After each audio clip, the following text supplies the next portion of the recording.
compiling it in every case, and I haven't been, and the clerk's office, I guess, hasn't known to spread it out into the other cases. So that's what's going on instead. Thank you. Okay.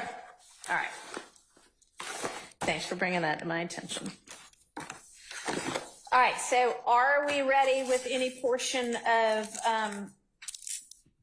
Mr. Kendrick's testimony?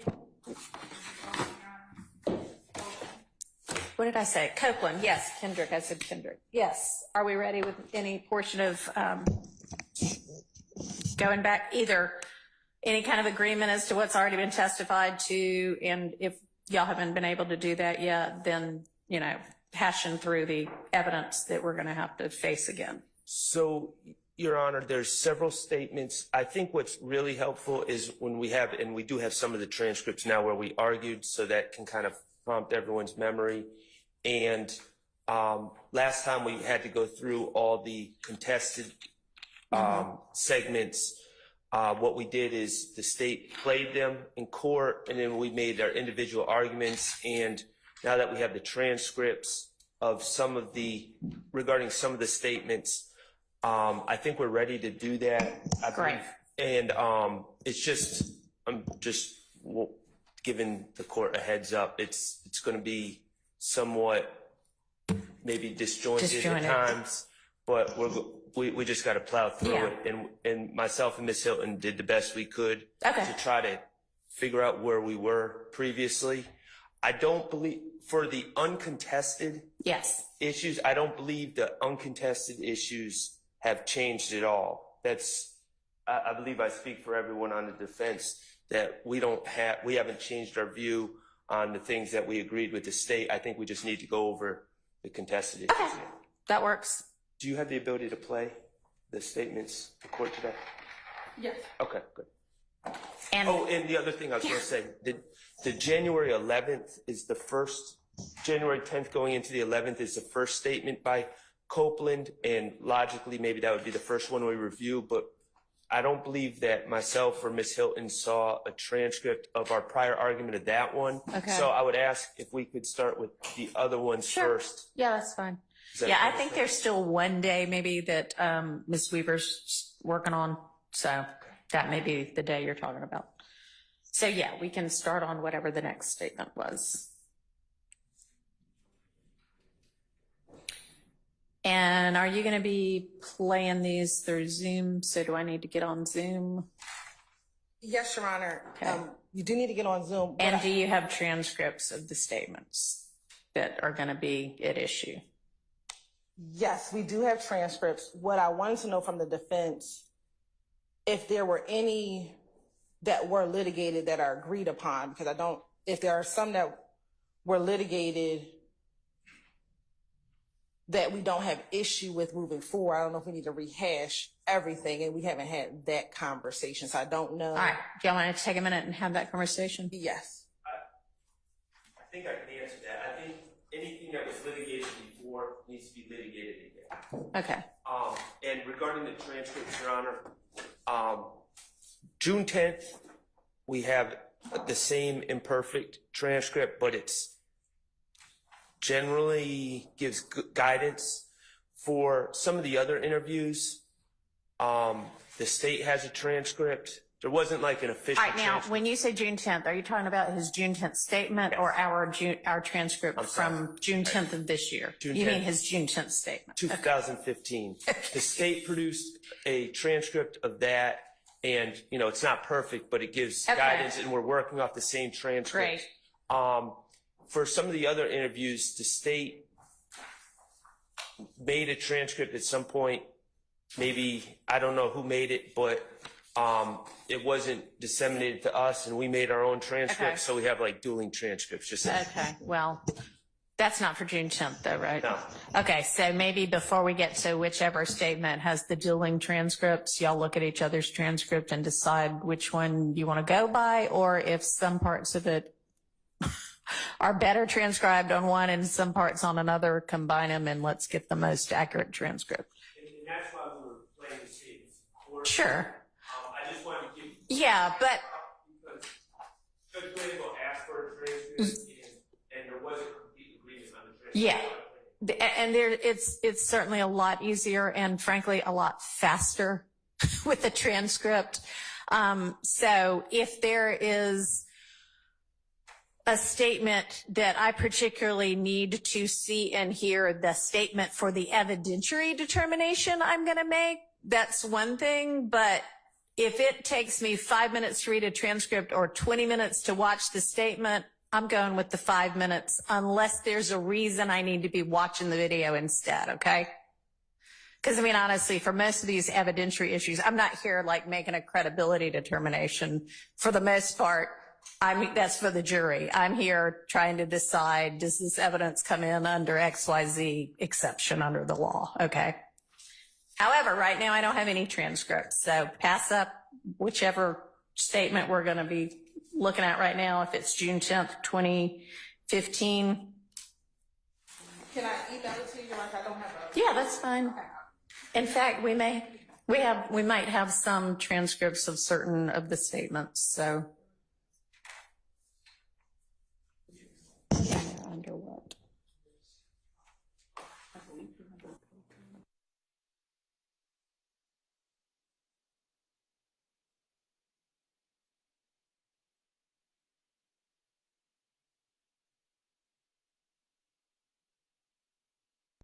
Ms. Weaver provided our chambers with several of the transcripts of the statements that y'all had given to them, I guess. So I've got the transcript of that June 10th. And I actually have videos of some of his interviews too. I think maybe all of them, but some of them play under evidence viewer that y'all gave to me, and some of them don't. So, if you received 6 interviews, if you received 6, 5 of the 6 are all evidence reviewer. Okay. And then the only one that's not evidence reviewer is the October 2021 interview. All right. Okay. So, I need to get on Zoom. Give me a second to do that. And can I have the link as well, Your Honor? Okay.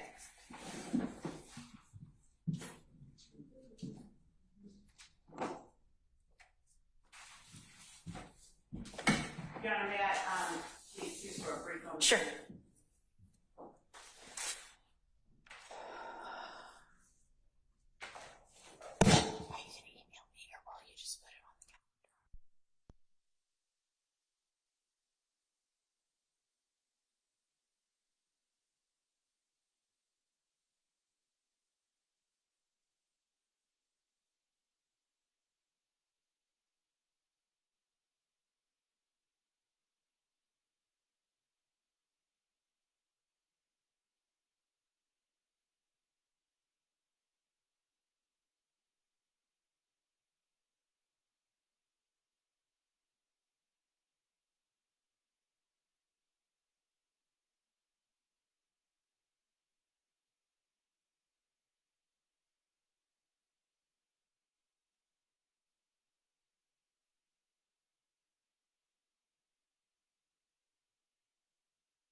June 10th, 2015 statement of Mr. Copeland to law enforcement, and we're all working off of the same transcript, and you're going to play the video as necessary. Yes, ma'am. All right. Ready when you are. With regard to whatever portions of this are contested, tell me where they are, I guess, timestamp in the video, as well as what portion of the transcript, and then tell me what the dispute is, okay?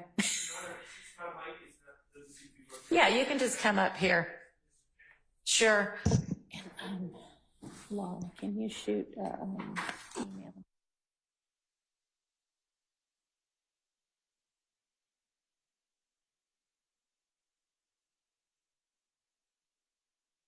Down in there sometimes.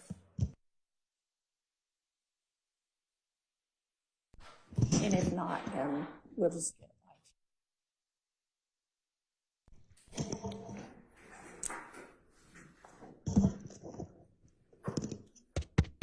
And we get let in to the admittance.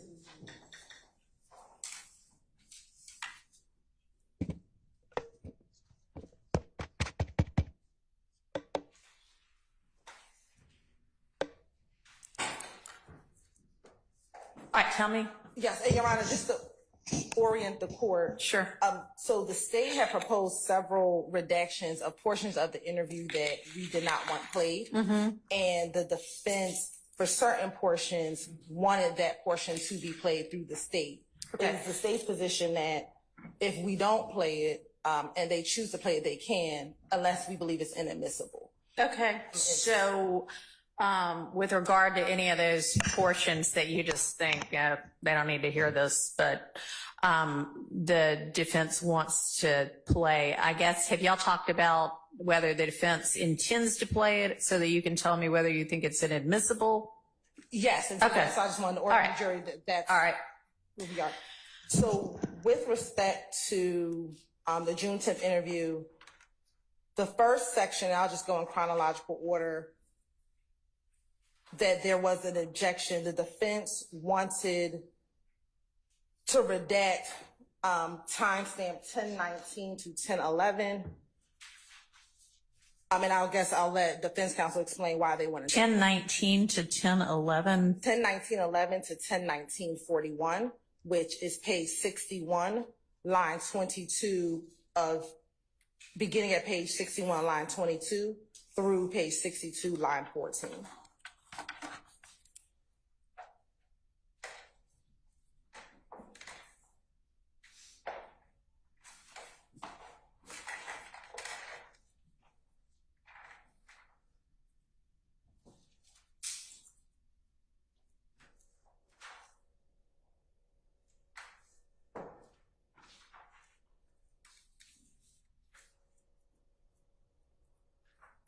Man, I need a go-to page number on this computer. So I have to just scroll and hope I get it right.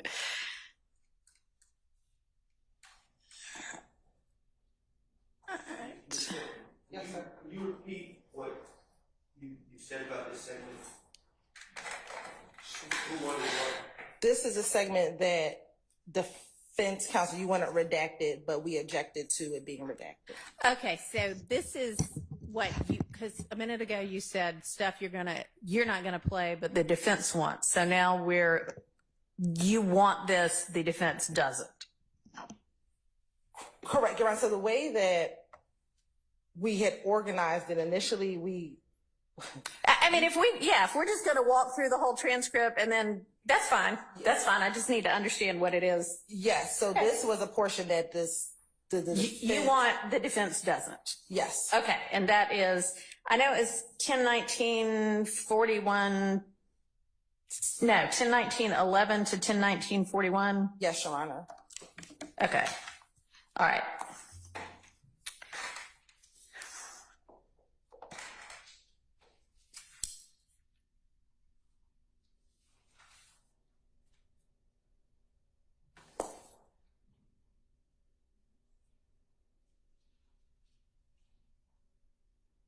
And Your Honor, right now it's starting at 10:18:52 with evidence reviewers.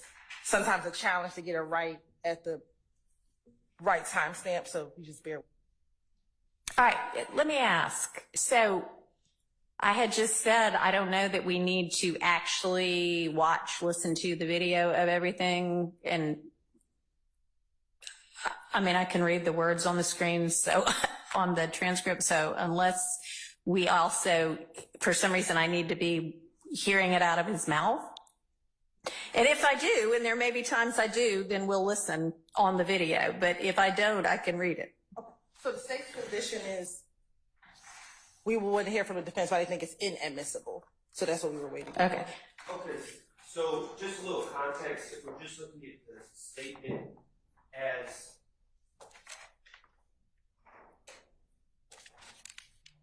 My legal assistant failed to turn on my mic. If we're just looking at this, the transcript, add some context. Well, no, let me stop you. If you, for a reason, want me to watch the video, that's fine. I don't have a problem with it. I'm just trying to be efficient with our time. No, You mean, let me tell you what's been going on beforehand. All right, sure. So they were discussing beforehand the Lil Wayne bus shooting. Okay. In this discussion. And then Kenneth Copeland on line 9 of page 61 says they did it. Who is they? And they who? And he says, Shannon and them.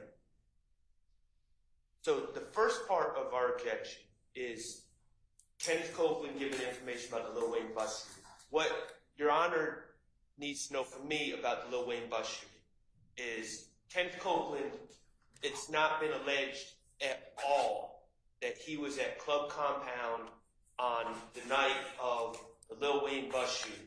It's not been alleged at all that he was present, that he was there, that he had anything to do with it. So, and it is not at all clear. So it's clearly hearsay. Let's search for an exception.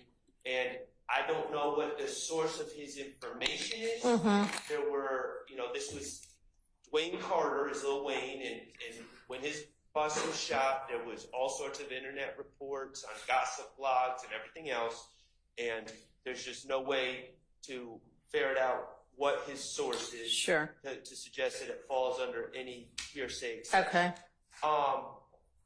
Now, I have in my notes on the transcript that page 61, lines 1 through 10, were not objectionable. That's what my notes said. Okay, that's right. And then Hang on. Let's make sure that's right. That's right. What line did you say? 62 lines 1 through 10. So, Your Honor. 62 or 61? Oh, well, 61 as well. Both. It starts on line 11 or somewhere about there. So you want to ensure that y'all are in agreement that 61 lines 1 through 10 are in unobjectionable? And Your Honor, we need 2 rulings before we can answer that. Okay. So, initially, that was the case. However, Your Honor, based upon, we filed a notice of intrinsic acts that we would need to hear if this intrinsic act regarding the Lil Wayne bus shooting, specifically as it relates to Shannon Stillwell, if that is able to come in, then we would want to play the portions, page 61, starting at line 1. Also, Your Honor, depending on the court's ruling on co-conspirator hearsay, co-conspirator statements, we would. Well, I can't just give you a blanket rule on co-conspirator statements. I have to know what the statement is. Yes, Your Honor. So that would be my response to this question. What Mr. Shard just argued is that he's not arguing anything right now. He's trying to make sure we're all on the same page. So correct. And so what I'm getting ready to say is what Mr. Copeland is speaking with the detectives about, which is the Lil Wayne bus shooting. Right. This is information that the state believes he received from Demekion Garlington, a co-conspirator. Okay. And so we believe that this would fall under a co-conspirator statement as in furtherance of the gang. So because he's telling him about an act that occurred between these gang members, and to give the court a little more context, the Lil Wayne bus shooting, what we call it, is one of the acts. We've already presented evidence about this act. It occurred in April of 2015 in the midst of what we believe to be an all-out gang war with YSL. Essentially, the state's allegations are that Mr. Williams was in conflict with Dwayne Carter, also known as Lil Wayne. On an evening in Atlanta, several members of YSL went to a venue in which Mr. Carter was performing, and they created some type of ruckus outside of the venue. Later on that evening, a number of YSL members followed Mr. Carter's tour bus to essentially to their hotel or en route to their hotel and shot at their tour bus. What Mr. Copeland tells police is that Demekion Garlington told him that the individuals that shot at the bus were DK, who's also known as Walter Murphy, a YSL member, and Shannon Stillwell, a YSL member. Jimmy Winfrey, another YSL member, actually ended up pleading to the case. Okay. And so we believe that this will be a co-conspirator statement. So that is kind of the context of that statement here, Your Honor. All right. So what Mr. Sharp was trying to sort out is, do you have, sounds like you had previously, and by you now I mean the state, had no objection to lines 1 through 10 of page 61 coming in. Is that still your position?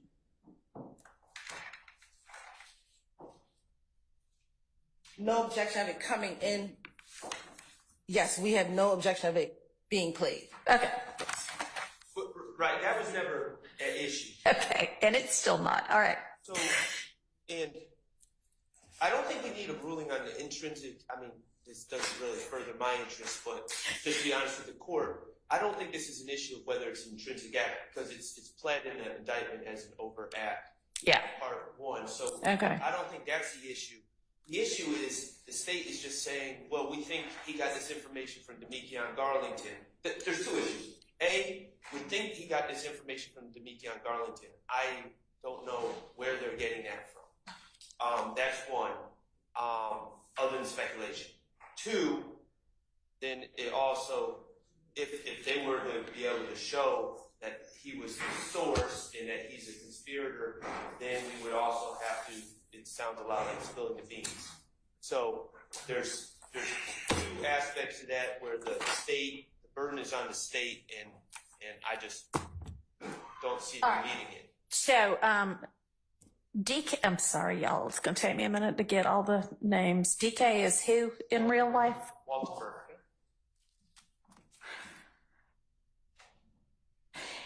And Mr. Garlington goes by D, right? Who is little D? There's 2 little D's. Oh. There are 2 of like lots of these people. Okay. So one will be referenced as little D from Mechanicsville, and that'll be Demekion Garlington. Okay. So does he go by like both D and little D? Primarily little D. Okay. And he's Garlington, but he'll be little D from Mechanicsville. And he also is referred to as Scarface Okay. in the indictment. All right. And then the other little D will be Quindarius Zachary, Quindarius. And when they say little D, From Cleveland. Cleveland. All right. So we got And they also call him Sick D. Sick D, Lil D, or Sick D. And he'll be from Cleveland. Okay. Thank you. And Your Honor, it's not speculation that Demekion told him this information. On page 61, line 22 through 24, Mr. Copeland says, little D, that's how I get all my information through little D. Which little D? D ain't, and they clarify, he says Mechanicsville, which is Demekion Garlington. Okay. I'm just not reading it that way. All right. Let's see. So maybe we'll listen to it. See, this might be one of those times when we need to listen to it.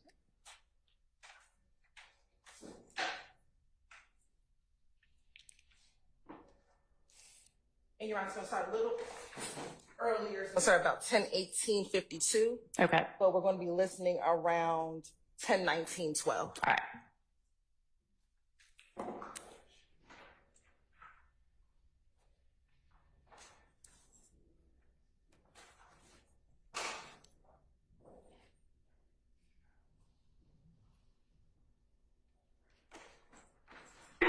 Paige, I like it. They were on, they say Shannon DK them. DK right here, so the last name, yeah. What about Libby? That's how I get all my information to Libby. Mechanic. From Libby. Yeah. See, he's not gonna be able to tweet all day.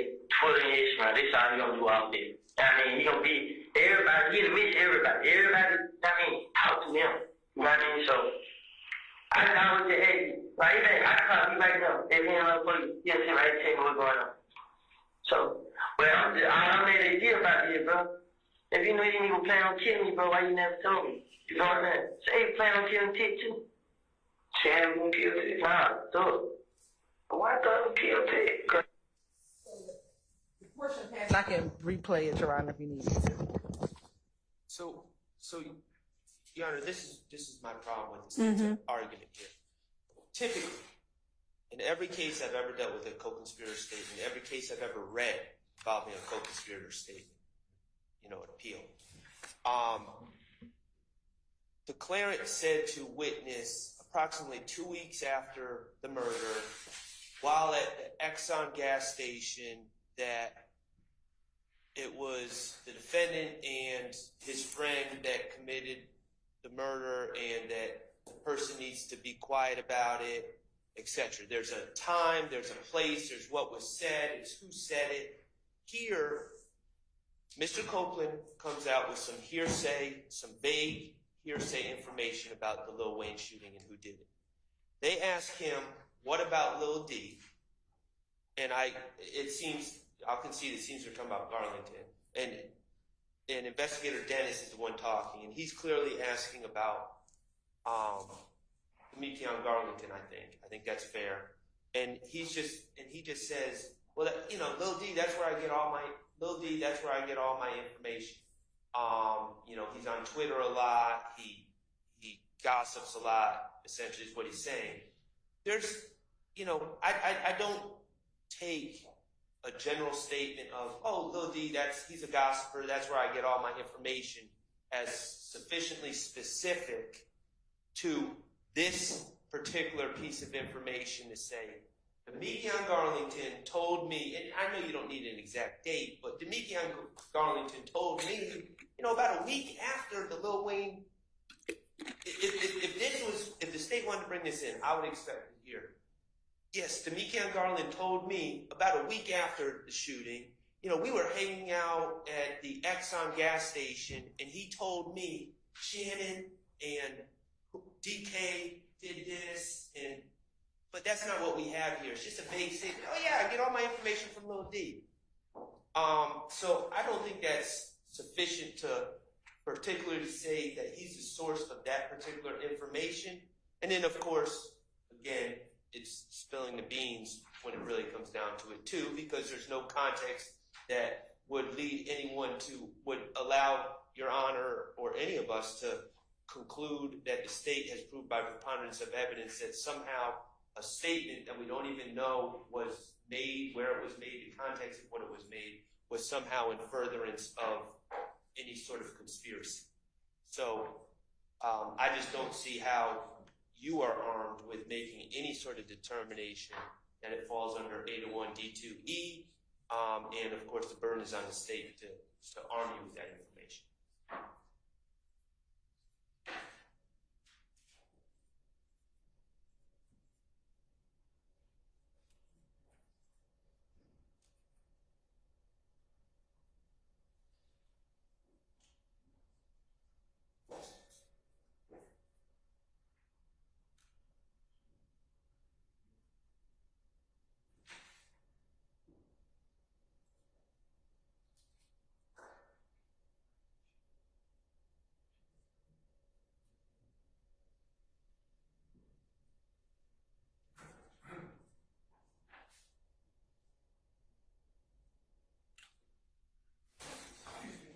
Yes. While you're reviewing this, with all due respect, I want to renew my motion for mistrial based upon the entirety of the record up to this point. I think it's impossible for you to parachute into this I think this morning demonstrates why it's very difficult for the court to do that without having the background of the last 6 months of testimony. We're now replowing people issues. All right, we're replowing because everybody agrees that, and I don't mean to interrupt you, but I, want to clarify that. Everybody agrees that everything that Mr. Copeland testified to in front of the jury after the motion to recuse was filed on June 12th has to be redone. So that's why we were replowing this. No. Go ahead. Okay, but Yes, I don't know everybody's nickname yet. That's true. But this is not in front of the jury, and evidentially, I'll either make the right ruling or I'll make the legally incorrect ruling, and that's something for potential appeal. That's true in every case. And I don't ever know the facts of a case before I start to take, it to trial. I find out in the course of the trial, or I find out as the motion is being presented. So, yes, it would certainly be easier if I had heard 6 months of testimony that came before this, but I don't think it is a basis for mistrial.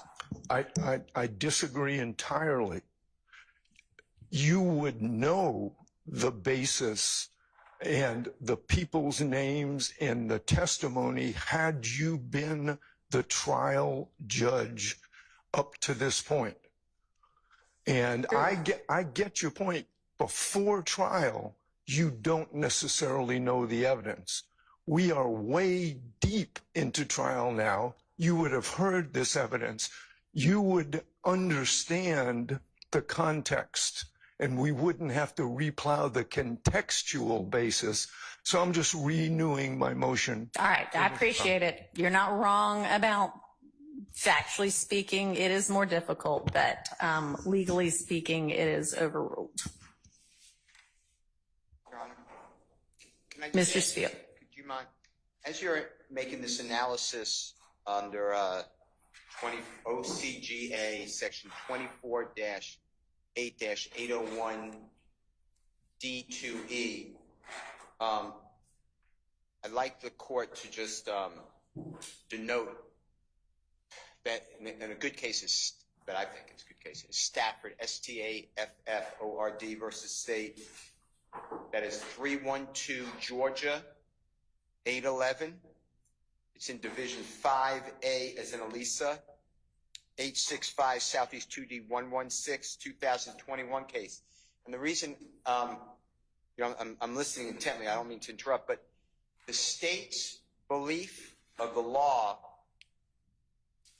over the past year is that any statement made by a supposed co-conspirator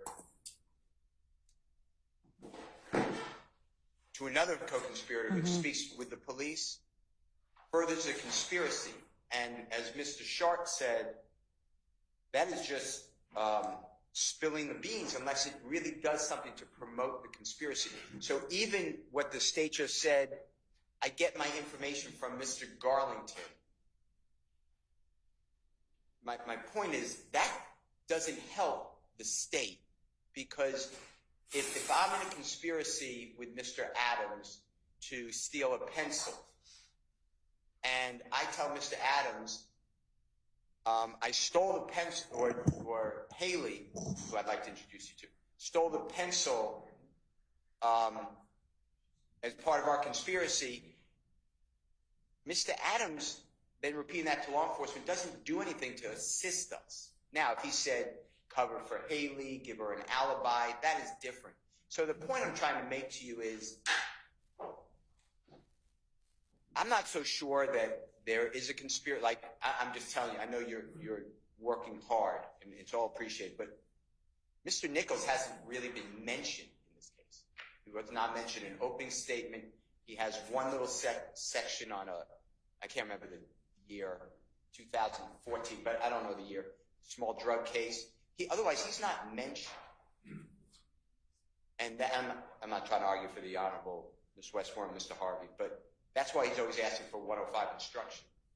But the point I'm trying to make to you is, this exercise also has to inject, if you don't mind, why the state is saying it furthers a conspiracy. Just getting information does not further a conspiracy. That's my point. Thank you. Thank you. And, Jerome, if I can add some additional facts, because I don't want to.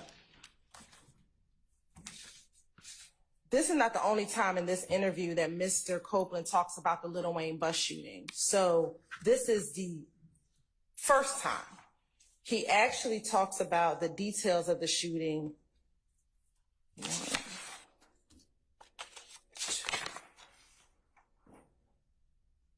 At least 2 more times throughout the course of this interview. So this interview is 9 hours long. Mm-hmm. And so in the course of that interview, he gives more and more details about the shooting. All right, maybe point me to the parts of that. So I don't know if you were able to pull up Stafford, or if you have it, if you've looked at it previously, but what it says is the same thing that Mr. Sharp's been arguing for a while about co-conspirator statements, and that is essentially that even where there is a conspiracy that has been established by a preponderance, no, I lost my place. Hang on. Where is it?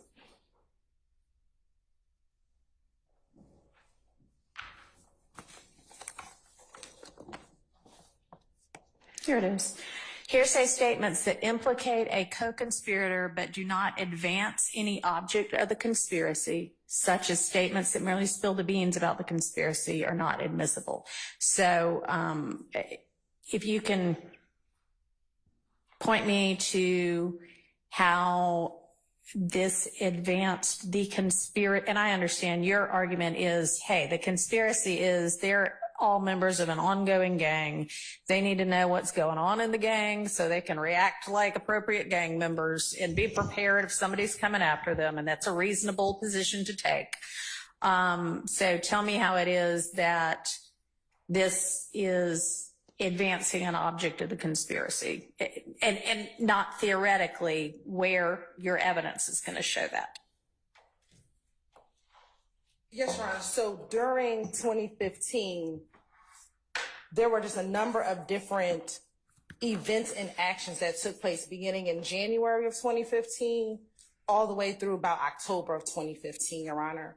This particular shooting of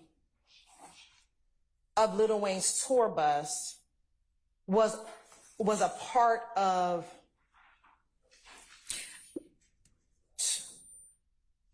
two events. So Lil Wayne, I'm trying to simplify how Mr. Carter is a part of this. So starting in 2014, Your Honor, Mr. Williams had began a musical relationship with a person by the name of Brian Williams, also known as Birdman. Lil Wayne was one of Birdman's artists at the time, back in 2014 and prior to that. Evidence has come in that members of YSL, specifically, have made threats against individuals who we believe supported Lil Wayne during this ongoing dispute that they were having. Is Birdman alleged to be in a rival gang, or he's just a rival record producer in the industry? He wasn't a rival to Mr. Williams, so he was friendly with Mr. Williams. Lil Wayne, we believe, became a rival, and we're talking about back in 2014 and 2015, of Mr. Williams at some point. At some point, there was some friction between the two of them, in which Mr. Williams made subtle threats to Lil Wayne via social media. That evidence has been entered before this jury. And we believe that the gang, when Mr. Carter came to Atlanta, there again, like I said earlier, members of YSL like just converged on the compound. They left their different, I think they were at a music studio. They all came there in an effort to intimidate or threaten Mr. Carter. Okay. So informing another gang member of those activities is keeping him abreast of those activities. I believe that Mr. Copeland, we're going to confirm, was incarcerated at the time of the Lil Wayne bus shooting. And I want to make sure I confirm that for the record. So we believe that he was being kept abreast of what was happening while he was incarcerated. And then once he was released, he was provided this information in order to, whatever the next steps were, whether it would be to further intimidate Mr. Carter, but he was made aware of everything that occurred while he was in custody. So do you have any evidence that then when he got out of custody, he also began to participate in this threatening of Lil Wayne and his peeps? No, we do not have any evidence. Okay, so then how is it furthering the conspiracy of being in the YSL gang and not just, hey, guess what happened today? Because it fosters cohesiveness, the fact that this YSL gang could literally shoot at a bus of a famous individual. It made the news, it promoted the notoriety of YSL. Yeah, the shooting might have, but how is telling Mr. Copeland doing anything to further it? Because he then can claim notoriety as being a member of YSL. That helps him? How does that help the gang? Because it promotes their notoriety, the fact that YSL themselves had the ability to shoot at a famous person. That promotes the gang across. It made headline news. It made news. That may be. Again, how does then apprising Mr. Copeland of it further the purposes of the gang? Because it furthers his involvement, because he's still in the gang. He can still promote himself. He still promoted himself as YSL, as being a part of the group that shot at the Lil Wayne's tour bus. Do you have any evidence that he does that? Promotes himself as YSL? As, hey, I'm part of the group that shot up the bus. I don't have evidence of him saying I have evidence of him saying he's still part of YSL and claiming affiliation with YSL, because collectively they shot up the bus, not the specific individuals, but collectively as a group, they shot at. Does he post or brag about YSL shooting up the bus?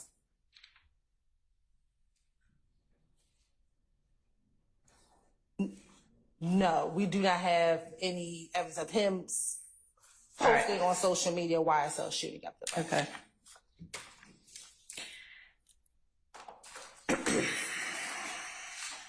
All right, so we are then looking at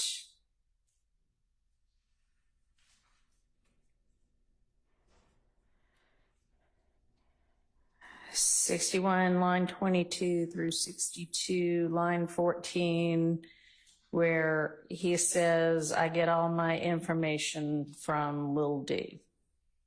Because everybody's talking about it. He knows what's going on. And I don't think y'all have sufficiently satisfied the co-conspirator exception there. I'll keep that part out. Let's move on to the next one. So, Your Honor, then there's, and this is where I'm not sure what the state's 62, the beginning of, I'm sorry, the beginning of 62, they just talk about Lil D from Mechanicsville just being a gossip. Now, Yeah, that's what I just excluded. well, you excluded, in my understanding, you excluded the part where he talks about the Lil Wayne bus shooting. And then after that information he gave, there's a section, and I don't have a strong No, y'all all said nobody cared if that came in, 1 through 10. Nobody cared. Yeah, 62, 1 through 10. I agree. I don't have a strong opinion. I was just trying to understand if the state had an opinion about that, if all of that was coming out or all of it was coming in. The 1 through 10 on page 62. I don't have an opinion. No objection to it? Yeah, no. 62, 1 through 10, the state is okay with coming in. Okay. Okay. I'm just trying to clarify. So All right. But then starting at 11 on page 62, there's another aspect of this where it's not the same issue. It's something about Kenneth Copeland talking about potentially Jeffrey was going to have Tick, and Tick is a gentleman named Trontavious Stevens, who is also known as Slug, who is he entered a plea in this case. Your Honor, that portion is redacted. Okay, 62, line 15 through 22 will be redacted. Okay. All right. Next.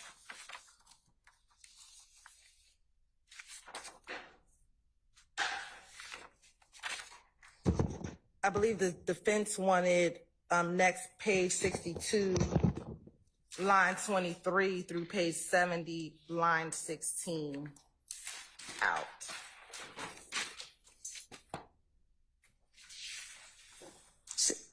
Tell me again, 62, Page line 62, 23. Yes, line 23 through page 70, line 16. 16, okay.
All right.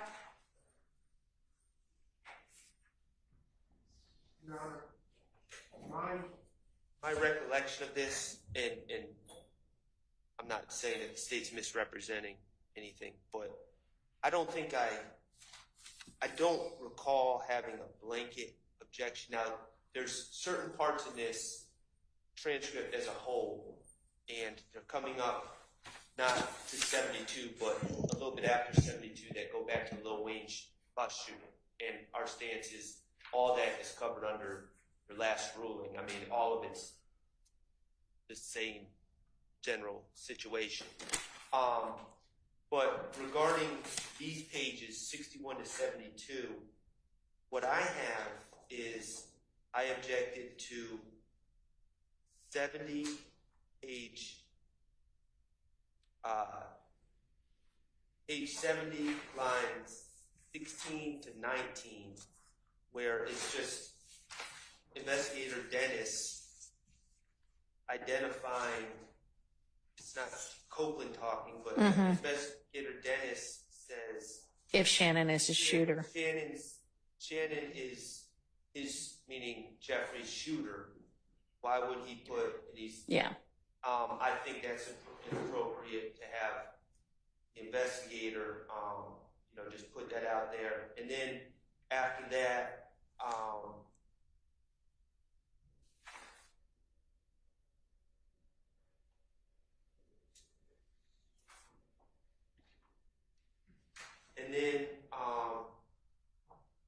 line 72, lines 5 through 13, again, it's Investigator Dennis kind of giving his theory on everything in the relationship between Kenneth, Jeffrey, and Shannon. And it's not needed to add context to anything. It's just kind of him giving his theory. All right. So, does anybody have an objection to pages 62, line 23 through, I thought you said 70, line 16? That's what I Anybody have an objection to that? Okay, I'm sorry. No. Nobody has an objection. Speak now or forever hold your peace. All right, there's no objection to that. And as it relates to what Mr. Shar just mentioned, page 70, lines we have 17 through 19, we have no objection to To that. redacting that? No. Okay, so 17 through 19 will be redacted. Page 70, lines 17 through 19. And also, I believe what he just said, page 72, Lines 5 through 13. no objection to that as well. All right. Oh, 72.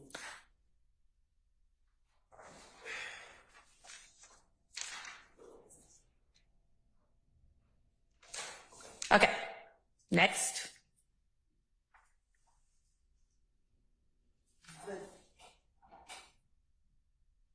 The next portion that I had initially was page 70. The defense wanted redacted was page 72, line 14 through page 73, line 21. All right, does the defense still have an objection to that?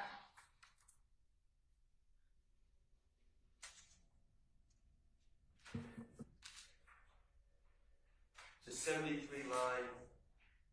No, 72, 14 through 21. No, 72, line 14 through 73, line 21. Okay.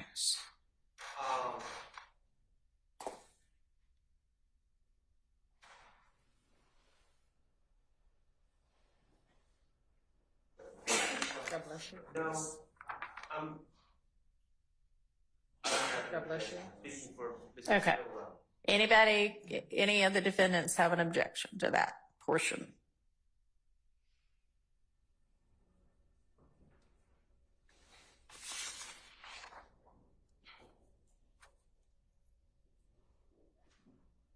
Sounds like a no. Okay. Then you're on the next portion, I believe would follow under your previous ruling, which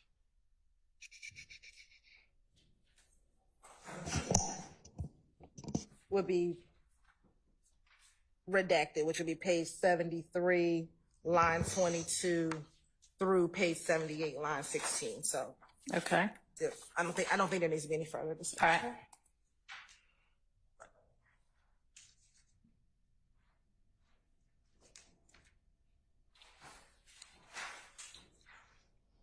Look at us making progress. Your Honor? Yes. I briefly, having read Stafford, just address something briefly related to the case item. Your Honor, in regards to Stafford, it's quite distinguishable by the mere fact that it appears from reading this that this was a co-defendant's statement to the police and that co-defendant did not testify. So what they were arguing was a co-conspirator in furtherance of the conspiracy was what this individual told the police. We have Kenneth Copeland here on the stand who can be cross-examined, so it's not what he said verbatim to Detective Dennis, it's obviously what he stated to other co-defendants. Right. And so I just think Stafford is quite distinguishable from the facts at hand, because there could be a situation where a co-conspirator is trying to throw off the police, tells them a lot of lies, which furthers the conspiracy, but that's not the situation we have with Mr. Copeland, who's live and can be cross-examined. Okay. I appreciate that. And when I made that reference to Stafford, I wasn't actually dealing with the facts of Stafford are influencing me to make this ruling. I was actually reading a quote from an entirely other case that's cited in Stafford just for the legal proposition. So, but thank you. Yes, Your Honor. All right. Your Honor, that wouldn't, respectfully, that wouldn't be correct anyway. That would be a confrontation clause violation. What the Right. district attorney is talking about. But that wasn't what I was using it for anyway. So, It's hearsay. yeah. Thank you. All right. So what's our next portion of this statement? The next portion that we have, Your Honor, that the defense wants out is page 140, line 11 through page 143, line 16.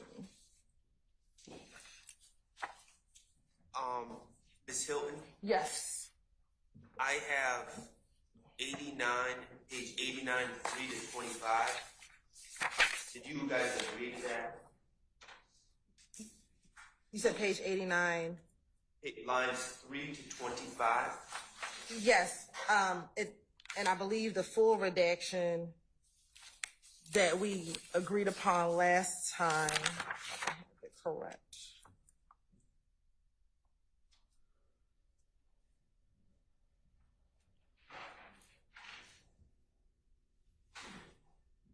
Is page 88, line 23 through page 92, line 20. So y'all agreed that that's out. Yes. All right. There's a small portion that we can play, which was page 91, lines 20 through 21. 91. Lines 20 and 21.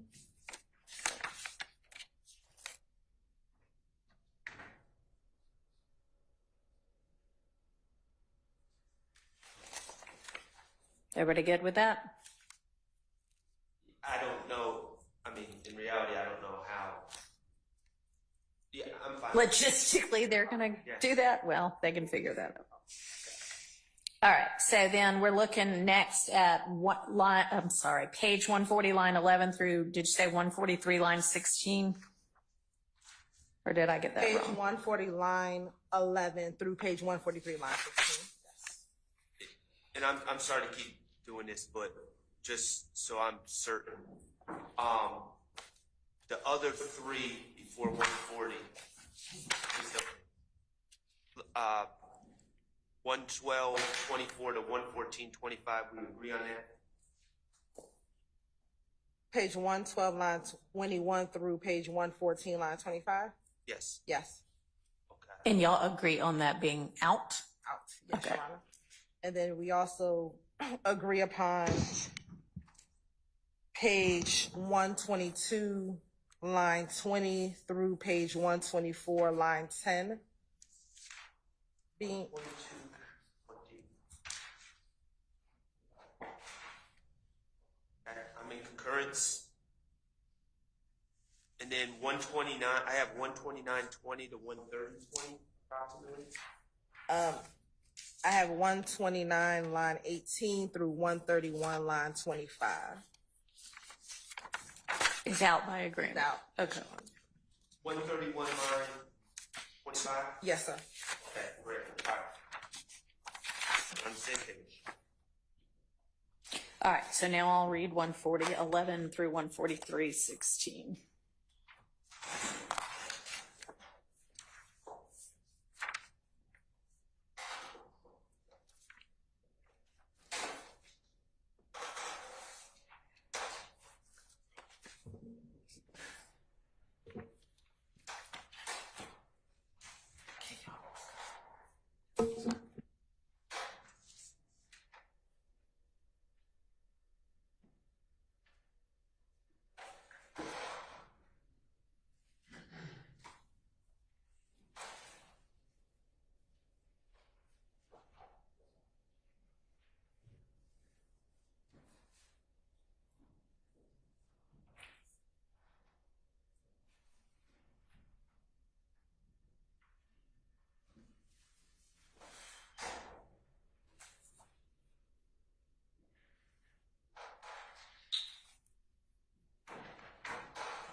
All right.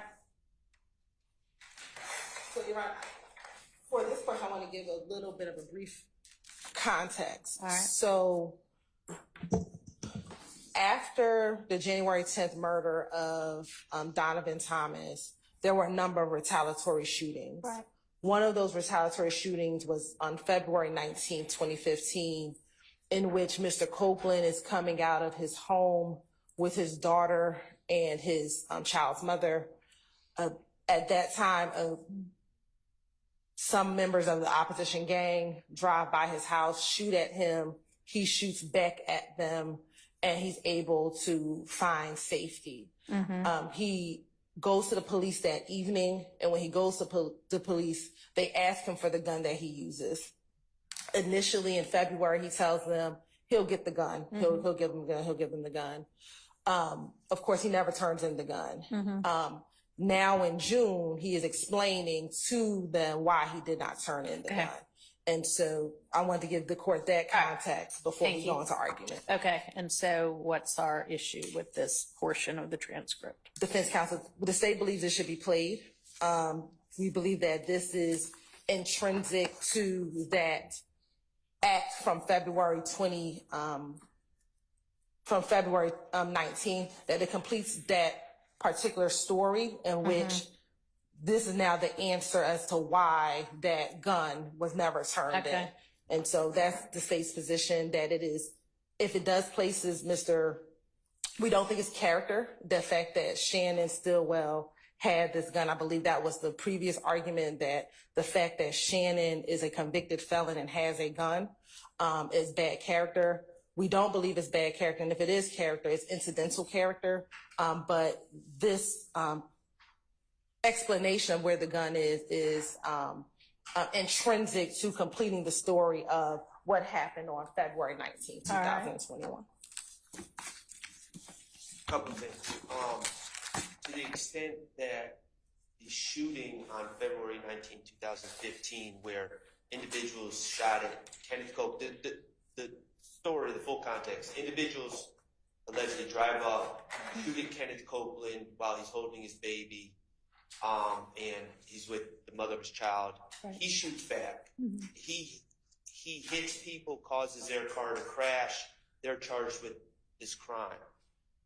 Mr. Copeland's brought into the police station immediately and is questioned about things. He's never charged. Number one, if if I concede that the incident itself is relevant to this case, the back and forth, that's fine. I'm willing to do that for the purposes argument. But I don't know what happened to, it's unclear to me what happened to Kenneth Copeland's gun or the gun that Kenneth Copeland fired. That is not relevant. It has no probative value to this case. My client, the fact that he is to be in possession of a gun, he's not charged for that. It's not listed as an overt act. It does place his character at issue. It's very similar to cases that he's charged with in this indictment. I believe he's charged with 2 different counts of possession of firearm by a convicted felon. So the fact that he's charged with that exact same offense that would be implicated here increases the prejudicial value of this information. But in addition to the 401 and 403 issues involved, Your Honor, it's also based on hearsay. He's not claiming to have been there when he's saying Shannon came and got the gun. My understanding of the sequence of events, my understanding, and I'm not revealing anything my client has told me, I'm just going by what the discovery says. Shannon wasn't present. Mr. Copeland's goes to the police station. He's just been in a shootout. I don't know that he's basing any of this on firsthand knowledge. I think he's just heard this, and it's hearsay at this point. I don't think he's ever saying that I saw Shannon come in and take the gun. That's not the way I understand what he's saying. So I think there's a hearsay issue as well. I'll hear from the state. So we've got relevance and hearsay. And 403. And 403. So for relevance, Your Honor, I think it is relevant. Well, let me start with the hearsay first. I don't believe it's hearsay. I believe I'm going back through the transcript that Mr. Copeland explains that when the police came to the house, Mr. Shannon Stillwell was inside of the home, that he left before Mr. Copeland leaves. So I don't think that's my reading of the transcript too. I mean, whether that's true or not, who knows? But what he seems to be saying is that when the police came by to get the gun, Shannon actually was there. And when Kenneth said, all right, let me go get the gun, by that time, Shannon had actually gone and gotten the gun himself and left the house. And so he was like, I can't get you the gun right now. Give me another day or two. So that's my understanding of it. So that would not be hearsay. So the hearsay ruling, the hearsay objection is overruled. How about relevance? So as far as relevance, Ron, we believe that the simple fact that he gets the gun from Shannon, or it's Shannon's gun, that he has to shoot back at the opposition gang, shows one, that YSL members, they interchange guns, Your Honor. You're going to see that more evidence is going to come out that we have certain YSL members who may purchase the guns for other YSL members. So this, again, is a part of what the gang does. As a part of their enterprise of conspiracy, they pass guns around. So we believe that it's relevant for that purpose. And then as it relates to 403, Your Honor, Mr. Stillwell is charged with 2 murders in this indictment, both murders by handguns. So the fact that it comes in that Mr. Copeland got this gun from Shannon is not going to, the probative value is not substantially outweighed by its prejudicial effect, given that the jury is going to hear at least on 2 occasions that Mr. Shannon used a gun, alleged to have used the gun, both in the Donovan Thomas murder as well as the Shamel Drinks murder. Additionally, Your Honor, when Mr. Stillwell was apprehended on March 17th of 2022, is the state's allegations that he threw a gun out of the window of a vehicle to dispose of it. So, Your Honor, we don't believe that the probative value is substantially outweighed by prejudicial effect. If we assume the allegations to be facts, A, we would need a trial, but B, I agree, it wouldn't be prejudicial if we assumed, oh yeah, well, Shannon was in possession of a gun as he rode down the street on January 10, 2015. But that's not what we do. That's the issue before the jury. So that's exactly what makes this excessively prejudicial, is because that's the issue that they need to determine. And this story, which really adds nothing to the state's case, the idea, it's evidence of passing guns around. I mean, they're going to have direct evidence of Quindarius Zachary saying he's a straw purchaser of guns at Arrowhead Pawn. So they don't need that. And gives it to, and has distributed them to people in this courtroom or in this case.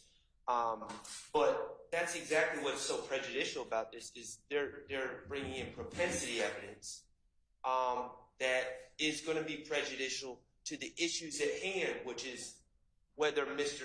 Stillwell was in possession of a gun and shooting at Donovan Thomas, whether Mr. Stillwell was in possession of a gun and shooting at Shamal Drinks. I submit to you, Your Honor, if Mr. Stillwell was charged with stabbing individuals, this would be less prejudicial. All right, so you're now making a 404B objection also? Well, it's 404B, but it dovetails into 403 as well. It's just the okay, because it really can't be 404B if it's intrinsic. And you just said you agree it's intrinsic. Well, no, I agree that the shooting itself, the shooting involving Kenneth Copeland, it seems they've argued it's intrinsic, and I don't think that my argument one way or another really makes a difference, but there's a separate incident, which is Shannon's possession of the gun. I don't believe that that's intrinsic. Okay. All right, thank you. I find this evidence to be relevant and its probativity not substantially outweighed by the danger of unfair prejudice, so I'm going to permit that. What's our next section? The next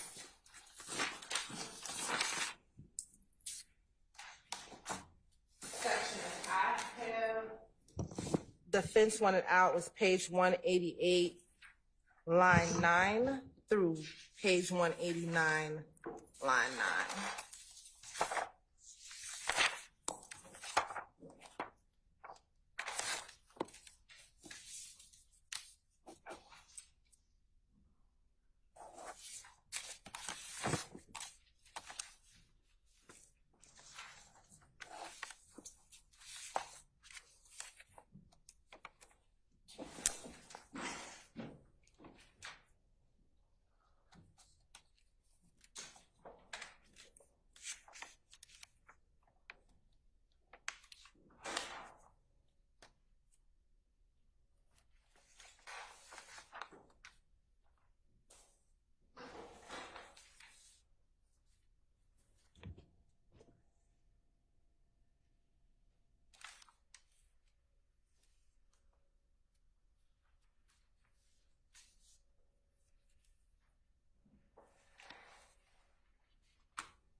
So, Your Honor, this discussion, the context discussion is committee crimes. And so, whatever he says, he does. And the context, in the bigger, larger context, is whatever Jeffrey says, she does. That is a broad character statement in and of court. Whatever crimes Jeffrey says Shannon commits, that's a broad character statement. That would violate 404B, bad character evidence, and 403, Your Honor, as well. But then they get into how much Shannon's getting paid, and it's saying nothing. Well, guess who told me? Guess who told me that it's getting paid nothing? D. So. Well, no, then Kenneth Copeland says no. Oh, I'm sorry. You're right. And then they just talk about how Kenneth Copeland can't flex because he doesn't get all this stuff. Right, and how Shannon's broke. Yeah. So I just don't see the relevance of this. I think it invites, it's speaking in very broad terms, and it's just broad bad character evidence about Mr. Stillwell. All right, so it looks like Shannon told Copeland this, so it would be a party opponent statement because he says Shannon told Copeland he doesn't get paid. correct for the stuff, but what more importantly, not even to get paid or not getting paid, but that Shannon does anything Thug tells him to do. No, the Shannon told me that is about Shannon not getting paid. No, yes, Your Honor. Let me be clear. Shannon tells Copeland that he doesn't get paid. Right. Yes. Okay. We're focused on the other portion of what he says in here, which is he does everything that Shannon tells him to do. That Thug tells him to do. That Thug tells him to do. We have charged Mr. Williams with a leadership charge, which is count 56 of the indictments. And so we believe that that is relevant as it relates to Mr. Williams being the leader of the gang, and now a co-conspirator, member of the gang, is now telling law enforcement this other co-conspirator, this other member of the gang does everything the leader tells him to do. So we believe that that portion is relevant. What is surprising to Kenneth Copeland is that he doesn't get paid to do it, that he does it for whatever reason that he does it. And so we believe that that entire section is relevant for one, to show evidence of the leadership count, Your Honor, and that Mr. Stillwell has conversations with Mr. Copeland about his role in the gang and why in the gang. I'm sorry, I'm not tracking, and I think I might be missing. Where are we getting that Shannon is the source of this information? Because if you watch the video, and maybe this is one of the ones where you might have to watch the video, he kind of whispers to him, and on page 189, detective says, he said Shannon. Shannon's telling him. But you have to see the video to see it in context, so we can play that portion. Yeah, but again, that part was about the getting paid. Yes. And so what Mr. Shart is asking is, where's your information that Shannon is the source of Mr. Copeland's knowledge that Shannon does whatever Thug tells him? So Shannon, so a few things. Mr. Copeland, Mr. Stillwell, and Mr. Garlington have all very close relationships. Mm-hmm. They have known each other. Yeah, that's established in the evidence. Established in the evidence. And so we believe that is his personal observation of what he notices between the interactions of Mr. Stillwell and Mr. Williams. All right. So that's what we believe that's his source of now. That's his lay opinion about what he's observing. All right. Anything else, Mr. Shart, on this? No, no. All right. I am going to permit this over the 401 and 403 objections. And I don't believe, it's not improper character evidence. It's Mr. Copeland's firsthand knowledge, and it may be damaging to your client, but sometimes the state's evidence is damaging to the defense. All right, what's our next one?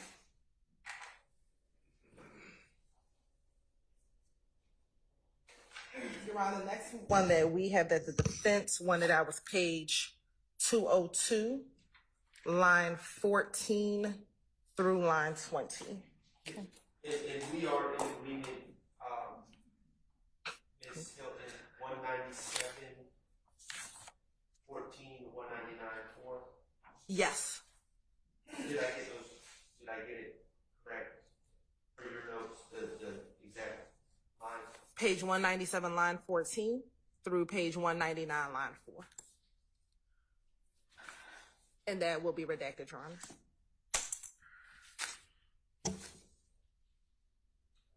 You said 202, 5 to 19? 14 through 20.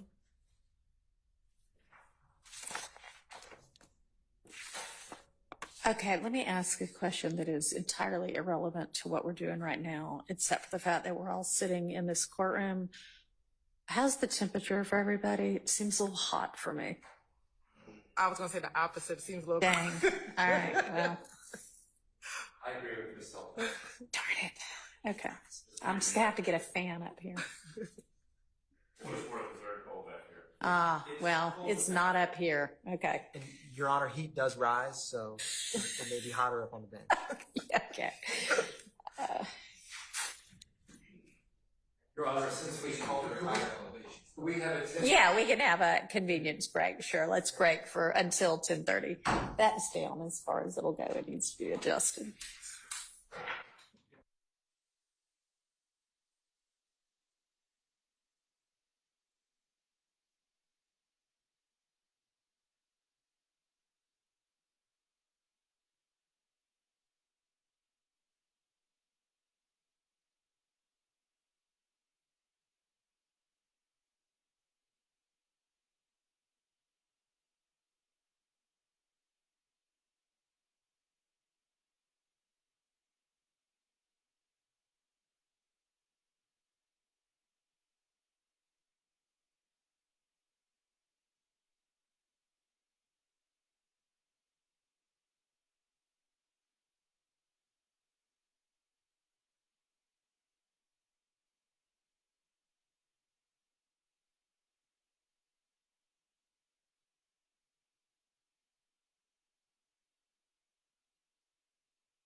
202.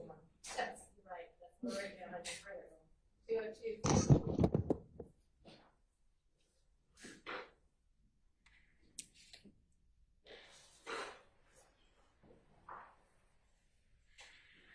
All right, so I'll entertain arguments. I have 5 19. That is my objection.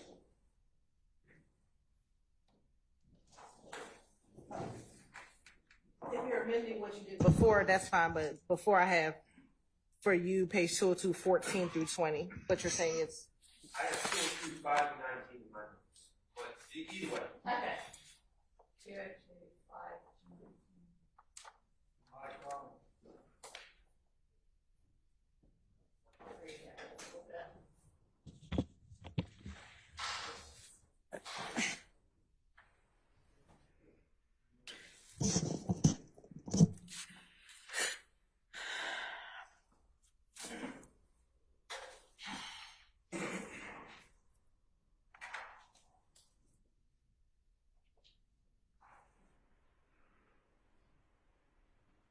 Okay. it's just a off the cuff, not referring to any specific incident of Kenneth and Shannon getting into arguments and then people coming to shoot at them. And then Kenneth saying Shannon doesn't stand for people shooting at him, is my interpretation. And then where does Shannon keep his guns at? Kenneth Copeland says, shoot on him. And that man got a gun every day. He gonna run though. And we're not talking about a specific incident. We're not talking about an overt act.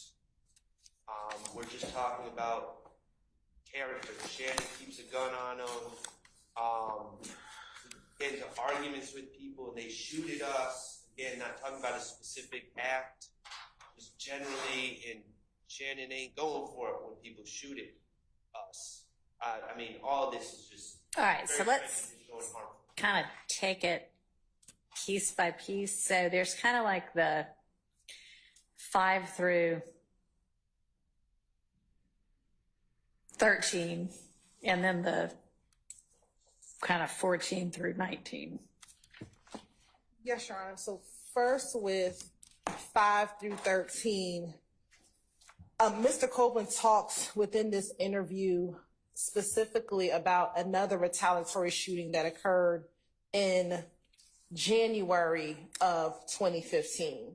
Again, after Donovan Thomas's murder, there's an incident in which Mr. Copeland, Mr. Garlington, and Mr. Stillwell, I believe they're all in the car together when and they're driving on the highway somewhere near University Avenue and I-75, and the opposition gang shoots at their vehicle. Either before this portion or after, Mr. Copeland tells the detectives that Shannon was upset with him because he didn't want to shoot back at the other car. So I think when you think about that part of the transcript in context with this, what he's saying in lines 5 through 8, but when I'm saying me and Shannon get in an argument plenty of times because these N-words done came, shot at us, or did something. And what I believe you hear him say, I never did shoot back at him. And so he's talking about that particular And incident. Shannon didn't like that. Yeah, I saw that in other interviews. Okay. Yes. And so we believe that that's relevant, that furthers what he just said earlier in this interview about Shannon not liking the fact that he was not retaliating back against the individuals shooting at them. Now, when you go down to 14 through 19, Your Honor, we do not believe that this is bad character, incidental character, Your Honor. We have a case that I would like to cite for the court, which is Lyons v. State, 309, Georgia, 15, which is a 2020 case, Your Honor.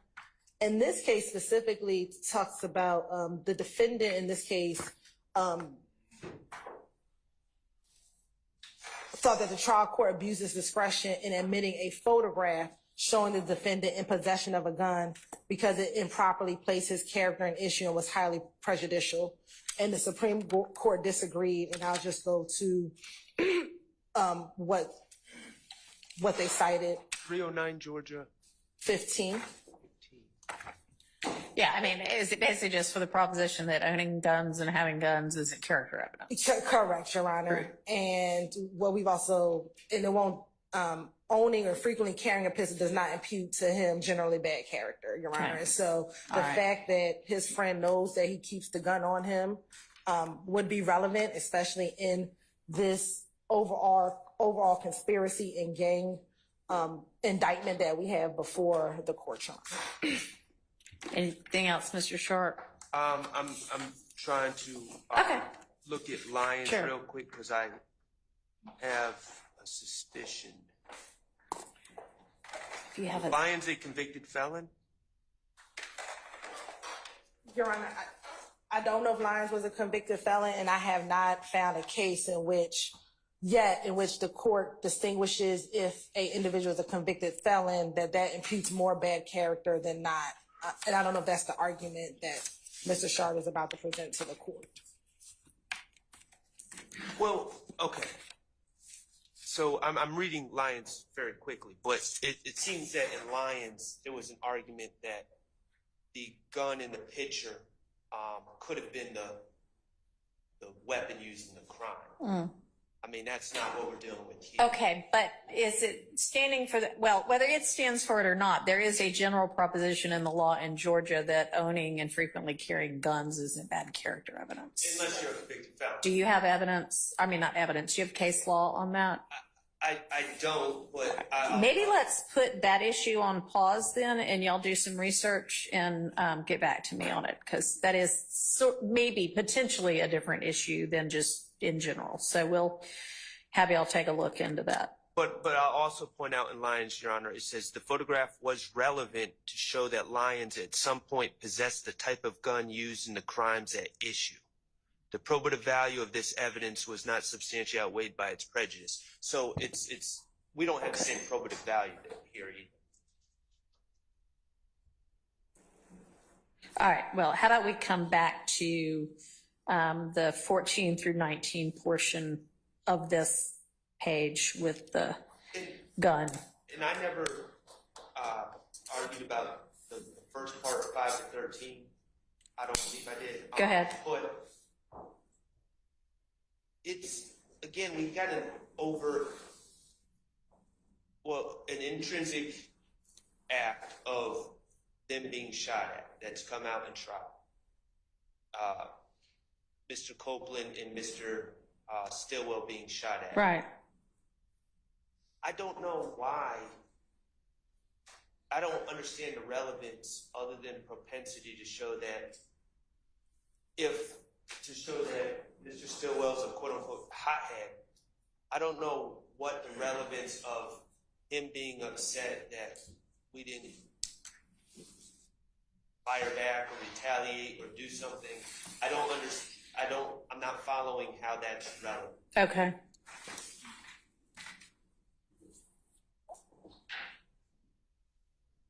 Your Honor, it's not relevant to show he's a hothead. It's irrelevant to show that he wants to retaliate against the opposing gang in the middle of a gang war between these two rival gangs. And so that evidence that while one YSL member didn't want to retaliate, this one wanted to retaliate in this ongoing war between YSL and YFN. And he's also charged in another retaliatory shooting later on in 2022 as still part of this ongoing war between these two rival gangs. So from 2015 to 2022, this war is going on, and Shannon is one of the members who wants to retaliate. And I think this is evidence of that. All right. Well, I mean, it also shows the relationship between the two of them, which I would think is relevant to sorting out his basis for. Okay. I am going to permit the 5 through 13 portion in over the objections and don't find it substantially more prejudicial than probative under 403, and y'all can get back to me with any law you can find on 14 through 19, so we'll remember to revisit that.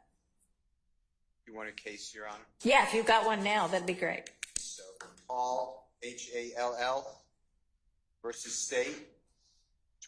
It's old. It's 180 Georgia Appeal 210. I'm sorry, say the first three, 280? No. What did you say? 180. 180, an oldie. We're going back. 180 Georgia. Appeal. Oh, app. Okay. 210. Okay. And it's 348 Southeast 2D 736. It's 1986. Okay.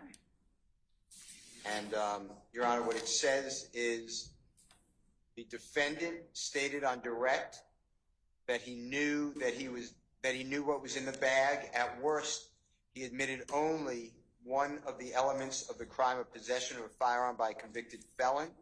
The simple rule announced by the Phillips Court clearly states that character is not an issue until a defendant admits any prior criminal conduct. However, no criminal conduct could be shown until after is italicized, the prior conviction was admitted into evidence over the objection of defense counsel, because possession of a gun is presumptively lawful.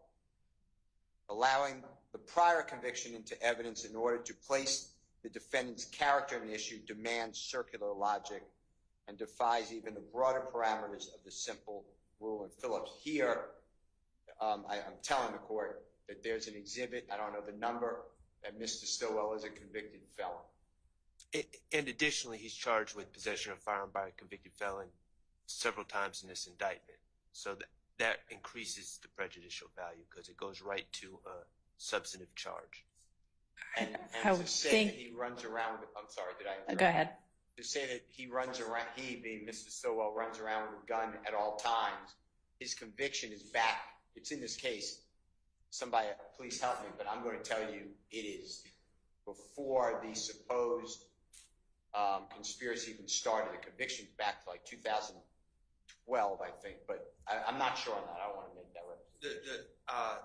The trial, Judge Glanville allowed the state over my objection to actually admit, I think, 5 prior convictions of Mr. Stillwell to establish he was a convicted felon. Okay. All right. I'll take a look at it over the lunch break and give the state a chance to come up with their own case law on that. And so, I mean, are y'all kind of arguing that this is, and by y'all, I mean the defense, are you arguing, I mean, I know you're arguing, so this makes it really prejudicial because it makes it more, well, I don't know, I don't want to rephrase, but are you saying, well, this evidence makes it more likely that they will find him guilty of possessing a firearm as a convicted felon as charged? Right, he's charged with, I think, 2 counts. Maybe Okay.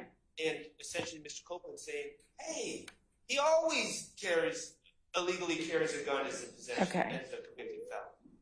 And of course, that is, in our estimation, very prejudicial and shows propensity, which should not be considered by the jury when they consider these specific charges. So on the propensity issue, though, are you saying this is like 404B evidence? Well, they haven't given 404B notice. Right, because all of this is intrinsic. And so I'm thinking if it's going to be out on the basis of its, illegal propensity evidence, it would have to not already be in as intrinsic evidence. Well, my understanding, and I know Your Honor has a long background in appellate law, so I could be wrong. My understanding is intrinsic evidence we're dealing with specific acts.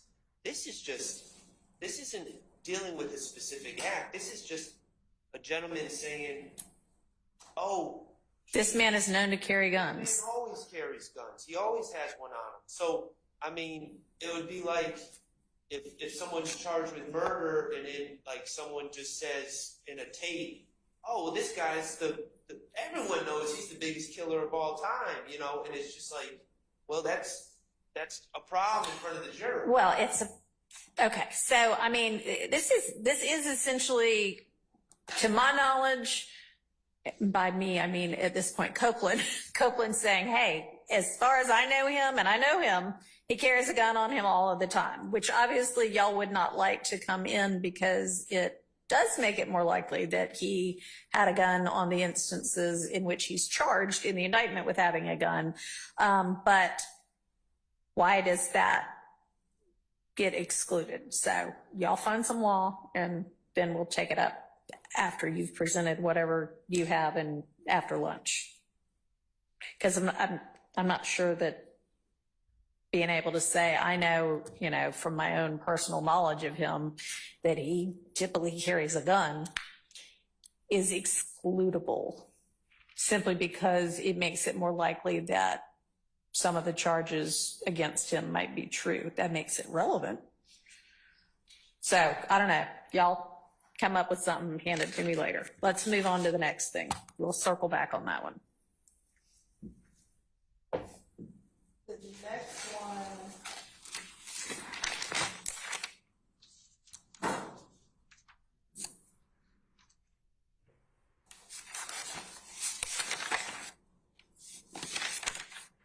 Ms. Hilton, are we in agreement on 21320 to 21416? Let me read.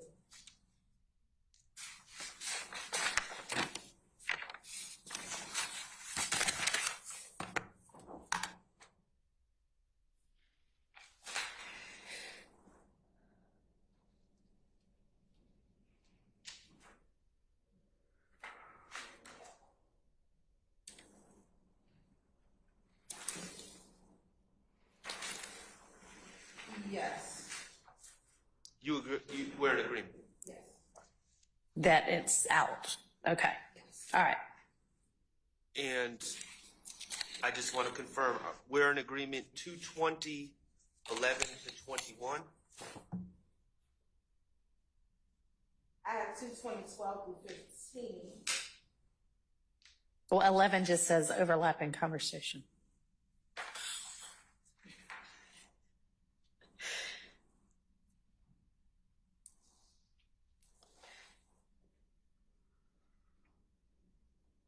You said to 15? Yeah, 12 to the half of 15, so we stop after. Either? Yes. Okay. All right. We're in agreement.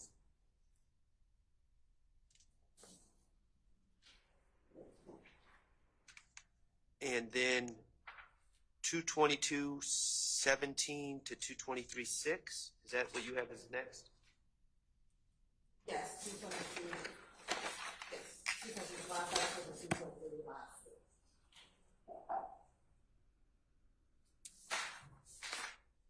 All right, let me get to that.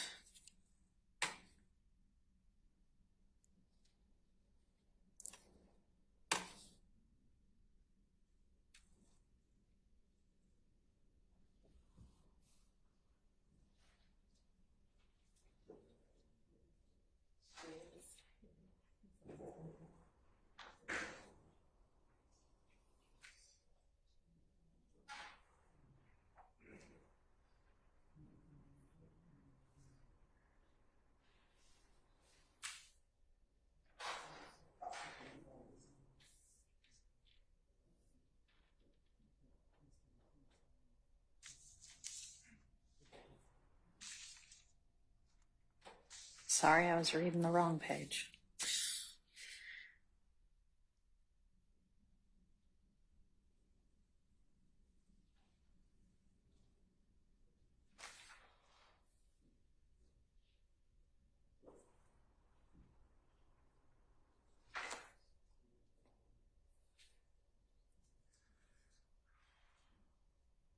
What do we want to do?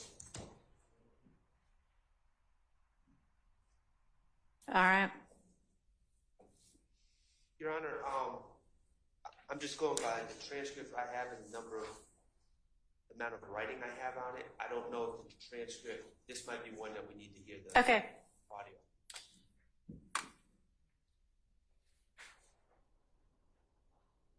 Do you want to tell me what your objection is or objections are? Well, from my notes, I believe that Mr. Copeland is claiming that the game was, something involving the game was shot up, and that Jeffrey supposedly told Shannon to do it. Now, this doesn't go to admissibility. I don't know of anything involving the game being shot up, first of all, so I think this is just a big lie. But that being said, the game had nothing.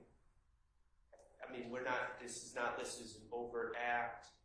The game is a gentleman named, I think his name is Jason Taylor.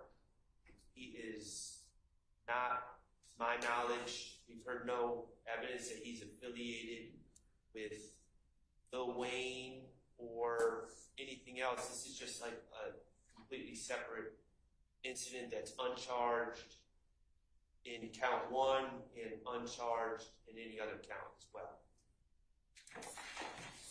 So, Your Honor, as I mentioned earlier, during the period of time when there was the conflict between Mr. Williams and Mr. Dwayne Carter, a number of other artists took sides, and we believe that the game took the side of Mr. Carter.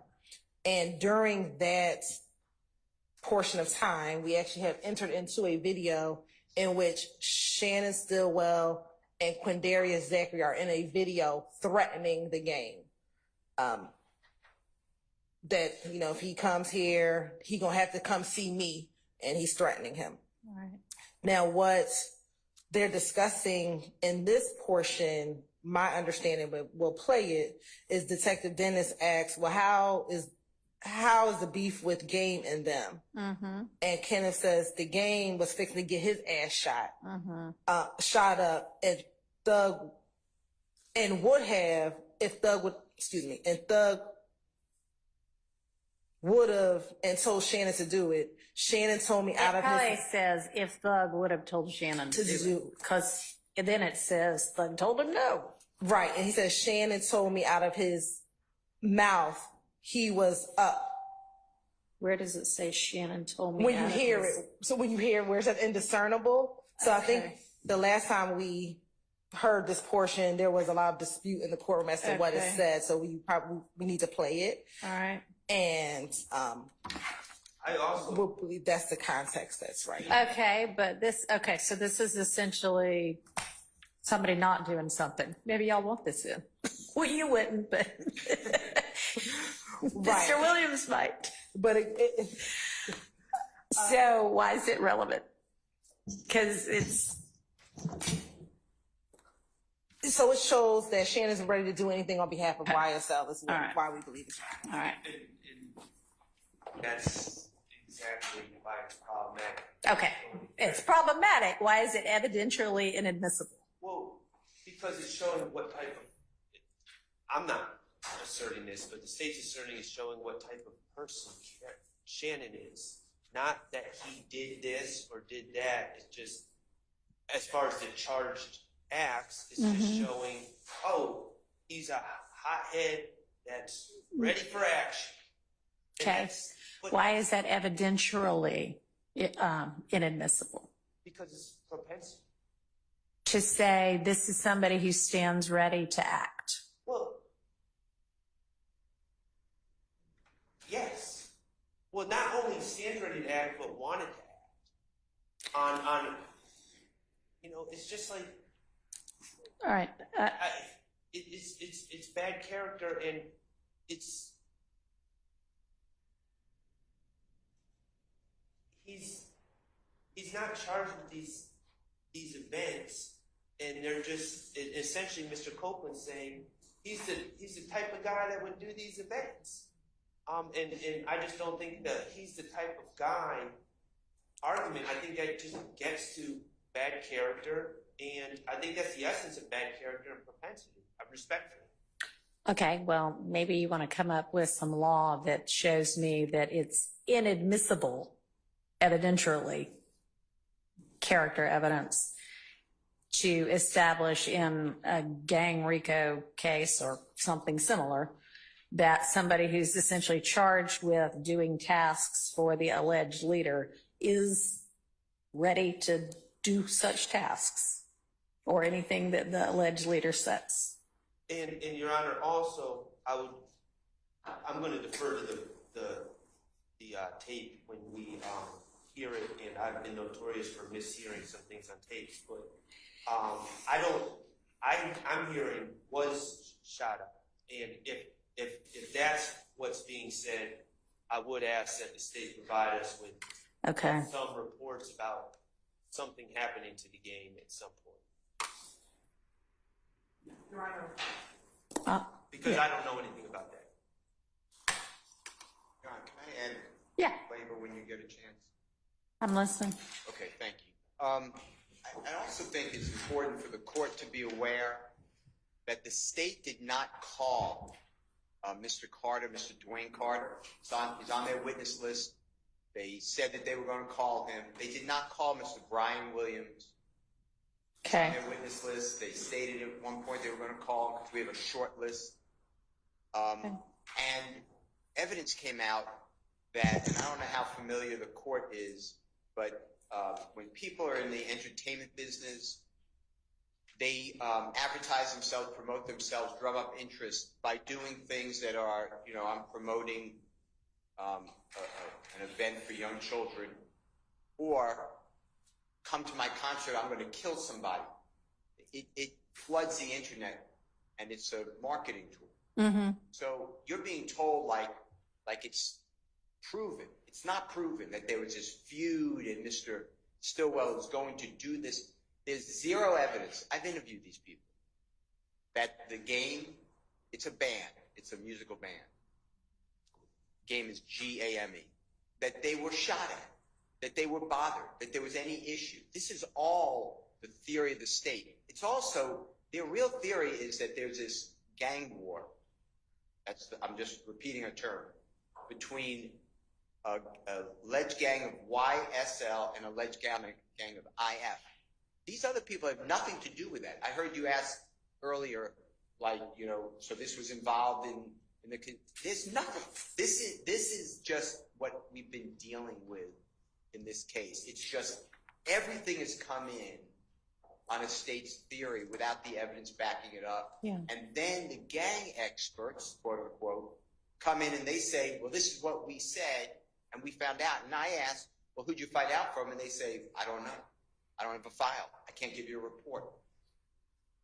And that's what we've been dealing with. Ms. Hilton said earlier, oh, and Mr. Winfrey pled guilty to this. That's a subject of a motion that I don't think you touched on yet, but I did an attorney proffer. I sent it to you once you were announced as the Honorable Court taking over. I sent you 8 attachments. And what happened in that is Mr. Winfrey did plead guilty. He was charged in another county, Cobb County, before the Honorable Judge Staley.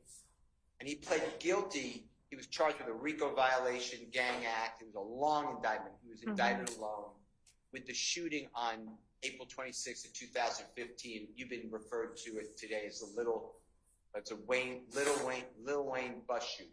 Okay. What the state did, though, was rather shocking. They had Detective Reese on the stand.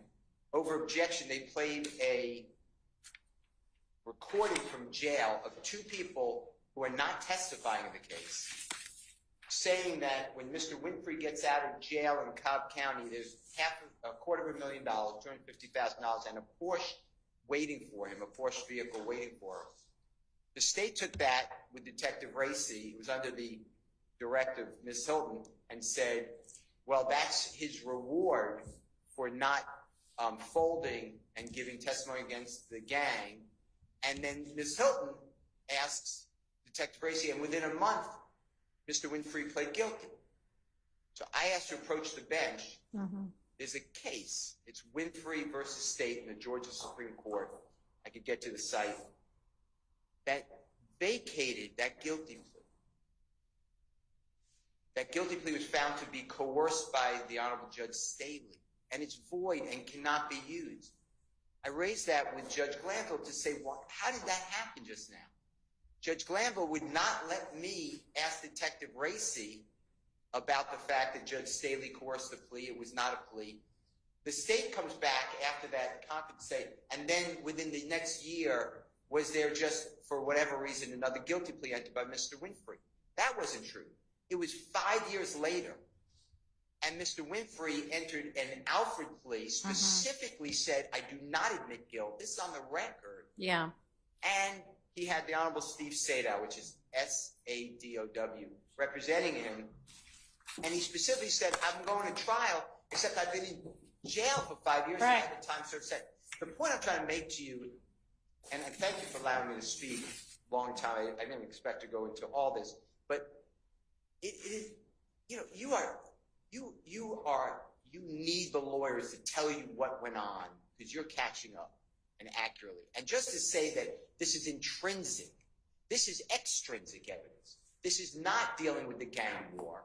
This is dealing with an issue that arguably it's up to the jury.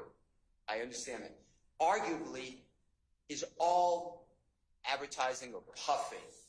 And to act like this is reality without giving you the other side is just wrong.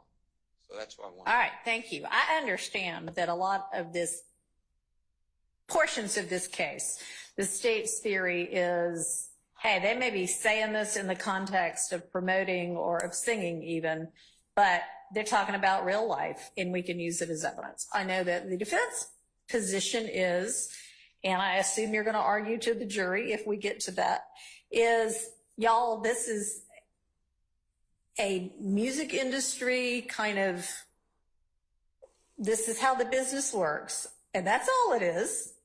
And that's not up to me to decide. That's up to the jury to decide whether, you know, which theory they think is the convincing one and whether the state has proven its case beyond a reasonable doubt or not.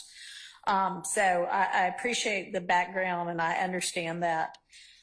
With regard to the guilty plea that at the time, I mean, he did enter a guilty plea.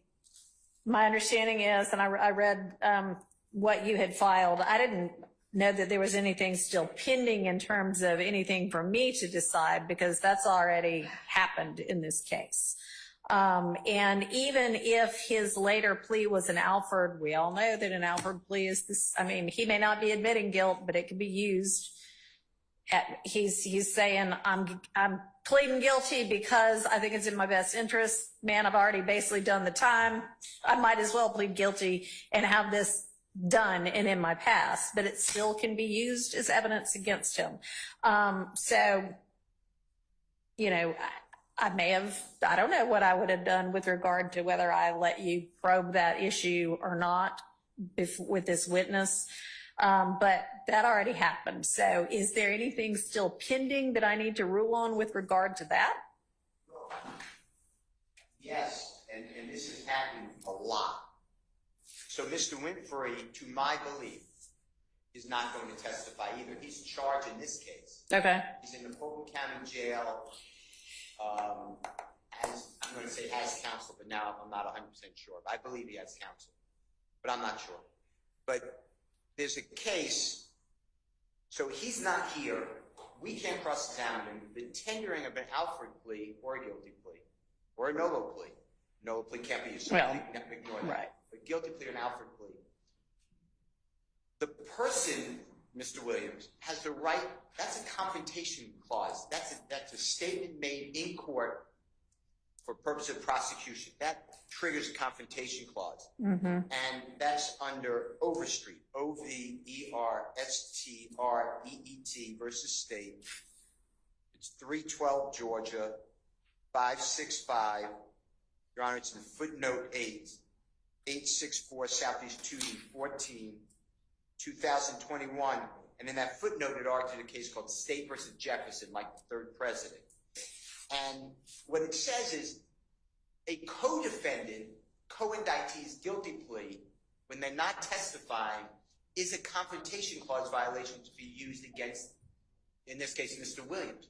All right. So, Let me ask you something. So what he is indicted for in this case, this Rico. Right. This, this instant case. That's not what he pled guilty to before Judge Staley and then entered a Galford plea to later, is it? He did, because it's also an overt act. All right. He pled guilty to something that's alleged as an overt act as part of RICO. That's true. Okay. He being, I'm not. He Winfrey. Yes, that's exactly Okay. right. But, when saying, yeah, but he pled guilty and it came in, none of it, in my opinion, this is my argument, should have come in, because you need the person, in this case, Mr. Winfrey, so he can be asked, why did you plead guilty? The jurors have no clue. And the state did not put in his guilty plea. So it's all oral over objection. So I want you to understand this. When the state is telling you, and I went backwards, I guess, but, the man already took responsibility, pled guilty, we proved all that. They really didn't prove it. They got hearsay evidence, which I objected to, and therefore it's an objection. Judge Glanville disagreed, but it shouldn't have come in. Judge Glanville let it in for a statement against a co-conspirator, a statement against his interests. He's not here. That doesn't apply either. That man's not on trial. Okay. So I'm asking what's pending for me to decide. What's for you is going to repeat. The state constantly is putting on guilty pleas of people who are not here, who are not going to testify, and then they use it as a weapon against Mr. Williams. So that's one thing. And then the second thing that why I stood up, I just want you to understand, it is not like this has been proven. The game and that they were shot at, it's just a theory. And I understand you're saying, yes, then they have to prove it and it's up to a jury. I agree with that. But I don't want you to just buy into, this is so important because it's already in evidence and the state needs to, Okay. evidence is prejudicial. All right. Thank you.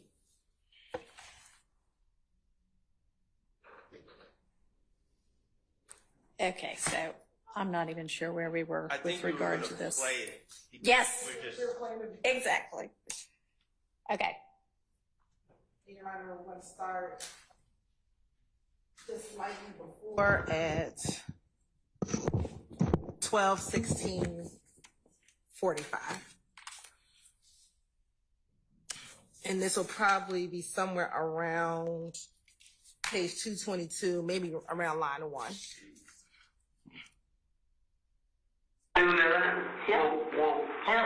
He not taking no shit. He not taking drugs, not taking no shit from nobody. Well, nobody else care about nobody else. You know what I'm saying? Drugs take shit from nobody. Well, how does the beef with game in here? The game we get is shut up, it's dope, we told Shan do it. Shan told me his mother was up there winning. Just give me the word. Yep. And Doug told him no. Say something on the GD, I can't Nipsey, Hurston, something like that. He ended the beef. You know what I'm saying? He stopped. I ain't here to play. You know what I mean? I just don't want to go to jail. And we're going to stop it at 12:17. All right. If y'all want me to figure out what got said, then I'm going to have that tape. I'm going to have to slow it down. I have no idea what he said. I know a lot of it, but the little part that y'all don't know either, I'd have to listen to it a couple of times. So I don't know.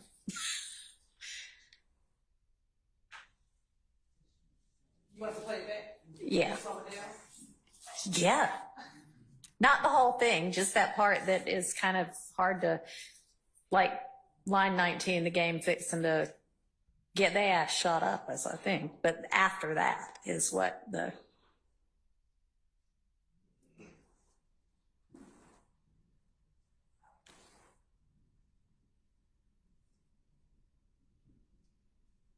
Before you hit play, is the sound coming out of that little white speaker? Is there any way I could get any kind of a speaker closer to me?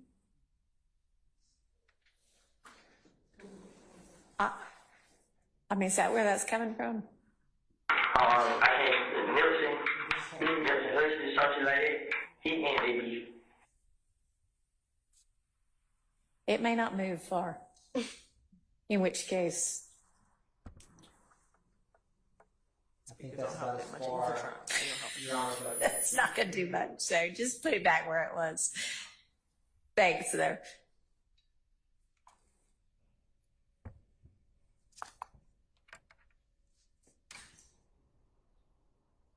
Your Honor, I don't know if we can play it slower in evidence review, but I can Well, play it just- multiple times as evidence reviewer. Who trying to do that? Him. He not taking no shit. He not taking no shit from nobody. Well, nobody else care about nobody else. You know what I'm saying? Don't take shit from nobody. Well, how does the beef with Game then? The game league is shut up and do it with told Shannon do it. Shannon don't make probably resort that win. What I hear them saying is the gang fixing to get his ass shot up if Thug had told Shannon to do it. And I think it's the next. Okay. That's the most discernible. Just give me the word. Yep. And do it to him. No. Say, turn on and do it. The game league is shut up and do it with told Shannon do it. Shannon don't make his probably resort that win. Just give me the word. Yep. Shannon, nobody's something The like game league is shut up and do it with. if Thug would have told Shannon to do it. Well, how does the beef with Game then? The game league is shut up and do it with told Shannon do it. Shannon don't make his probably resort that win. Just give me the word. Yep. I hear A theory? Shannon tell me out of his mouth. Okay, well, I assume that matters. So I will listen to that in my chambers where I can actually hear it a little better. So we'll have to revisit that as well, but go ahead. I'm not trying to beat a dead horse here. I think that when it comes down to it, my objection is that, first of all, anything involving the gang is not charged, is not in the indictment at all. So it is extrinsic in my estimation. I don't know how this fits into the story or is needed to complete the story. In addition, it is bad character evidence about my client. It's a prior, if it's extrinsic, it's a prior bad act as alleged. And also, I'm not hearing the told me out my own mouth, so there's speculation involved as well, or, I don't know what the source of his knowledge is, but he's not saying that he was with Shannon waiting on the game. So there's that issue as well. Okay, so with regard to that issue, they probably are not doing police questioning thinking I need to establish exactly who everybody. It may be that through this we don't know, and if it comes in, you may just have to ask and maybe establish, or maybe beforehand, what was the source of your knowledge when we have Mr. Copeland and not the jury, and we can find out, is it total rank hearsay or is it not? I don't know. As long as we're allowed to do it outside the presence of the jury. Okay, and then with it being a prior bad act, there is no act here, so it can't be a prior bad act. Well, the act is Being willing to do what Bug says. Mr. Stillwell is, according to Mr. Copeland, is waiting, I don't know where, waiting somewhere to shoot another individual. That's an act. I'm not sure it's a crime to be willing to do it if you don't do it, unless. No, I'm saying waiting, not. I heard waiting, like he was in, I don't know, I'm just making this up.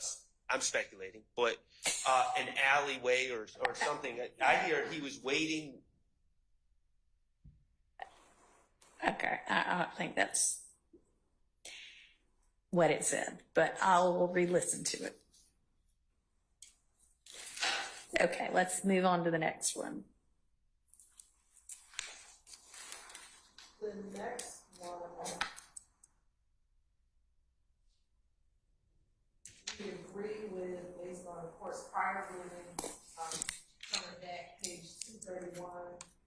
line 5 through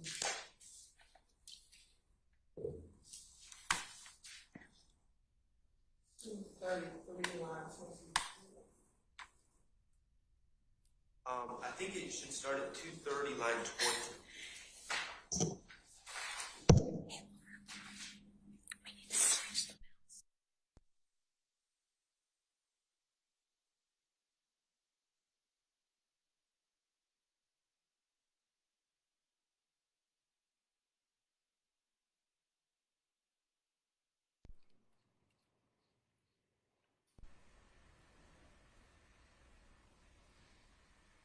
Yeah, 230, line 24. Well, 230, line 20 says, this is Mr. Copeland speaking, that car that they're saying shot the tour bus. That seems pretty clear to be hearsay.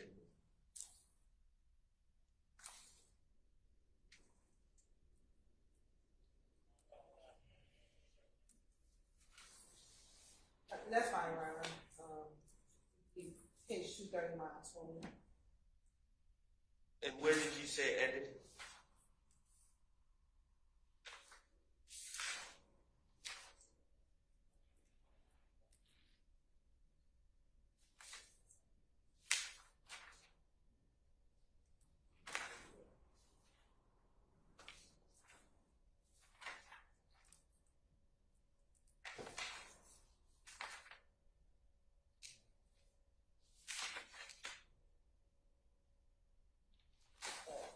To 38, line 20.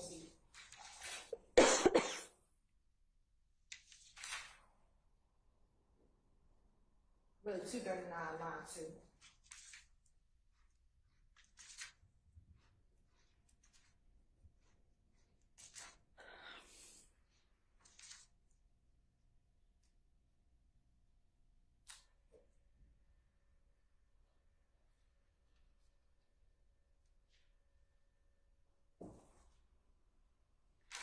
Okay.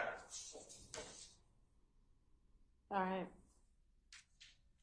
We're in agreement with that. All right.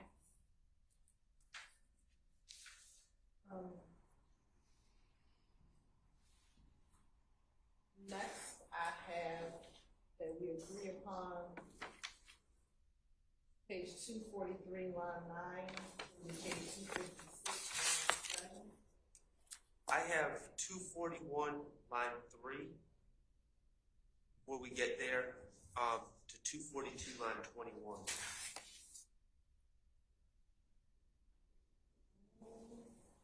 That was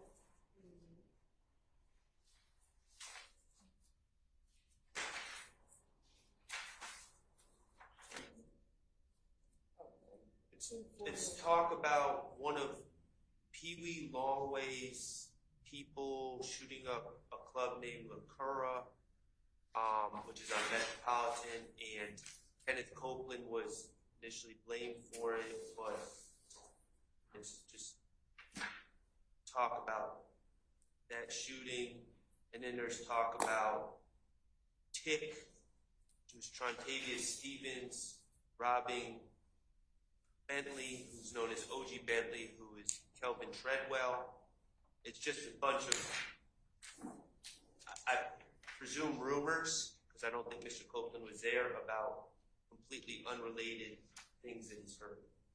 okay. So 241, line 1 through 242, line 14.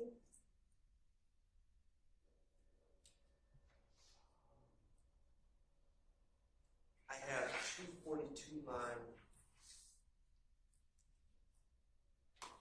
Yeah, that's fine. All right. So y'all agree that's out? Yes, no? Oh, Okay. yes, I'm sorry, no. And then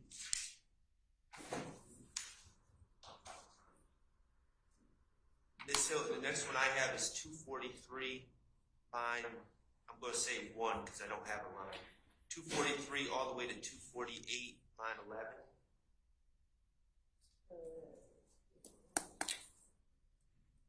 All right. So I'm glad we're doing this. What I want y'all to do is get together beforehand and everything that is agreed to, y'all agree that it's agreed to, so that we spend the court time talking about the stuff that's not agreed to, okay? Yes, Your Honor. And I know y'all are doing the best you can, but try to do better.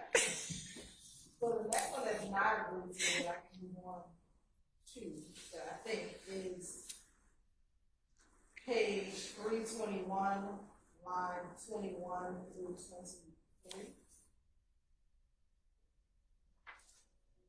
All right, let me get there.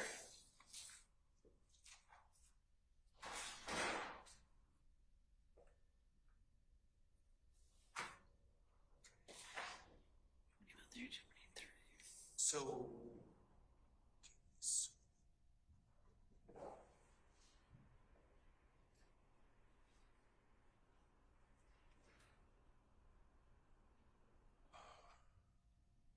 Okay.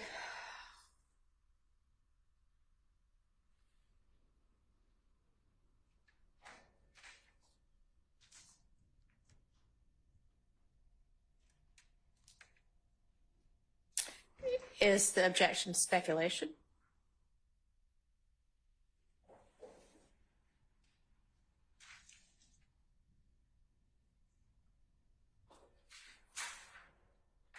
Yes. So, Like personal knowledge. so here, Your Honor, he's repeating, this is a part that co-conspirator, this is the night of the shooting. Mm-hmm. The murder down in the Thomas. Okay. And he's repeating what Demekian told him regarding what happened with the murder. And specifically that line where he says, I guess that's where Thug went. Mm-hmm. When you listen to Kenneth Copeland, it's not speculation because this is what This is just the way he talks. Because even when you look at line 24, he says, and when Thug was at Bentley's spot, which was more of an affirmative, this happened based upon what Demekian told him. So this is all in relation to what we argued the other day regarding co-conspirator statement. Where is the state getting that he got this particular information from Mr. Garlington? Because throughout here, he talks about this is what Demekian told him when he got into the car with him and explained the murder to him once they got to the car. I thought when they got in the car, all they had time to say was they shot nut, and then like some other little tiny bit after somebody else got out of the car again. And then that's when they drove up to Mr. Sky Williams' House or wherever. And Nard got out the car. And it's I understand that's when more detail came in. That Okay, and maybe you're understanding where is the evidence that all of that got said in the car. You might need some time to come up with that.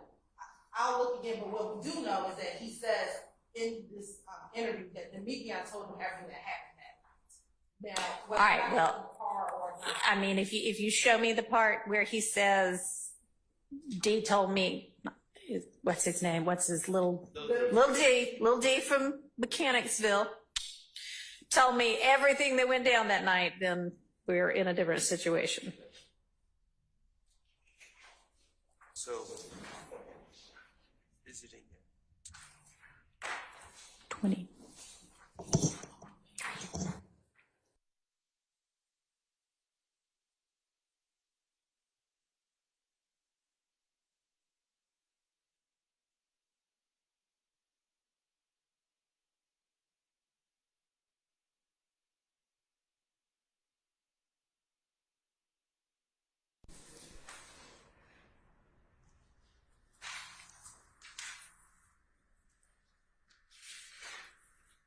All right, so I see if we go up a page on 320 around line 9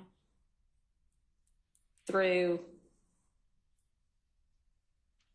13, or really 17, 18, that he's at least saying D told me this is all the people that were involved, and he personally knew it because he was with them. if we go to page 318, Your Honor, Okay. lines 10.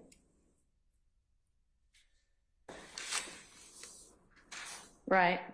And he says, this is what little D broke the story down. He said, and then he goes into what Louisiana said, which is all the leaving the Sky House and said they rolled past and met outside. They went somewhere, changed cars, and that was it. I dropped Shannon B off at Doug's house, and he continues to elaborate. Right. So that's all what happened beforehand. Right. And I think, That's why I didn't object. No, right. I'm objecting So to co-conspiracy. I understand. So where's the part where we have any kind of foundation that, and I mean, maybe it's just in context, it's clear he told him the whole thing from start to finish. Maybe, but y'all show me where that is. I mean, I guess Lil D broke the story down, maybe. So, our understanding from this interview is that the breaking down happened in the car. What doesn't matter where it happened, as long as it did happen, as long as you have some evidence that shows he told him all of it. This, yes, from Okay. everything he says to the detective in this interview, everything about that murder that night is what. This is, okay, this is him saying, here is what he told me. Okay. All right, I'll take a look at it more in context over the lunch break. But that seems to be a pretty good basis for arguing that. And he says it early, so this is the second time he's telling the story. So for the purpose of this interview, Your Honor, Okay. he tells the story initially early on in the morning to Detective Gaither, Detective Dennis, Yep. and detectives, and then later they bring in Detective Thorpe, who was the homicide, and lead detective on the Thomas case, and he reiterates the story again with a little bit more detail in front of Detective Okay. Thorpe. So he's telling them all. All right, and he's already said, I got it all from Lil D. Okay, all right, I mean, I think that is satisfactory, as, yeah, he had a source for this.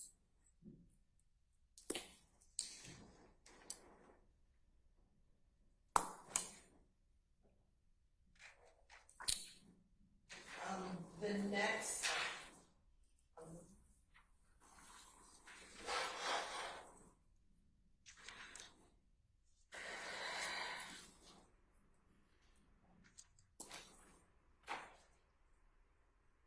I have 341 to 341, I think 19 to 350, 17.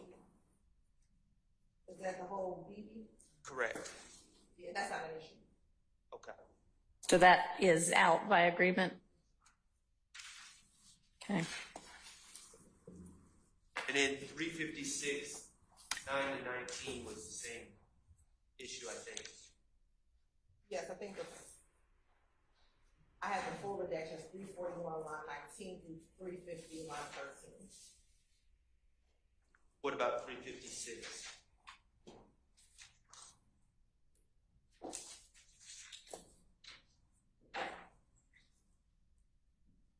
Yes, 9 through 20. Yes.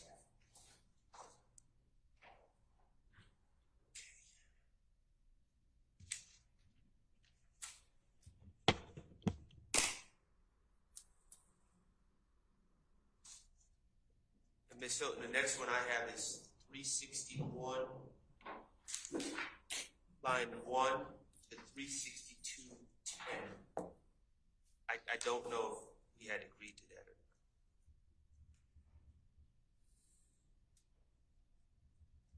What I have as the final is that we were going to take out 361, part of line 16, so line 17, where it says Shannon shot up that tour bus. Say the lines one more time. Half of line 16 and a portion of line 17, the sentence reads, Shannon shot up that tour bus.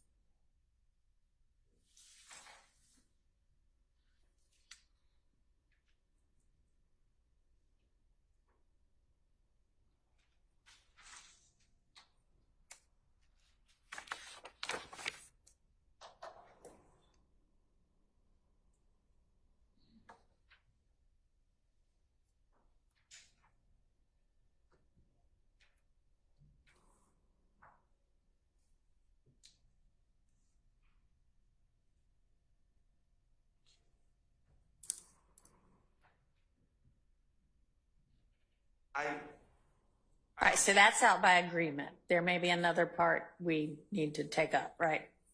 Right, well, part of that, Detective Thorpe says, listen, this is 362 lines 7 to 10, which was included in my objection. I'm sorry. I guess the state doesn't agree with that. Detective Thorpe, Oh. listen, but you said a key piece of stuff we've been asking you. You said without a hesitation, without a doubt, Shannon the one who shot the gun. And then Kenneth says, y'all keep thinking I'm doing stuff. And I'm not 100% certain on the context as I sit here now, but it's right after discussing the Lil Wayne. Well, what I believe is happening in this portion, Your Honor, if you go back to 361, Kenneth is elaborating that he's not the problem, it's Shannon. And so he goes on and he's saying Shannon is doing everything. Specifically, he says Shannon killed Nut. Shannon shot that tour bus. Based upon prior ruling, we know that should come out. Then he continues to go on. And he's saying, I ain't retaliate one time, now I'm on 362. And then Detective Thorpe, I guess, is trying to clarify. I said, because you just said a key piece of stuff we've asking you. You said without a hesitation, without a doubt, Shannon the one who shot the gun. Because, and this will be speculation on my part, but I think because he's the investigator of the Donovan Thomas murder, that is what he is focused on. And then Kenneth Copeland doesn't even respond. He just says, y'all keep thinking I'm doing shit. I'm not doing nothing. I'm telling you, I'm fixing to go back to jail. I'm not trying to hurt anybody. So he doesn't even respond to Detective Thorpe. So maybe we could just take that part out then? It seems right. The Detective Thorpe part? Well, without a hesitation. Yeah, okay. So why don't we just take out 7 through 11? So 362, 7 through 11. Or 10 or whatever. 10, I guess. Okay. Yes. All right. Next one that we have dispute about. The next one we have this. Yes, because y'all can spend your lunch break talking about the ones you agree on. And then you can come back and put it all on the record.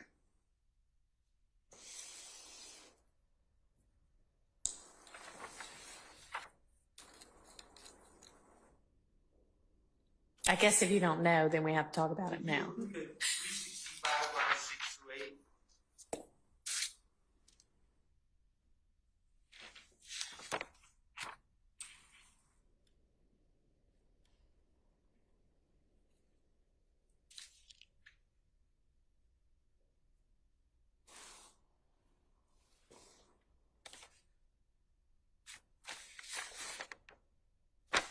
8. $365.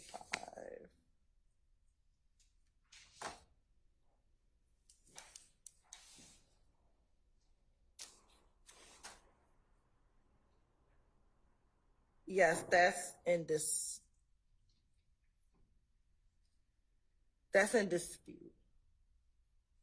Okay, so, Your Honor, on 365, 6 through 8, the context of this is Quindarius Zachary, also known as the other little dude, from Cleveland. He allegedly would buy, he's not a convicted felon, he allegedly buy guns. At some point, he bought a gun for Kenneth Copeland. Kenneth Copeland, allegedly, Copeland ends up getting arrested. Then he wants to get the gun back, but then wants to get rid of the gun. And it's a gun that's later, my understanding is later, Kenneth is arrested for because he's carrying it to the Dunbar Rec Center and leaves it in the bleachers.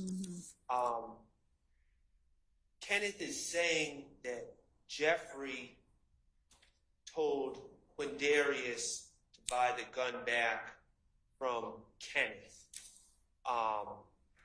However, Kenneth was incarcerated throughout that period, is my understanding. So I don't believe he's speaking on firsthand knowledge. He's just speculating or passing on hearsay that Jeffrey instructed Quindarius to buy the gun back from Ken. I don't believe he has any firsthand knowledge. So I have a different analysis. I believe that they are talking about initially buying the gun from the pawn shop. So if we go, but they're talking about the fact that Quindarius buys the gun, specifically most of the guns from Arrowhead Pawn Shop. And for the reason that Mr. Shard stated, the state believes because he was not a convicted felon, he would purchase a number of the guns on behalf of YSL members. And what the detectives are saying to Copeland is, you told him to buy the gun. Right. And he said, no, Thug told him to buy the gun initially. And then later on, there is some conversation about Mr. Copeland was arrested and he was going to try to sell the gun, which when he got out, and that's how he ended up. Yeah, this looks like the buying it to begin with, not the buying it back afterwards. Well, either way, Your Honor, I don't see any indication that it's anything but hearsay. And here's the other thing. Quindarius Zachary is apparently going to be called. So Quindarius Zachary would certainly have firsthand knowledge of who told him to buy a gun. And right now we have Kenneth Copeland on an out-of-court statement, possibly speculating or passing on hearsay. And it seems to me that we would have a live person on the stand that could answer that question pretty clearly. What my position would be is, one, if this statement comes in, it'll be contingent upon us asking some foundational questions on the stand first. And then depending on what his response is, Okay. this would probably be a prior inconsistent statement, depending on what his answer is. I don't know what it will be, but we can lay more foundation as to when, how did this come about? How does he know Doug told him to buy the gun or not? All right. I would just ask that the foundation is laid Outside the presence of the jury. Yeah, absolutely. Outside jury. I just wrote that down. Okay, so we'll need some foundational questions on that. Assuming you can lay the right foundation that he actually knows it, then he ought to be able to say it. But we don't know that yet. All right. Hang on just a second. Miss Winfrey.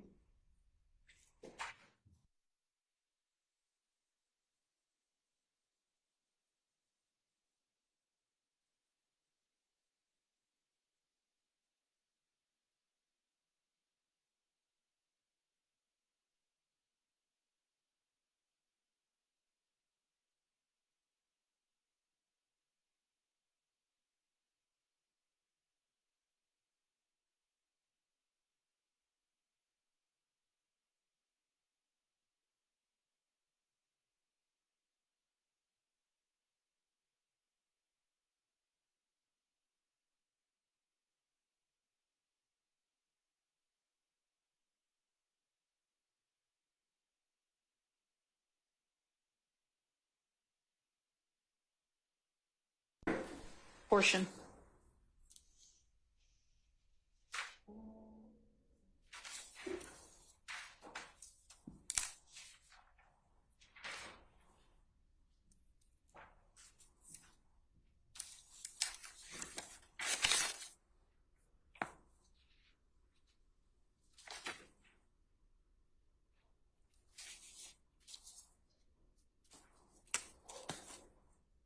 I believe there was a portion of, so page 375, line 17 to page 376, line 9. The state only had an objection to page 375, line 17 through 19. Defense counsel wanted that line out. That Mr. Copeland says Doug is connected to a lot of people. We wanted that portion in, but that was. I don't have a problem with that. And then 375. All right, so hang on. So all of 375.17 through 376.9, there's no objection to. Is that right? Is that right? Coming out. Okay. Wait, coming out or staying in? Y'all seem to be saying. It comes out. We're agreeing that it comes out. Wait, hold on. 375 lines 1 through. You said 1 through 9, Your Honor? No, I was saying what you said. Oh, I'm sorry. Yeah. I thought I You heard said 375 line 17 through 376 line 9. Are you agreeing that all of that is in or all of that is out? I think everything from 375.20 to 37. Everything from 375.20 to 376.9 is out. Out. Okay. I agree. All right. All right. What's next?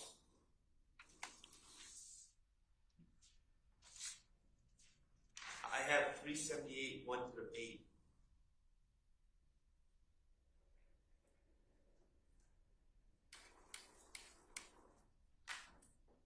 You said 378, 1 through 8? Right.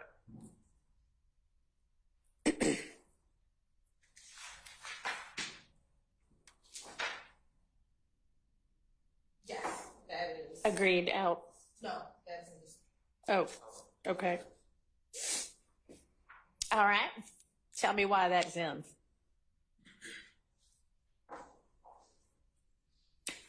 Oh, I see. That's not the detective saying 7 through 14. That's Mr. Copeland. Yes.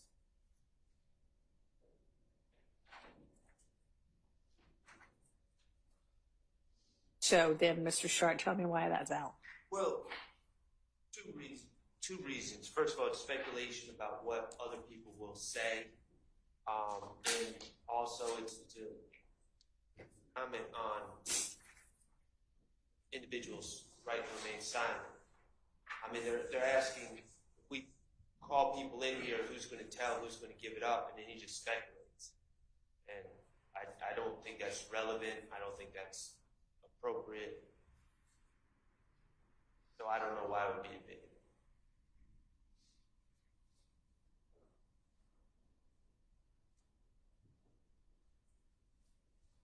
What's the scope say? Your Honor, so this is the portion, you look at right before, on page 377, the detectives are asking Copeland, specifically talking about the murder, who do you think we can call in, who will speak to us about the murder? And what Ken Copeland's response beginning on page 378, line 1, put it this way, Thug and them already knew those 4 right there, they're not going to tell. Mm-hmm. He's talking about Yak, Nard, Shannon,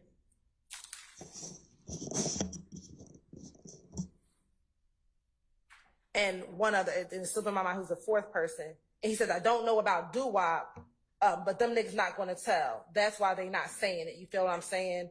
I understand why everybody doing this stuff, but I at least going to make a way to be like, well, Woody's told us, you feel what I'm saying? This is a YSL member who knows the individuals in which he is around. He knows who will come and talk to the police and who will not.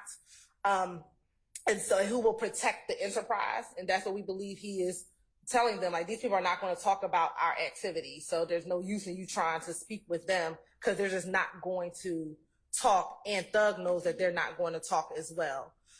As it relates to commenting on pre-arrest silence, Your Honor, I'm looking at an 11th Circuit case, United States v. Reeves, REEVES 742, Fed 3rd 487, which is a 2014 case. And Sorry, just tell me that whole site again. Sorry, and if I went too fast, I apologize. United States v. Reeves 742, Fed 3rd 487. Okay. And the key holding that we have is the government may comment, and it's really on a defendant's silence if it occurred before the defendant was in custody and given Miranda warnings. In this case, at this time, none of the defendants were in custody at all. They were still investigating the homicide. At this point, no arrest warrants were even taken out. During this interview in June of 2015, warrants were not taken out until October of 2015 for the murder of Donovan Thomas. So this will not be commenting on any pre-arrest silence, Your Honor. Okay. So aside from the pre-arrest silence objection, what other objections do you have? Well, it's speculation, and it's also, I guess, relevance. Like, why is Kenneth Copeland giving why would the jury hear an out-of-court statement by Kenneth Copeland about whether my client will give a statement to the police or not? All right, so y'all had pointed me as the objectionable portion to 379 lines 1 through 12. No, 378. I'm sorry. Okay. That makes a lot more sense. Okay.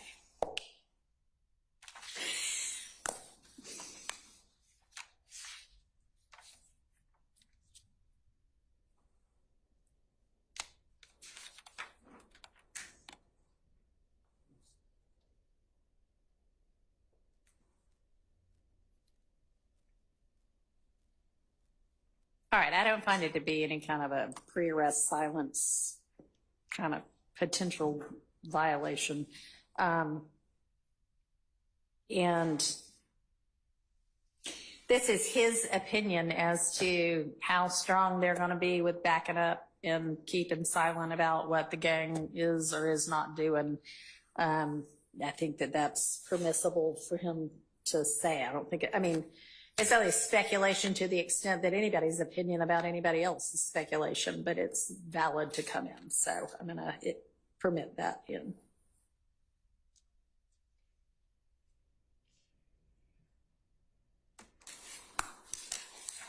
What's next?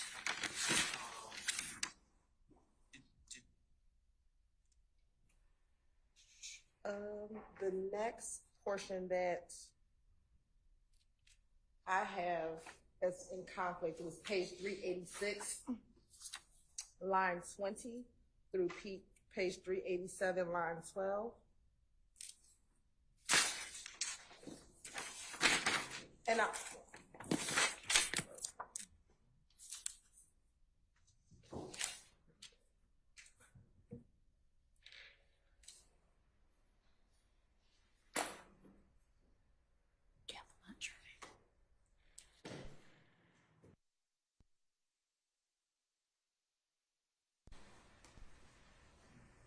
Is that in dispute?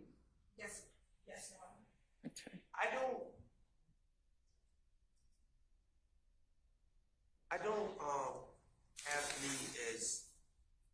I don't have the dispute quite as broad. I just have the dispute over 387 lines 6 through 13.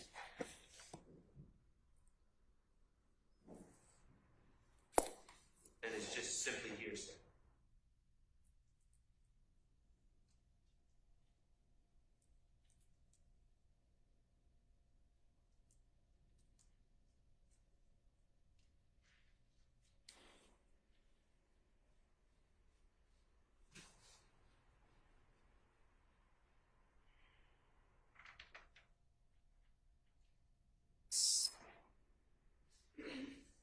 So, Your Honor, the state would say that this is not hearsay. We're not offering lines, page 387, lines 6 through 12 for the truth of the matter asserted. When you go back to page 386, Mr. Copeland, I think it's around here, he starts to explain that he never had an issue with Donovan Thomas, like that they've had conversations with each other. And some of the subject of that conversation was Mr. Copeland's relationship with Mr. Thomas's brother, Kelvin Watts. So when you get to page 387, lines 6 through 12, he's telling them about a conversation that he had had with Mr. Thomas prior to his death. Now, whether or not Mr. Thomas said, I'm going to go holler at them, or whether or not Mr. Thomas did go holler at Kelvin is not what we're offering it for. It's solely being offered for the fact that they engaged in conversation that was amicable prior to his death. And so we're not offering it for the truth of the matter asserted. All right, so it's on 386 where he's talking about actually having the conversation with Mr. Thomas, right? Yes. Okay, and that's fine. That's not objectionable to the defense. So the part that they're objecting to is the part where, I guess, who is it that's walking up and saying this?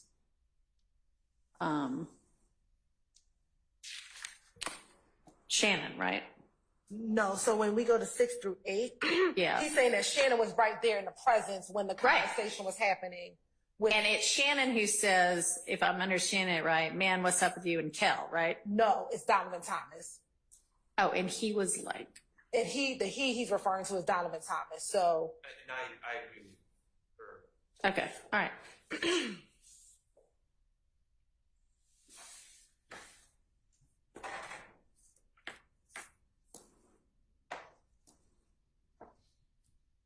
Okay, and so you're not offering it for the truth, you're offering it for the fact that Kenneth Copeland and Donovan Thomas are cool with each other. yes. All right. Well, I mean, that already comes out in 386 that they had a conversation. My objection is when Kenneth says what Donovan Thomas said, allegedly said, which is, man, I'm gonna holler at N-word and I'll let you know what's up. Mm-hmm. Because it's giving the impression that, and it is coming in for the truth of the matter asserted, that Mr. Thomas was playing the role of peacemaker. All right. And So I'm sorry, I don't mean to interrupt, just for purposes of keeping the record clean. So now what we're really talking about is just lines 10 through 12 of 387, right? Okay. So in that, they're saying, hey, man, you got to be offering that for the truth.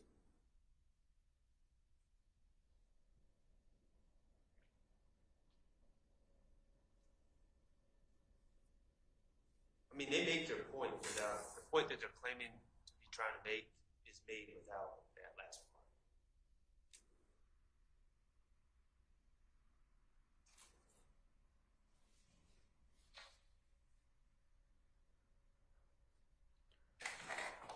But I think that gives context when you continue to go further down that page. And when he says, that's what Nut said. And then Kenneth says, yeah. So when me and Kel seen each other, I believe he says, when me and Kel seen each other at the skating ring, Kel was like, well, he wanted to see what Thug got to say. So I called Kel on FaceTime. Okay. We give us some more history. In the week leading up to Donovan Thomas's murder, there are a couple of events that Yeah, occurred. I actually am already familiar Yes, with the so- skating rink event. So it appears that on that Sunday, Kenneth believes, based upon his interactions with Donovan, that him and Kel are cool. And matter of fact, they actually do talk and have a conversation. And then the next day is when Kenneth Copeland gets beat up at the skating rink. So all this is in context of what is happening or developing those days leading up to Donovan Thomas's death. So I think it puts the second part of this page in context. But the only way it provides context Is if it's being offered for the truth. Right. I was about to say, so now you're conceding it is being offered for the truth. Not whether or not he hollered at him, but the fact that they just had this conversation, whether or not, because we don't know if he hollered at him or not. We just know that something may have occurred, then they saw each other the next day. Donovan might not have ever talked to his brother that day before. We don't know. We're not saying. He definitely went and spoke to Mr. Kelvin Watts once he left that meeting. We don't know. We're not offering to say he did talk to him. We don't know. What we know is the results, whatever that conversation was, there was an amicable meeting between Kelvin and Mr. Thomas that Sunday Even to the before. extent of the discussions about his own brother, it was amicable. Correct. Whatever. Whatever. Okay. But not for the truth of whether he's actually going to holler at him. Right. All right, well, that seems like it's then not offered for the truth. So, all right, that can come in. All right, let's take a lunch break. I know the lunch is here for the defendants, so let's be back. Will it be enough time, you think, to get everybody fed to come back at 12:20? Not 12:20. No, that will not be enough time. 1:20?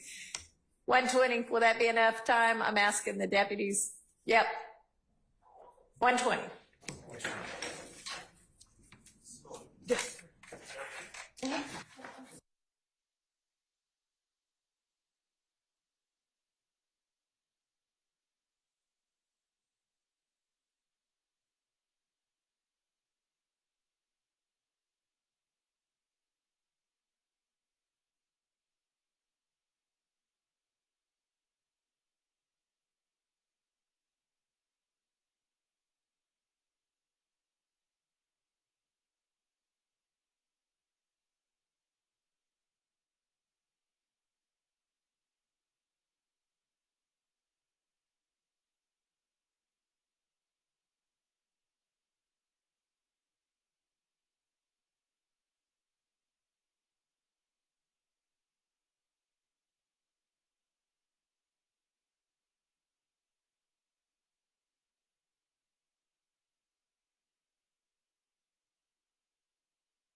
All right.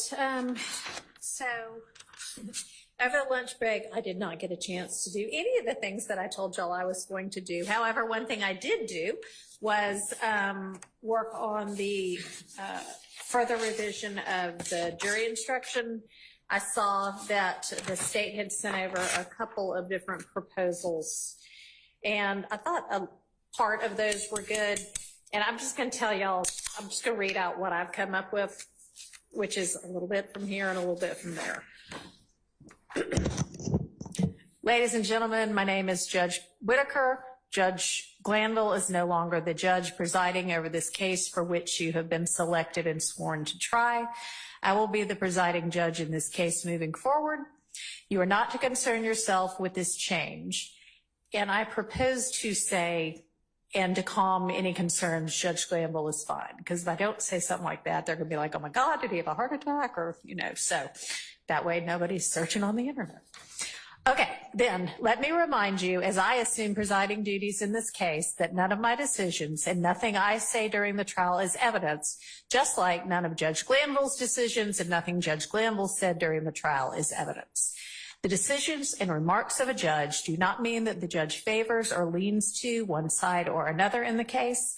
I am only interested in seeing that this case is tried fairly based on the laws and the Constitution of the state of Georgia and the Constitution of the United States. You are to disregard any comments that may have been made by Judge Glanville about any of the lawyers in this case. To maintain the dignity of the jury system, I remind you that you must decide this case based only on the evidence admitted during the trial and the laws I will explain to you. Thoughts, objections? Anything inconsistent with what Mr. Williams filed yesterday, which I know was part of the file, we would object to. I think that it's important not to say that don't worry about it, Judge Glanville is fine. Okay, well, I just mean, if you want to come up with another way to say that, that's fine. Do you not want to say anything at all? Just. I'd like to say what I wrote. He's been removed from the case. That's it. It's not disparaging. It should be disparaging, but it's not. It just says he's been removed. Well, he is no longer the judge presiding over the case. I think. Pretty much says that. All right. Can I also ask just a procedural question? Mm-hmm. You were very kind in emailing us transcripts like June 7th. Is that, can I ask you, do you know if that's in the record? It is not yet because it was the rough. Are you talking about of the ex parte? Yes. No, when Ms. Weaver sent it to me on request, she said at the time, this is still rough. So as soon as it's ready in final form, I can ask her to file it, but it's not yet. Okay, thank you. It's just that we've been referring to it. Sure. In an appellate court opinion. Now, it will get in the record. Thank you, Your Honor. All right. Your Honor, with respect to the instruction that you are to disregard comments that were made regarding any of the lawyers, the only concern I have is that, of course, the judge ruled on objections, and in the ruling, I don't know if anyone could perceive any of that as comments. I know it's kind of silly, but it's plausible. And I would ask that the court, with respect to the pattern or the altered pattern instruction, instead read the decisions and remarks of a judge do not mean that the judge favors or leans to one side or another in the case. Mm-hmm. The court is only interested in seeing that this case is tried fairly based on the laws and the Constitution of the state of Georgia and the Constitution of the United States, rather than. I am. Right. Is that the change you're talking about? Instead of saying I am, say the judge is? Correct. That, and instead of saying disregard the comments that the judge has made, instead read the decisions and remarks of a judge do not mean that the judge favors or leans to one side or another. So you're saying just say that, don't say disregard. Right. Okay. Oh, I'm overruling that. Okay. So neither side's happy, so that probably means I did a good job. Will the court, is the court considering, instead of saying I am, saying the court is? I didn't know. That's fine. Okay. I don't think that's a particularly substantive change.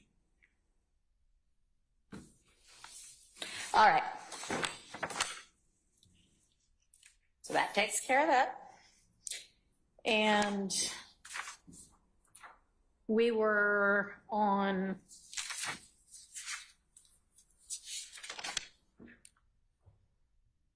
I think we had finished the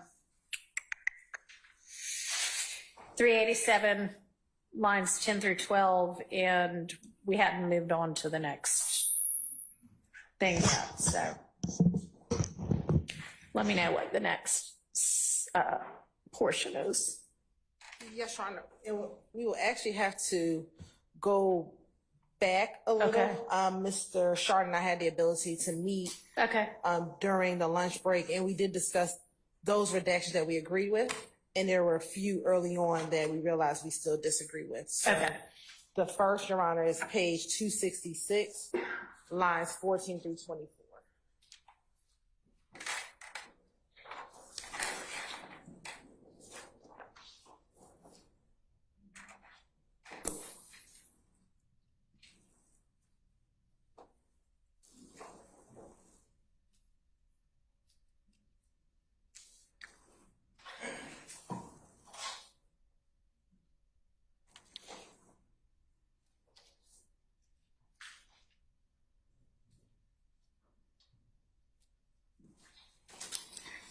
Okay.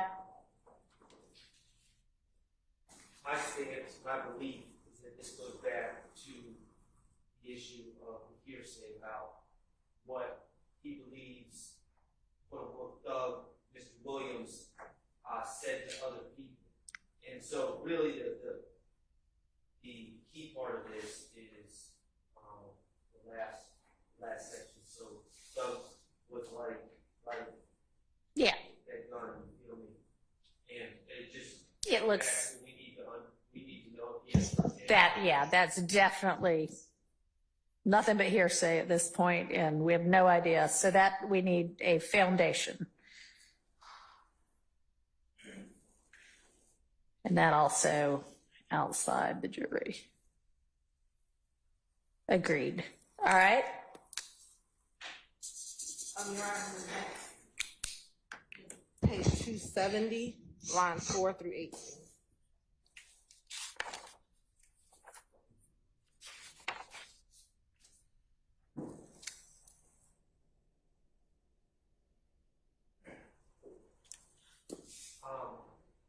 You know, I stand by my objection to this, but in candid in court, I can't say the page number, but you previously stated that Mr. Copeland's statements that Shannon was in possession of the gun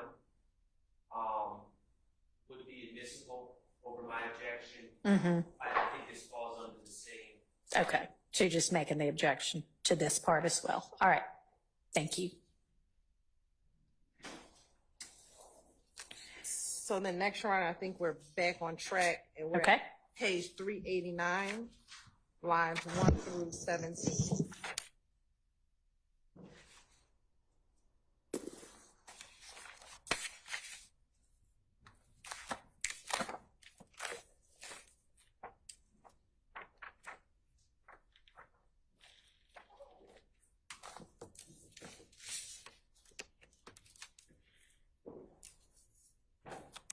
So, Let me read it. Give me just a second.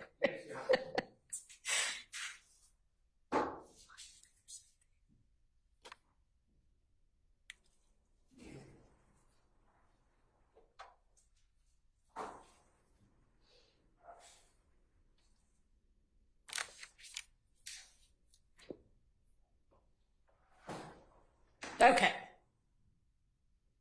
so if you go to just the last line of 388, just back it up. Yeah. It says, they're asking who's talking about the Donovan Thomas case. And he said, I never heard Shannon talk about Mm-hmm. He says, I heard Nard talk and laugh about it. You know what I mean? And he doesn't say what Nard says. So there's no statement. The fact that I've heard Nard laugh about it, we don't know the context of it, but that may be admissible against Nard, who his name is Miles McMullen. He's on the indictment, but he's not sitting here with the rest of these gentlemen here today. Mm-hmm. So we think it's inappropriate to talk about how Nard has reacted or Miles McMullen has reacted to this. Can I ask, so it's either in evidence or going to be in evidence, all of the people that the state alleges committed this particular alleged crime, right?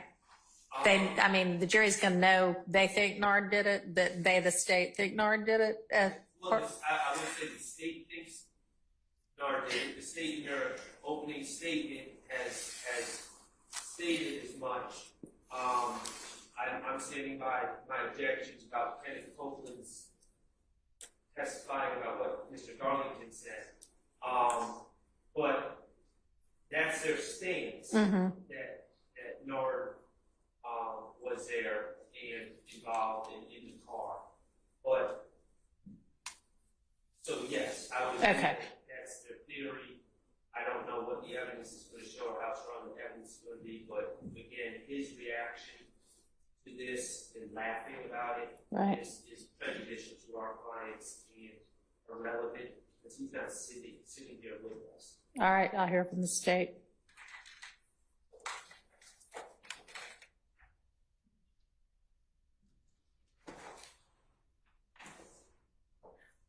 Your Honor, we do allege that the person he's referring to as McMullen is a member of YSL and one of the individuals who shot and killed Mr. Thomas back on January 10, 2015.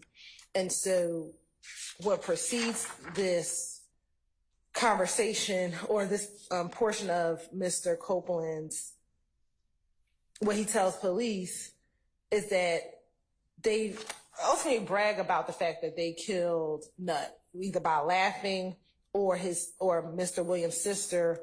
We believe that that's a person by the name of Max. We believe that she is an unindicted co-conspirator in the YSL gang enterprise.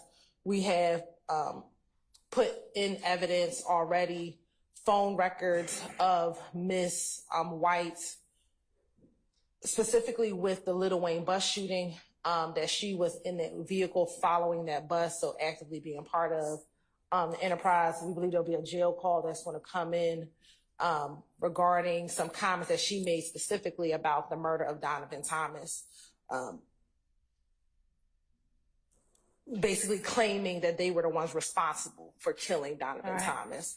And so these statements corroborate that ability for this gang to be cohesive regarding a crime that they have committed, and talking about it freely amongst themselves, we believe would show cohesiveness with the gang, would show, and that would be in furtherance of this gang cohesiveness. Okay. So now I understand that the state is, the argument for admission is A1B2E.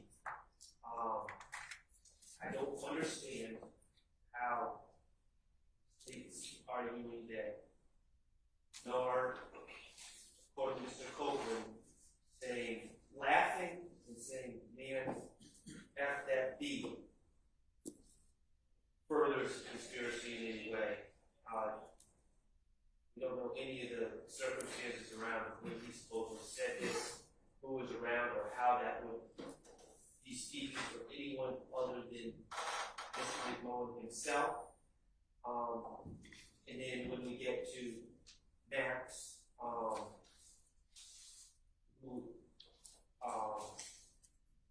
she allegedly said something about, and I guess this was afterwards, according to Mr. Copeland, I don't know.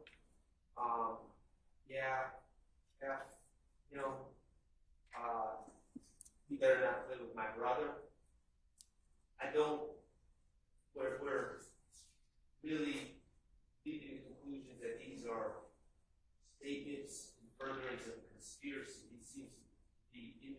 statements, just what they think about things. I don't know, maybe Max doesn't like Mr. Thomas, maybe Max does like Mr. Thomas was mad, but Max is not, it's not a statement by a co-conspirator, it's not furthering anything. Max and NARS do not speak for Mr. Stillwell. Mr. McMullen laughing is not an indication of how Mr. Stillwell feels about anything. And neither of these two individuals, Max or Mr. McMullen, are seated here today. So I don't know why it would be admissible against them. Okay, so, well, because it's alleged to be a gang and it's alleged to be RICO. And I mean, it's, you know, kind of good in contrast that your client never laughed or said a thing about it. And these people are, you know, it's not true. And you can point at somebody not here if you want to or not. But I think under the state's theory, and given that you're telling me evidence that these people are going to be shown to, at least by a preponderance, be part of this gang or associated with this gang, and this is kind of bragging on the gang. Well, Your Honor, regarding the association with the alleged gang, I just want to make sure I'm clear. Max is not indicted. Right. She's not charged. No. Really, this is the first time I'm Hearing that she's an unindicted co-conspirator? Yes, I've heard her on help calls, talking to people, but I don't believe I've ever heard that she's an unindicted co-conspirator. Now you know. And I believe you did during the entire Little Wayne bus shooting. Mr. Steele corrected me and said that they have. Okay, all right. So, yeah, I'm going to let that in.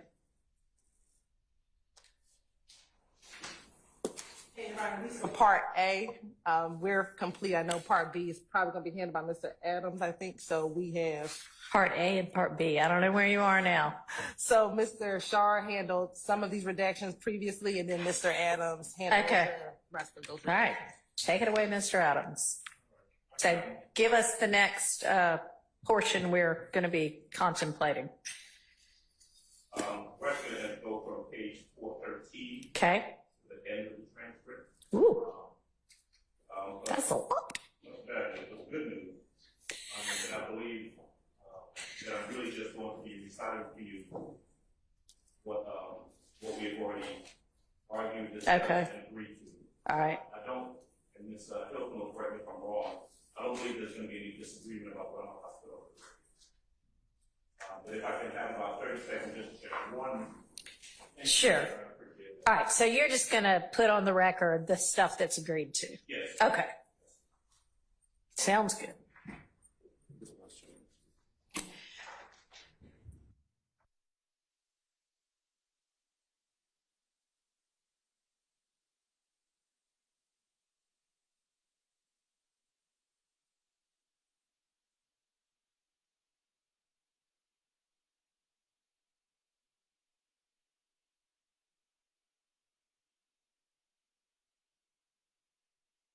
Pages of lines. Might I ask, if it's already in writing anyway, and y'all can sort out that you do agree to it, if you might just file it instead of reading it out for the next 20 minutes? I could. What you're actually seeing me flip through our email exchanges between Okay. Ms. Hilton and I. Okay. Well, you don't have to file the emails, but maybe that might be a better use of our time and easier for you. I'm happy to do that if All that's right. the court's preference. Let's do that. Okay, One y'all, moment if I okay. can, though. Let me just make sure we agree on one point.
And and I will follow the court's instruction. Thank you. I think we can very well go ahead and I can put an email together that outlines what we have agreed to in terms of the redactions.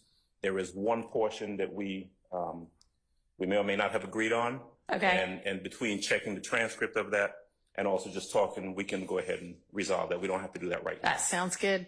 All right. So, and you can just file, I mean, it doesn't have to be in email form. You can just print out here's what we've agreed to and file that. I'll do that. All right. So what's our next statement we're moving to?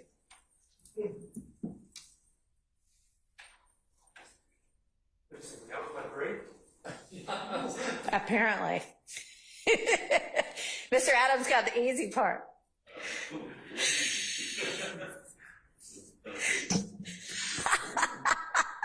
Wow. So we have the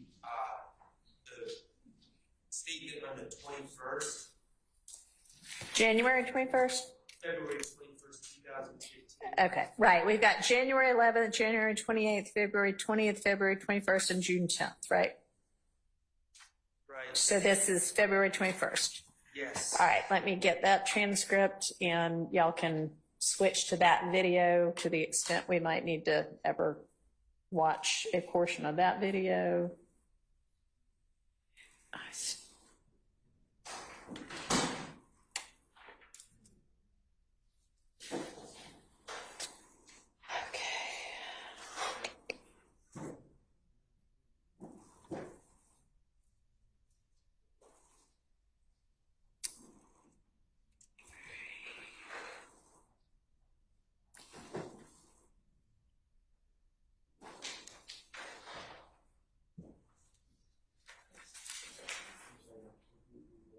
February 21st.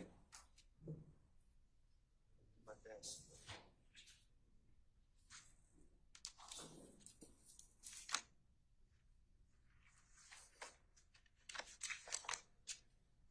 Okay.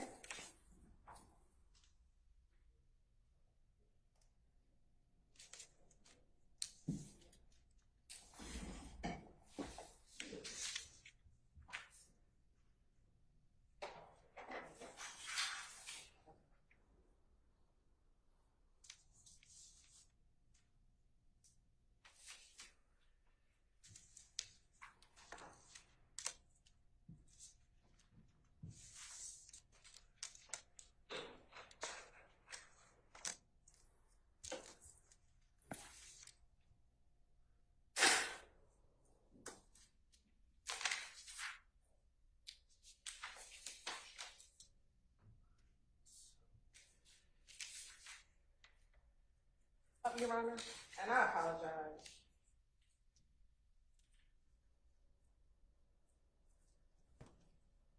Never mind. Okay. All right, so for the February 21st statement, what's our first portion we need to look at?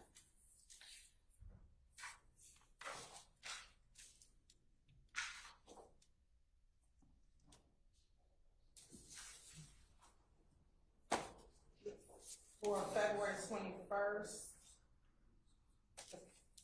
the first thing I have is page 13, line 19, page 14, line 3.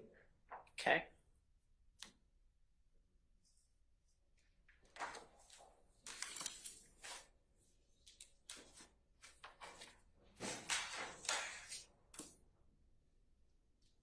Do you have timestamps for when you said page numbers? So this has 3:59:50 to 4:20, 4 o'clock and 20 seconds. Okay.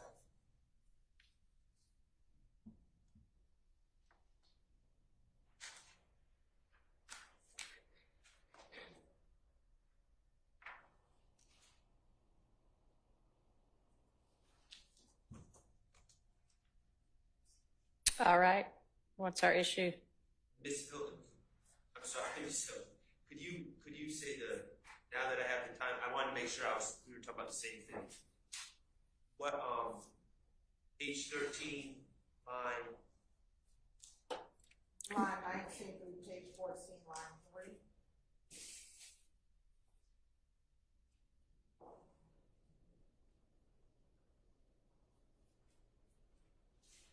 we got different transcripts.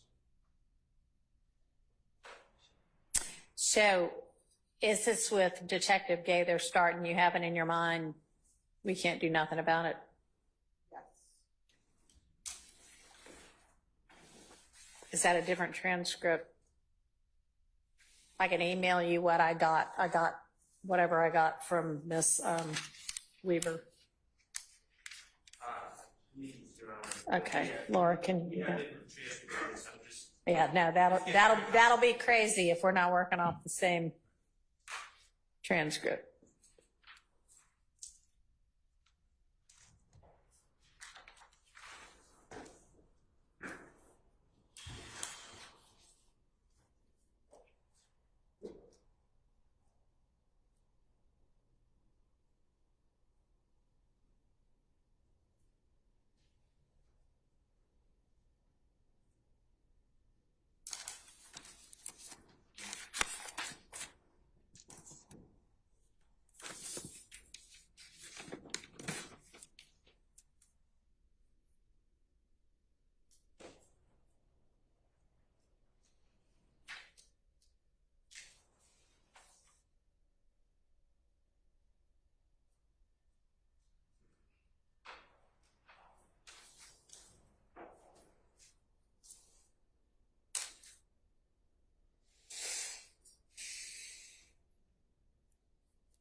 And Your Honor, what I'm going to try to do to keep this moving a little bit, I have a transcript provided yesterday by the court Okay. regarding my prior arguments about some of these issues, and I'm just going to try to keep up with the transcript and reiterate what I've argued in the past. So it should be the same. Okay. And you have a transcript? I do. So let me pull that up. Can you tell me what date? February 21st. No, I'm sorry. The date of the transcript for this trial where the February 21st statement by Copeland is argued. It is June 21st. Okay. 2024.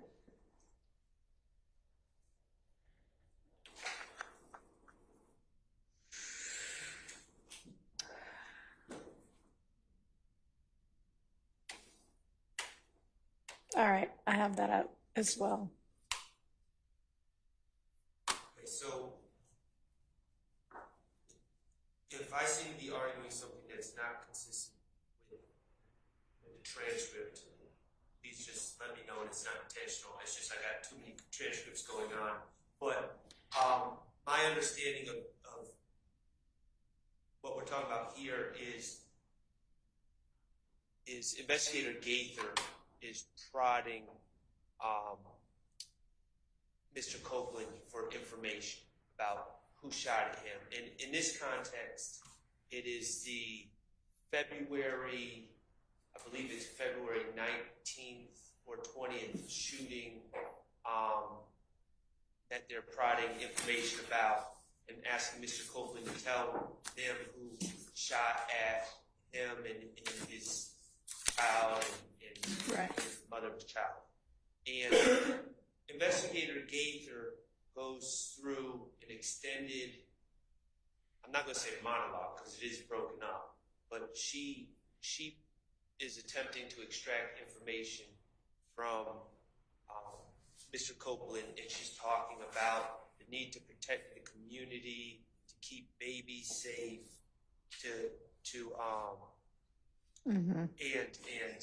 and just essentially makes an argument in that interview that would draw an objection, at least for me, if the state were to make the argument in closing arguments.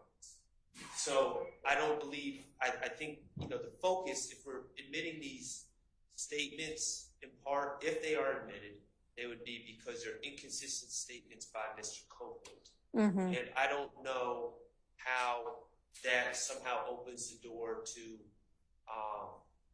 Investigator Gaither to give basically her, thesis on why her job is important and gangs are bad and the community needs to be kept safe by her and her coworkers. So that's our objection, 403, 401. And it doesn't fall under prior inconsistent statements.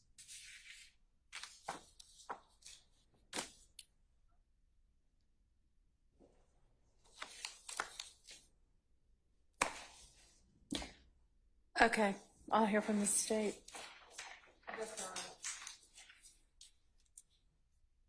So previously, Your Honor, when Mr. Copeland was here in court, his testimony in court was essentially, and I'm going to paraphrase, I didn't care about snitching. I didn't care about telling on police. I didn't care about telling the police who did the crime back in 2015. And so this portion of the interview was in contradiction to what he was saying on the stand, because in these 2015 interviews, especially early on, January and February, he would not tell the police who shot at him and his child. And so this portion of the transcript, he's explaining, if I tell you, you can't protect me, you can't do anything. And so Detective Gaither is having a conversation with him about some of his concerns, because this interview, Your Honor, is immediately the day after his first interview regarding this shooting. So he's interviewed on February 20th, and then either in the morning hours or late at night, he's arrested on a probation violation. And then he's brought back in again to further, they're trying to find out who shot at him and his children. And he has extreme concern about telling the police who shot him, actually admitting to that. And when we were in court, his testimony in contradiction to that was, one, that the individual that he eventually says shot him didn't shoot him. He says that in court. And then he also says that he wasn't concerned about snitching. Meaning, I didn't have any problem with that. I was happy to tell them what happened. Yes. Okay. And so if he testifies consistently to that, or if y'all decide that you're going to stipulate to any part of the testimony, then this would become relevant as a prior inconsistent statement. Yes, Your Honor. Okay. All right. But that wasn't the objection from Mr. Sharp. So even in going to I give that context because their conversation here is the effect on him, what she's trying to tell him in order to get him to actually tell her who's the person who shot him. Right. So we're not really worried about her.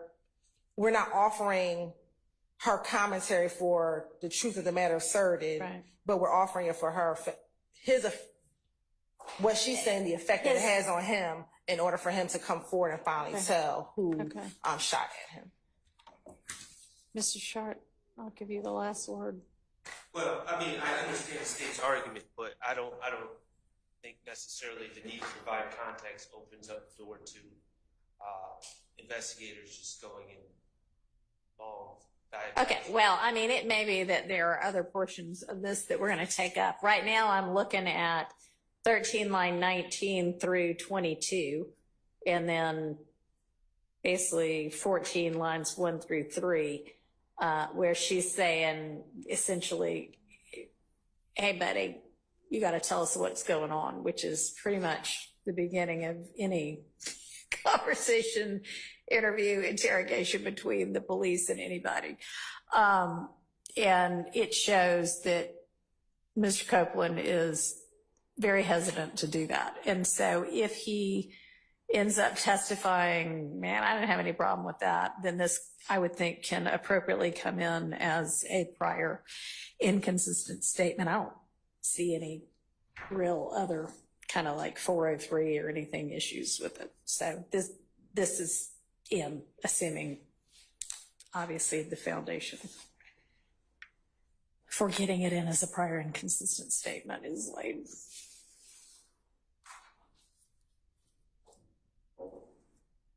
So the next portion, Your Honor, is page 25, line 15 through page 26, line 3. Okay. Timestamp 40840 to 40940.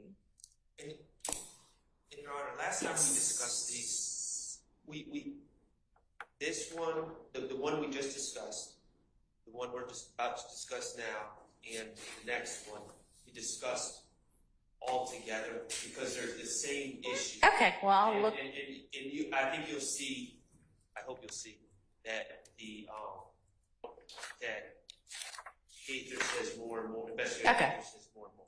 They're all the same issue. Oh, all right.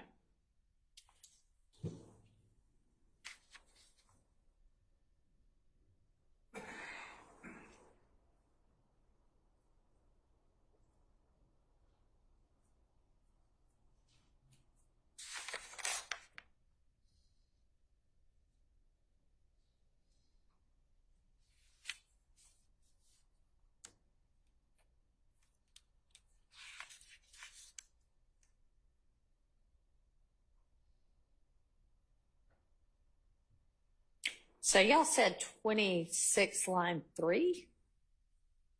So page, no, starting at page 25, line Right, 15. line 15 through 26 line 3? Yeah, it's probably more like line 7. Yeah, okay. That's what I thought.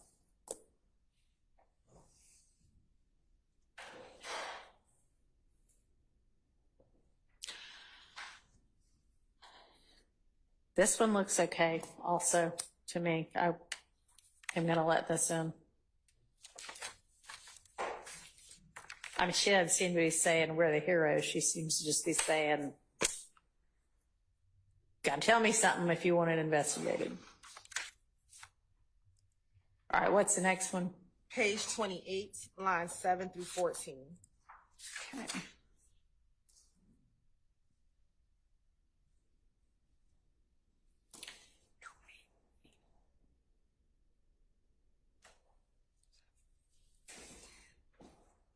I'm sorry, the time is 4:10:55 to 4:11:05.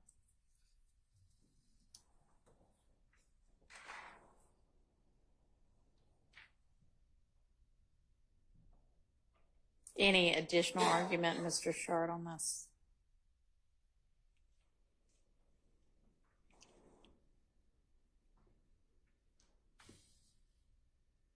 I mean, it's the same thing. It's just we care about, you know, the life of children and those sort of things, and we're trying to put an end to all this. We find that prejudicial. All right. Any response from the state? Yeah, I think it's the same thing. She's just trying to get him to tell her who is the person who shot at you. And All right. Now, if she ends up standing up in closing and starts saying, look at how great the police are, they love this guy's baby, then we'll have a different issue. But just as a part of the interrogation technique going through statement, I'm going to overrule that objection.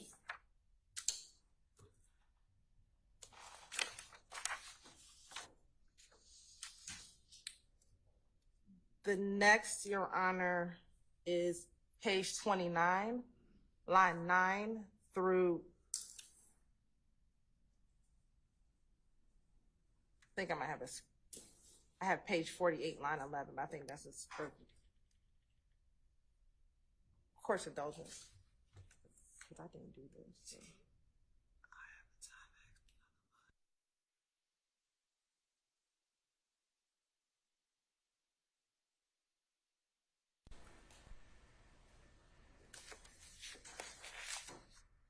Okay, I think it's page 29, line 9 through page 30, line 18.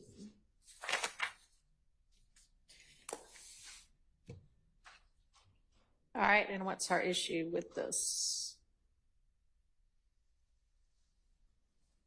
Is this the same concept, or is this moving on to some other evidentiary issue?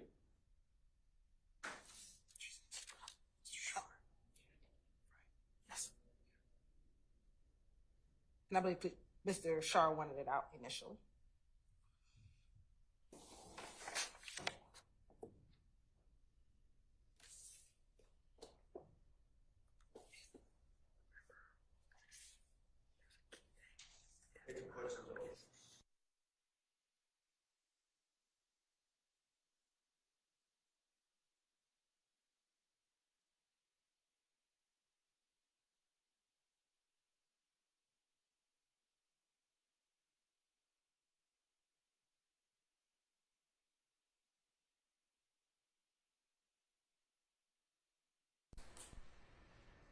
This is more side conversation that is, at this point, I don't believe, well, I know our stance is that just because if the state successfully lays the foundation for specific prior inconsistent statements, our stance, my stance, I believe I stand for everyone, speak for everyone here, is that if prior inconsistent statements are included on a tape, that does not necessarily mean that the state just gets to play the tape. What they play still has to be linked to prior inconsistent statements. Okay. And here we're just kind of going in talking about things that are not subject to these prior inconsistent statements. Of course, I don't know what a prior inconsistent statement is right now. Right. But I think that there's a lot of fluff in between. Right. Okay. And is the state proposing to, I've got a prior inconsistent statement somewhere in this 30-minute interview, I'm going to play the whole interview, or are y'all happy? So the state's position, again, depending on what we do with Mr. Copeland's testimony, he denies, and I think that's what we talked about yesterday, what he says is, I spoke to the police, everything I said, but it was all a lie. I finessed it all. So we're at a position that I don't know if we have to go line by line, because his general statement here in court is, I may have said everything that you said I said, but I was only saying everything that I said because I was trying to get out of going to jail, because I was trying to get out of getting in trouble. I was trying to get out of trouble. And so a part of it is we believe that we don't have to now go line by line, looking at the Scudder case going, I think it's Scudder, I'm citing the wrong case, going line by line. But specifically as it relates to this portion, we asked him about being a snitch, and this is her trying to explain to him, you need to tell us. It doesn't matter if you're a snitch or not. You need to come forward. When in court, he says something opposite. He says something inconsistent with what he said in his interview. Okay, so if he ends up saying,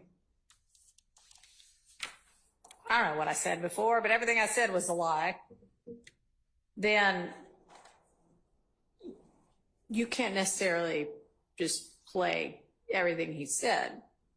But if he says, everything I said was a lie and I just said it to get out of jail, and then you say, aha, this shows right here you were willing to go to jail and keep quiet, then that's a prior inconsistent statement to what, if we assume he says that on the stand.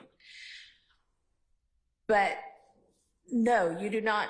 I mean, it still has to be, and it may not be, it has to be like every line, but you can't play an hour-long video unless at least most of that video in some way is inconsistent to what he's saying on the stand. So I don't know if I can, I mean, this is pretty theoretical right now.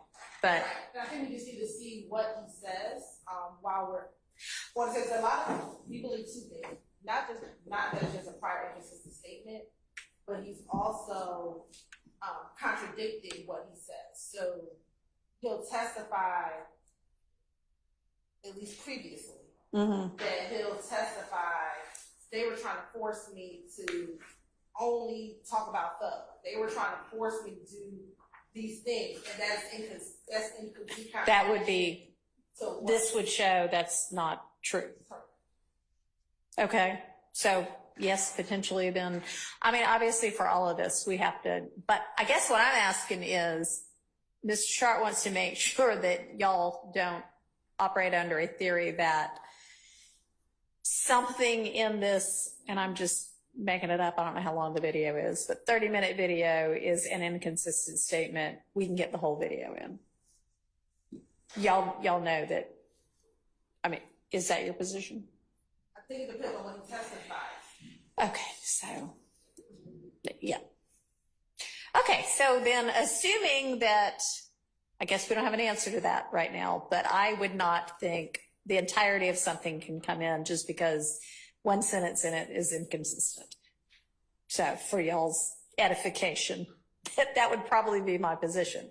However, assuming that all of this is going to get used as prior inconsistent statement because of whatever he says, we have to assume it for now, like that's why we're going through this, then what other evidentiary objection do you have to it? Well, I mean, I just keep going back to the same question, which is if the purpose. My problem is all the talking that's Mr. Copeland isn't really saying anything. It's all investigator gate, and I just don't really understand how we're just giving investigator. And I know Copeland said something, so I'm not trying to mislead the court about the transcript. You have the transcript, but I don't know how we're giving basically Detective Gaither the mic when the purpose is to be impeaching Mr. Copeland with his prior words. Okay. Well, I mean, I think we got to have the context of what questions he's answering or relating. To the extent that other people's words may give context. Okay.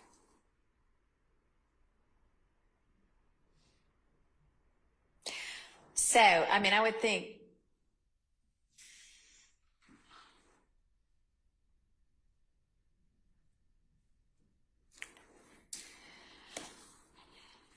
that in terms of evidentiary issues, then assuming, which we're doing for the sake of this entire exercise, that it comes in as a prior inconsistency, then there aren't other evidentiary issues that would keep this particular part out, 29-9 through 30-18.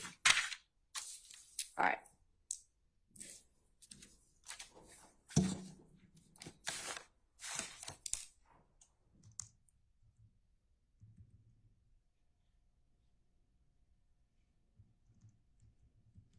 So what's our next stop?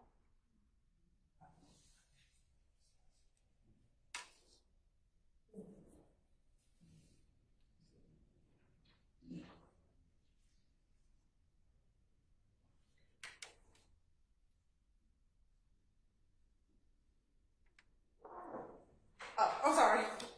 The next section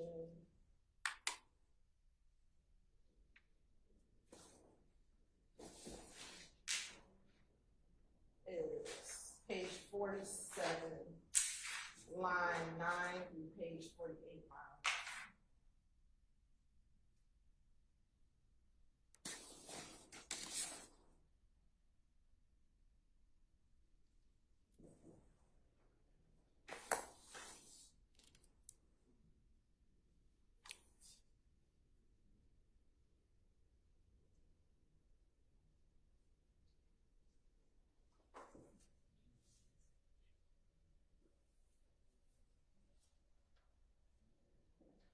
Okay.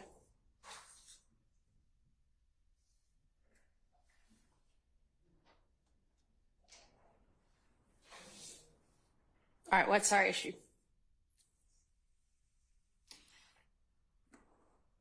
Brenda, we won't object to this motion being redacted. Okay.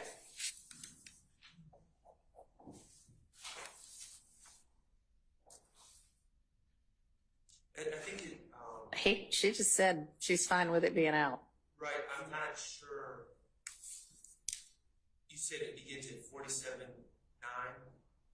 on your transcript? So I'm taking a note that I believe I got some. He on his Twitter arguing with Shannon. Okay, you're right, 47:9. Okay, I got you. Okay. Next.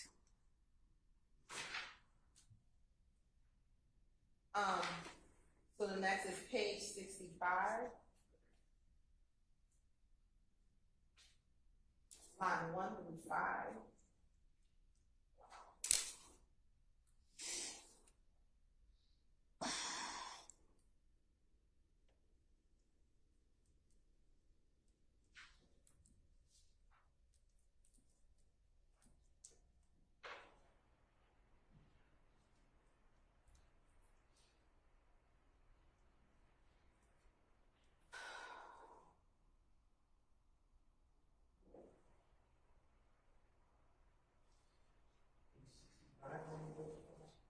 That's what I had.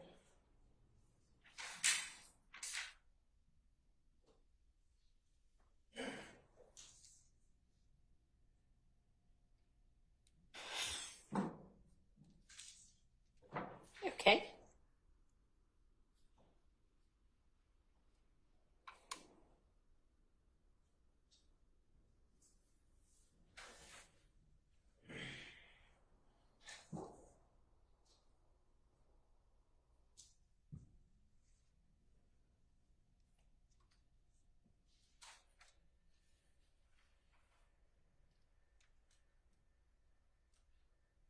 Any memory about why this was objectionable? I think it may have been the pronouns that were used that was confusing. I'm looking at the transcript.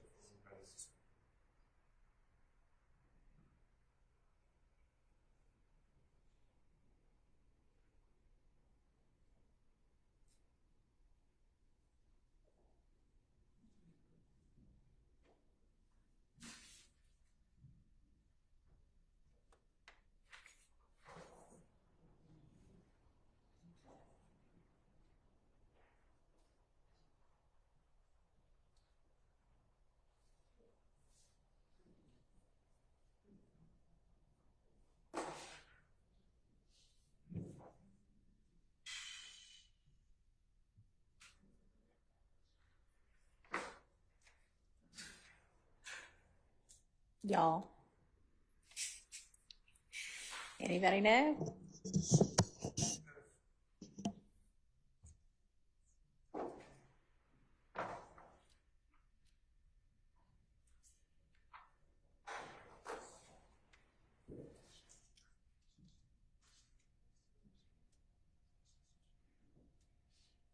Oh, okay, I know what it is. All right.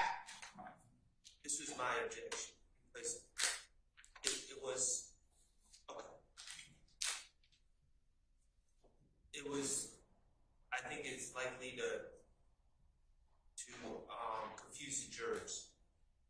This is a very poor transcript, but essentially, and you can't really tell from reading the transcript, my understanding is investigator Gaither is asking, when's the last time that Shannon and Demekion were hanging out together?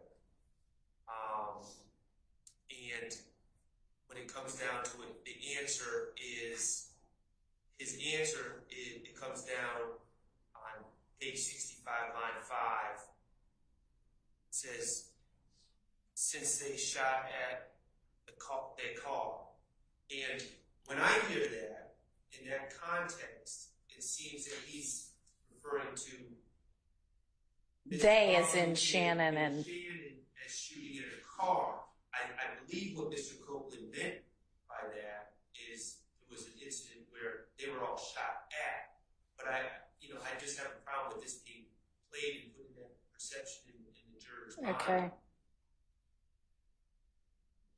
All right, and is there a redaction that could be made? So what is it that you potentially want this for? If it comes and it gives a lot of context. So Mr. Copeland, in this interview, this is now his third interview that he's had with APD, his second with Detective Gaither. So, and excuse me, this is his fourth interview, and I'm saying this in context. In the January 28th interview, he talked to Detective Gaither about the shooting in the car with Demikian and Shannon with him. So when he's discussing right now in February that the only people he hangs out with is Little D and Shannon, and that the last time that he's really seen them since they shot at the car, that's going back to what he's already talked to Detective Gaither. All right, in this particular interview, have he and Detective Gaither just been talking about that particular shooting where the three of them were the ones who got shot at? He's talking about collectively everything that's been happening since January 10th. So no then? Like if you're the jury listening to it, you might be confused when it says they shot at their car. But this is the only car incident that when you look at all the interviews. All right, hang on. So y'all have alleged, I don't know how many different acts in furtherance of a conspiracy, and you've got 8 or 9 different incidents, I'm sure some of them involving cars, where people are getting shot. So it is entirely possible if they hear this that they, the jury, will be confused into thinking, here's Mr. Copeland saying Shannon and Mr. Garlington are out shooting at a car. And that would not be fair to the defense. So is there a way that maybe we can redact out that little part about they shot at the car? Since nobody knows who the theys are if you don't listen to the whole 4 interviews in their entirety to know the context of it so that we don't confuse the jury. Yes, there is a way to do that, is your answer. Yeah. Later on in his answer, you're saying, I don't leave the house anymore. I stay away. So I don't think that confusing sentence really adds anything to it. Yes, there's a way we can redact this, Your Honor. So y'all can just redact out that part? Yes. All right. So that is 65 line, is that 65? Yeah, 65 line 5, the part that says since they shot at the car. So the rest of it's fine, right? Is the rest of it's fine, Mr. Sharp, essentially? Yes. Okay. Next. The next part we have, Your Honor, is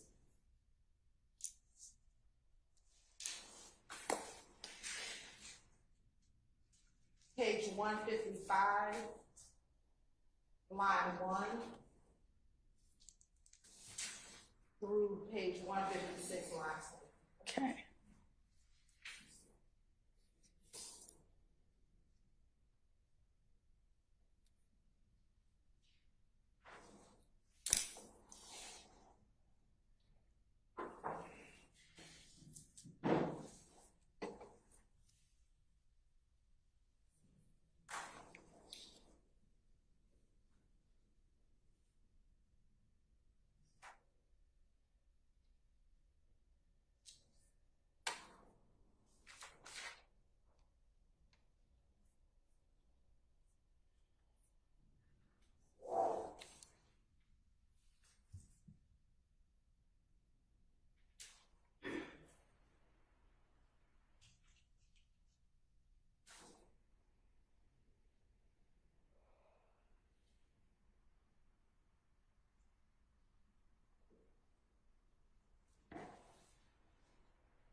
All right.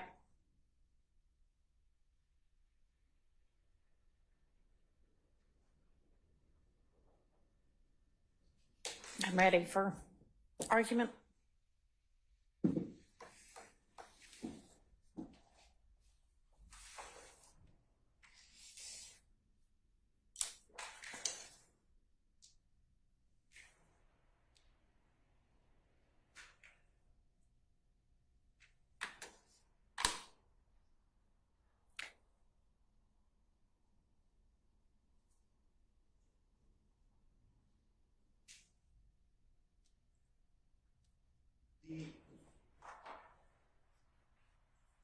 The issue, Your Honor, is, so, little context. There's a shooting at a gambling house where by this time, Mr. Copeland has determined that an individual by the name of Kelvin Watts, as well as some of his friends, I guess, were responsible.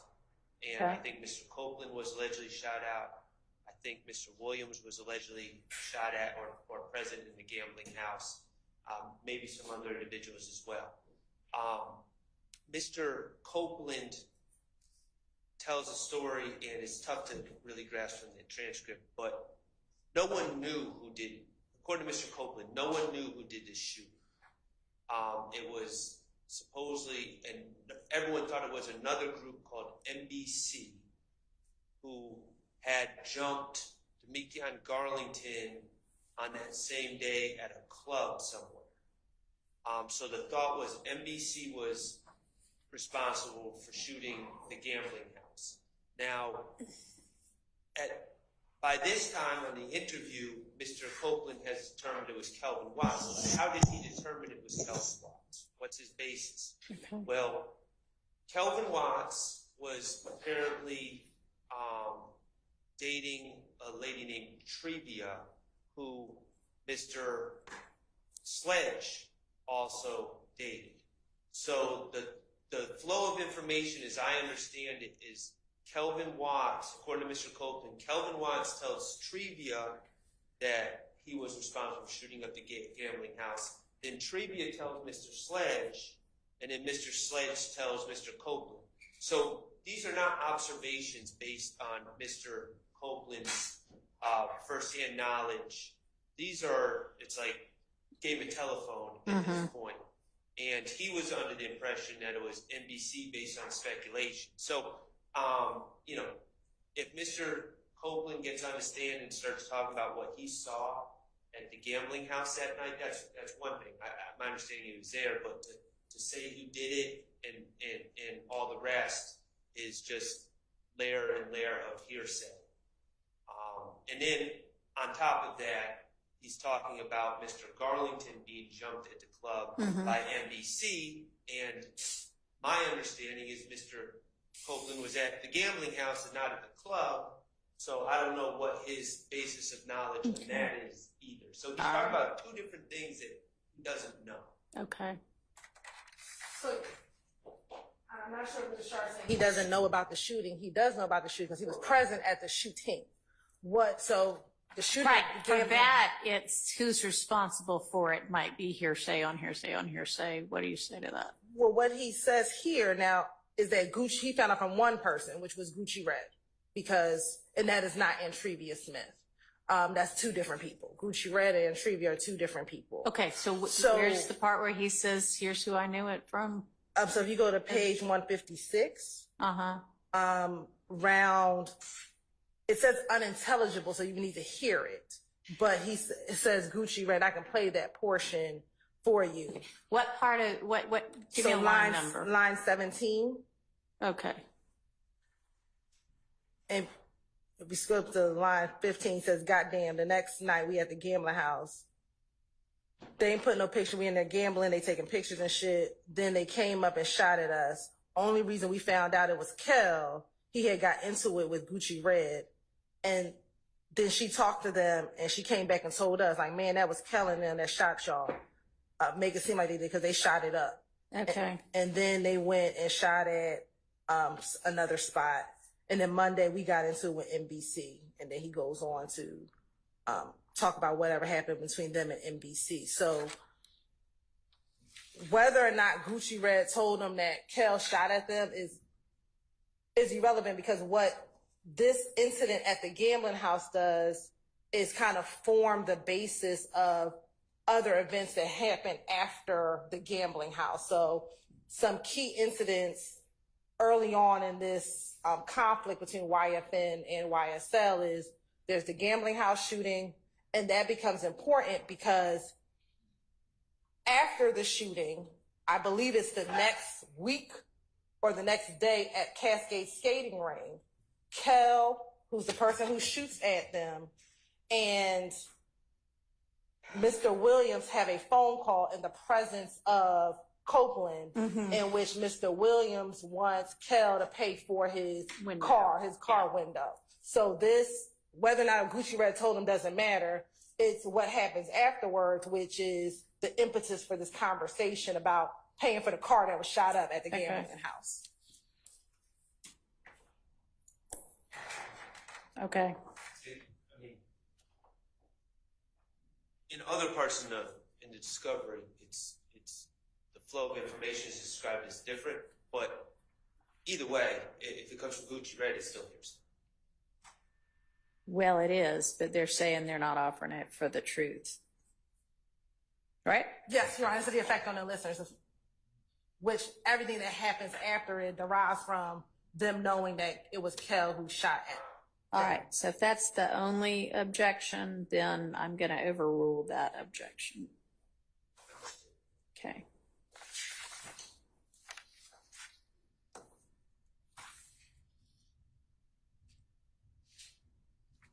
Next, Your Honor, is page 173, line 7 through page 174, line 2.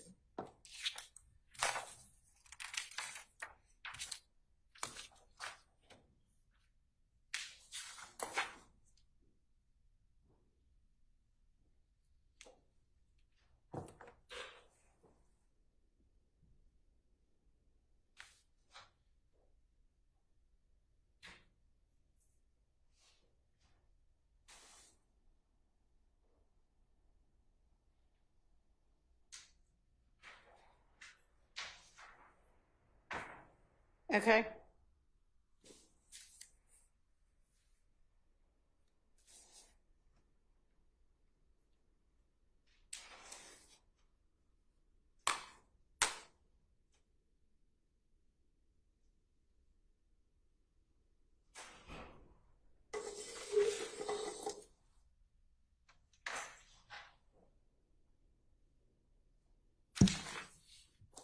All right, Mr. Sharp, you want to articulate your argument?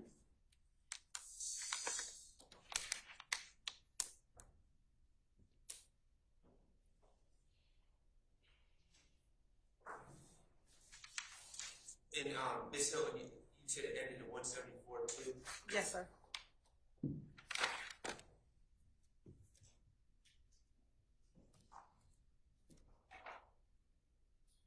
just trying to get context.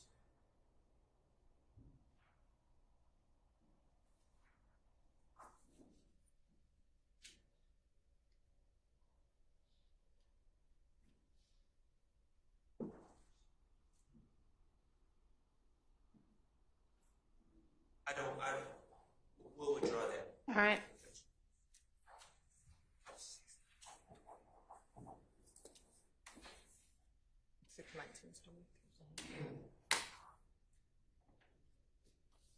Yeah, next is page 181, line 8 through 12.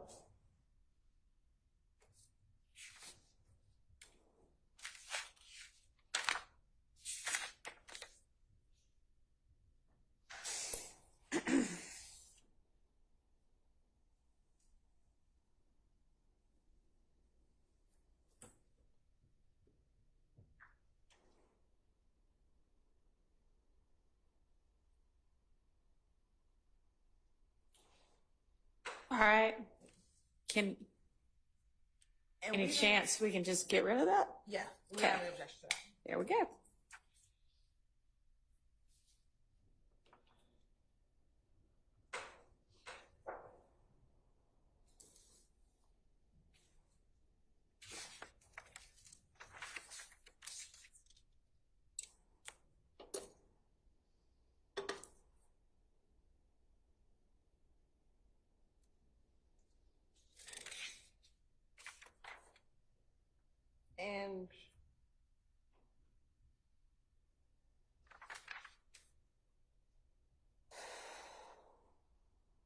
last one we have is page 185, line 17 through page 186, line 19.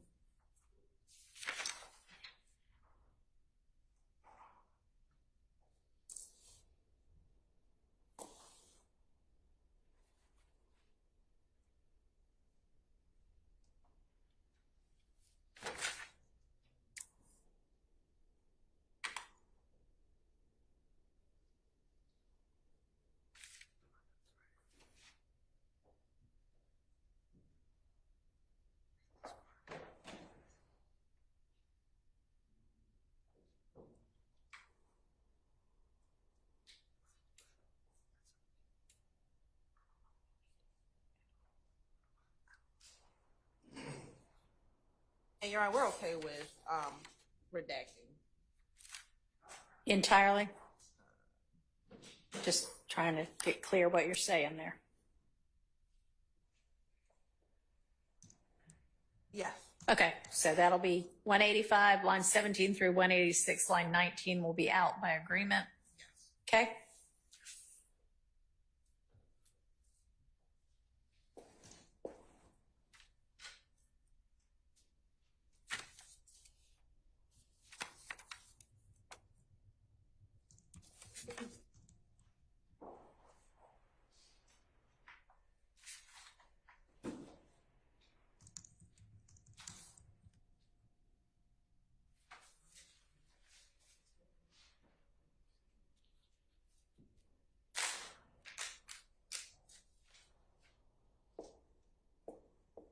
What's our next portion of this transcript? That's the conclusion that we have. Oh, okay. Well, okay. What's our next statement we're moving to? We can do February 20th. Okay.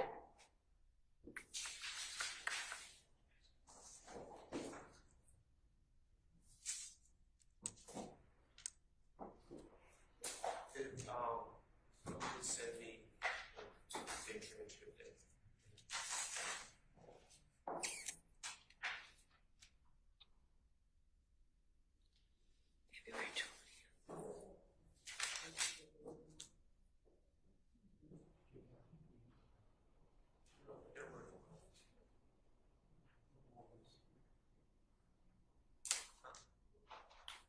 And is there an associated trial transcript where y'all are arguing this that might be beneficial to look at? I mean, we didn't end up using that other one very much, but.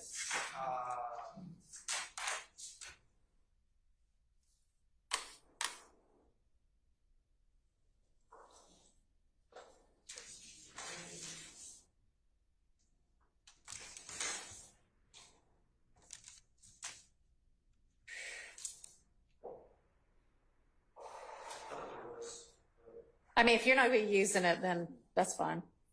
Well, I'm trying to remember. I haven't seen the transcript. Okay.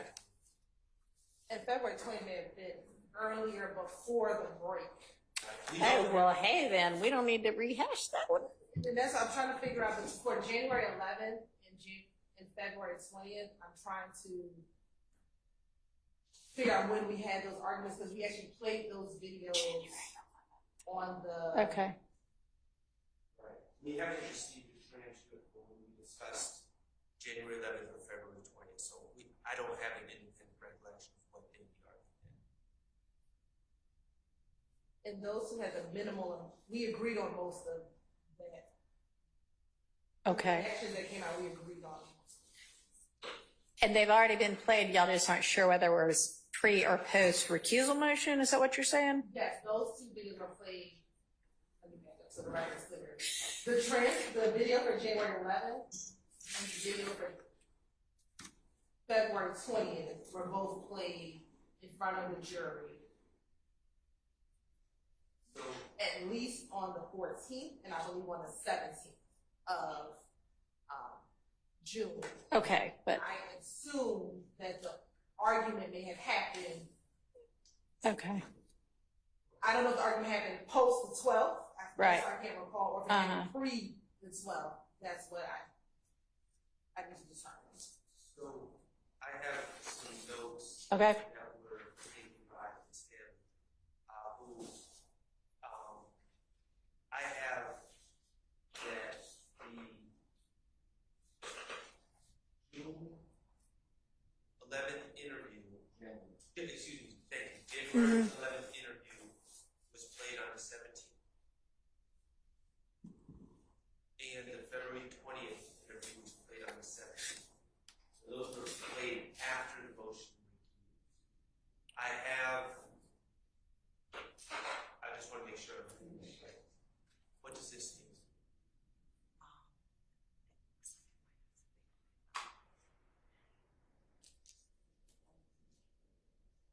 Okay. It looks like portions of the January 11th were played before. A very small portion was played. 30 seconds of it. Was played before what? Most recused. Okay. So would that indicate to y'all that y'all had already hashed out the evidentiary issues with regard to the January 11th statement prior to the motion to recuse being filed? It would indicate that to me, but did you at least do the entirety of this January 11th statement at the same time? By which I mean, that was not at all clear. Did you handle the evidentiary issues with the January 11th transcript all at the same time? I knew what you were asking. I don't know the answer to it, and this is why, because Okay. and this matches my recollection. This Hilton used January 11th was one very particular point that she played like 30 seconds Right. to Mr. Copeland. So I don't know if we had reviewed the whole, and she also played a 10-second clip of the January 28th interview before the motion to recuse. All right. And a 12-second clip of the February 20th. But I'm trying to see if there's any note about when we discussed reactions. So I know that after the jury leaves and hasn't yet come back, y'all discussed the January 21st and the February 21st one. So y'all had not done those pre-interview.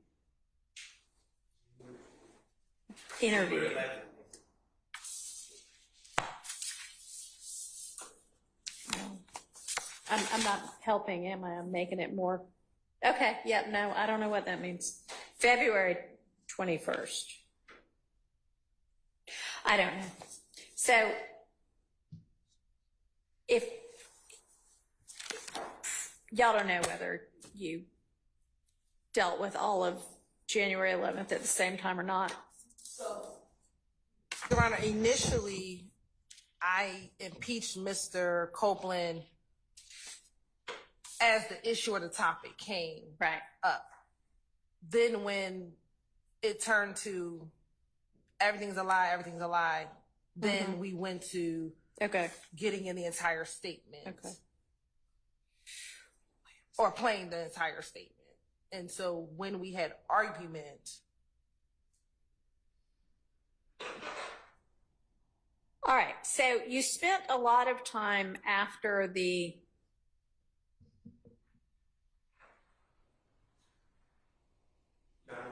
Yes, yes. I'm looking at notes for 6/17/24.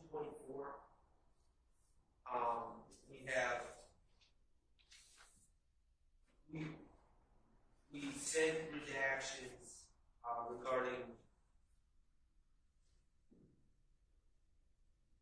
We were discussing redactions, I think, on the 17th regarding January 11th, January 28th, February 20th, and February 21 interviews.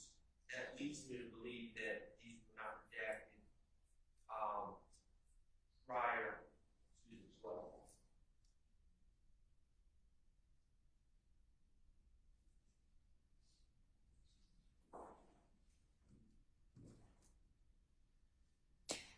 Okay. Well, y'all said y'all are close on those anyway, so why don't we just So I think If it's me revisiting and ruling differently, then maybe lucky state, maybe lucky defense. Who knows? I don't know. So I think the next video we can actually go to is January 28th, because that is where we had some more redactions. So are y'all just then, as to January 11th and February 20th, y'all said, I think, that there isn't much y'all disagreed with about that anyway? That's my recollection. All right, so maybe y'all can get to huddle up together on those two, and maybe y'all can come to agreement. If not, you can either figure out, was the ruling made before the motion to recuse, or if there are two or three things and we don't know when the ruling was made, just bring them to me. Yes, Sean. Okay. Okay, so then we'll move on to February 28th. Is that what you said? January 28th. January 28th.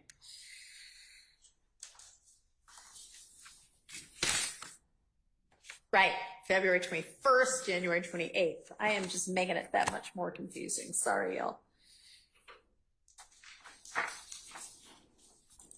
Mr. Harvey's going to use that later when I say that.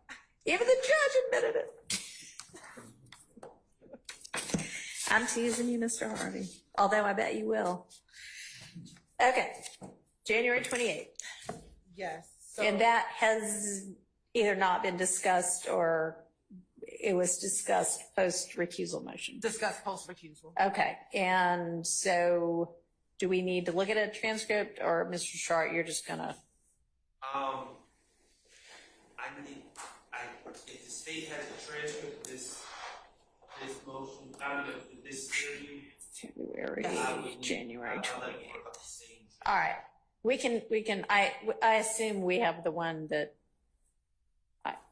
ours came, I don't know where ours came from, if they came from Ms. Weaver or from the state, but Ms. Percefield will forward you what we have.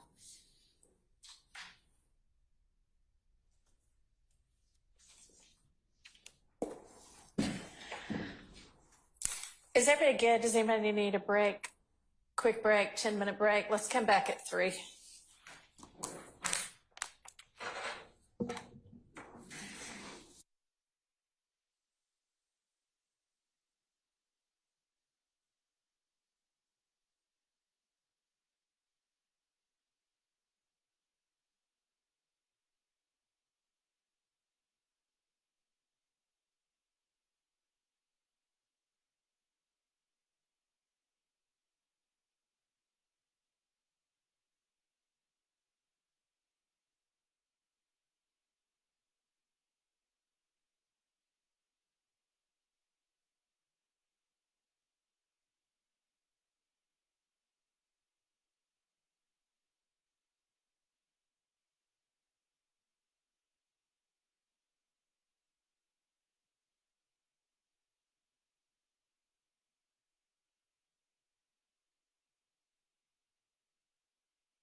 Your Honor, can we have just 3 minutes? I think we might be able to get through this much quicker.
So you're on the first time that we have, we're at issue is page 42, line 3, through page 44, line 8.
Your Honor, that this first segment that's in dispute is a discussion about possible,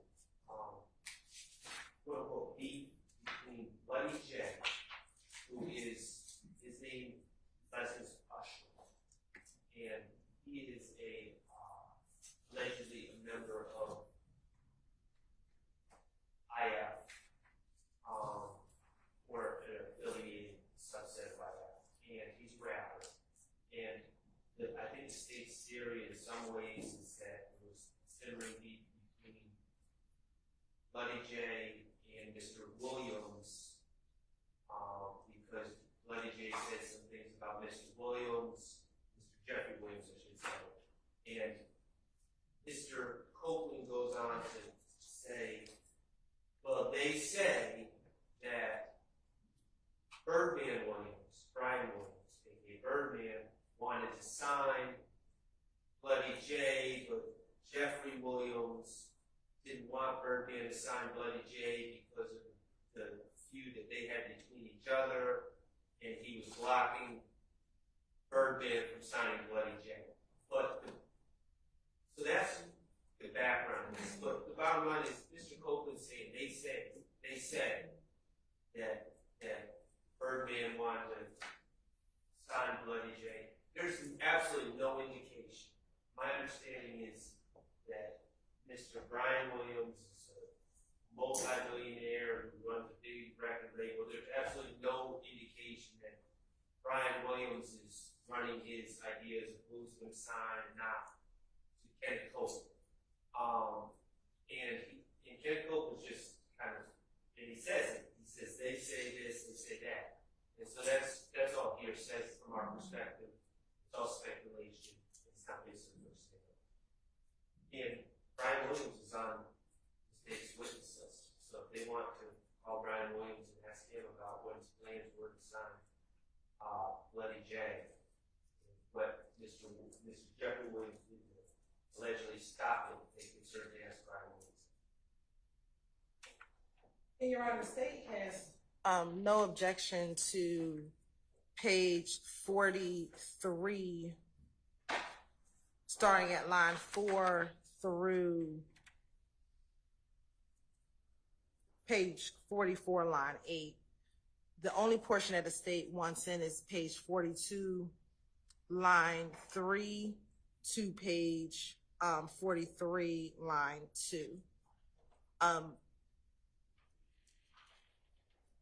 Mr. Copeland, it's either in this interview or one of the other interviews, talks about how he actually brought back, or he tried to get Bloody J and Mr. Williams to kind of at some point start working together again. So he has some familiarity, we believe, with the relationship between Mr. Williams and Mr. Ussery. So when he's on page 42, when investigator Dennis asked, so what happened with Buddy J? Weren't they cool? He explains his understanding of when they may have started to fall out. This transcript is not the best, but some of what I believe is in this transcript, if you go to line 12, when you said you was trying to hook them back up, what happened? Like, did they fall out? Was it a beef or something? His response, I think they did because Bloody J joined they gang. Whose gang? If gang is what it actually says. That's not saying game. No, it says, It's gang, G-A-N-G. and it's saying if gang, I-F gang. He says, and I guess he was down with YSL, and I'm at line 23, and then it says, you know what I'm saying? So he joined them. And so that's his understanding of where their beef started at some point between Bloody J and Mr. Williams. And this is corroborated, Your Honor, because we have video evidence that at least back in 2012, Mr. Williams and Mr. Ussery, they're releasing music videos together. At the time, it looks like it's a ABG or Atlanta Blood Gang music video, but they are friends. And we know that the friendship dissolved sometime after 2012, which will corroborate or lean into what Mr. Copeland knows about their relationship. So we that's the only portion we wanted in, which was page 42, line 2, up to page 43, line 1. And so I understand the objection to that being this, for all we know, is hearsay about why they fell out. I think it's the way that he speaks, and if you watch it, it doesn't seem like he's saying they, like this is something they told him, because he says, when you said you was trying to hook them back up, what happened? Because he was trying to bring them back together. So it seems the state understands that he has personal knowledge of how the relationship dissolved, not something that he overheard but something that he's. Why don't we just maybe find that out? Yes. Additionally, if Mr. Copeland, outside the jury's presence, and if he has personal knowledge of it, then that's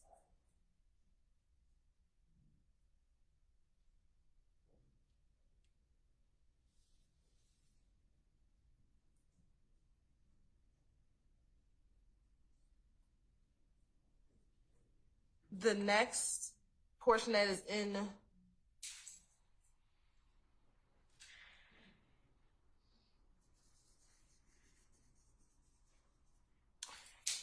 disputes, Your Honor, is page 203.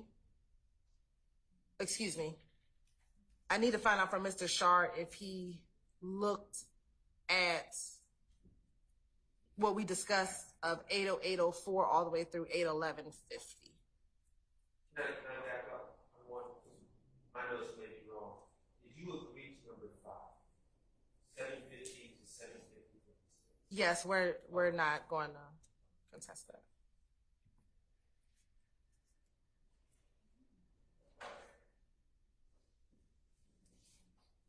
All right, so where are we now? 80804 And to those are 8. the timestamps. So roughly page 178. This is a big one.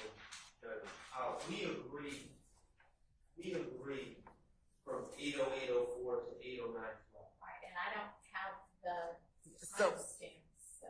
page 178, line 7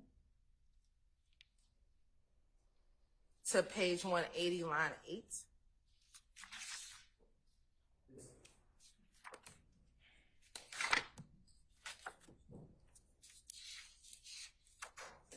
And the state wants to go beyond that. And what happens after 180, line 8 is very interesting.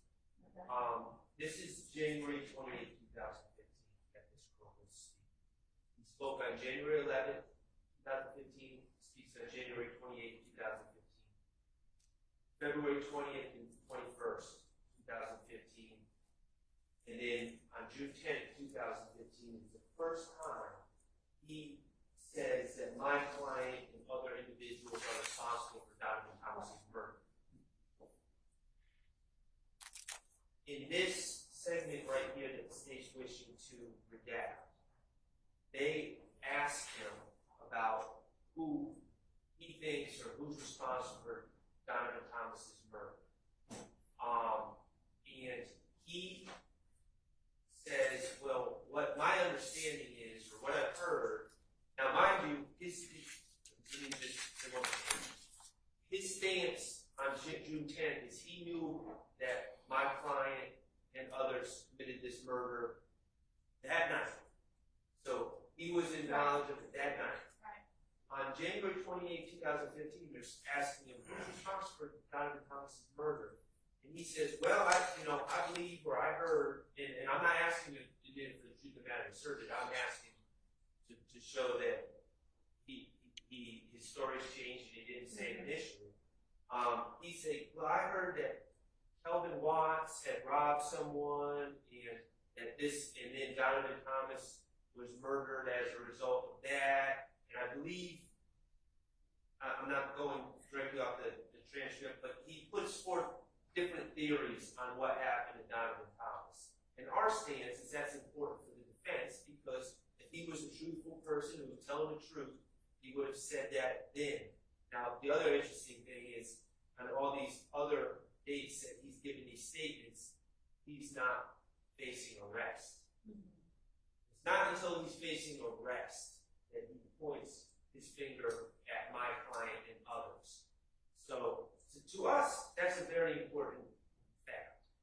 And it's not being offered for the truth of the matter asserted. It's being offered to show that what Mr. Copeland has said at different times, when common sense would dictate if he's being a truthful person, he would have said what the state's saying the truth is.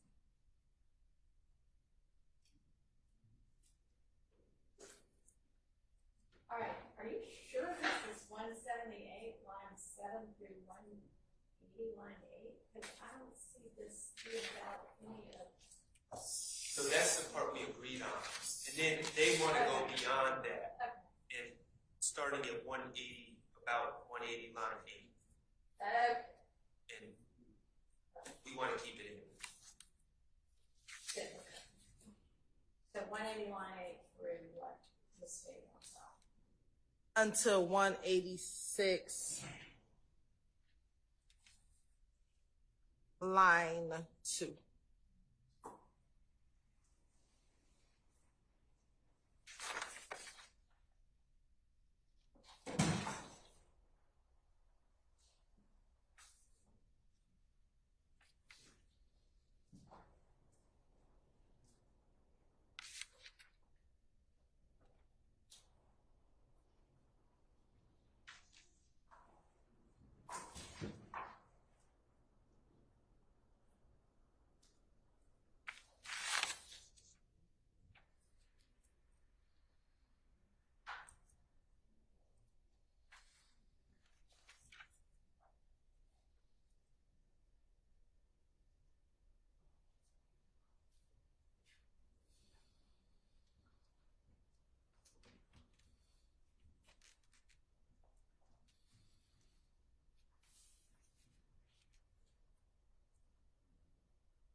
Could you just, or you want to stop?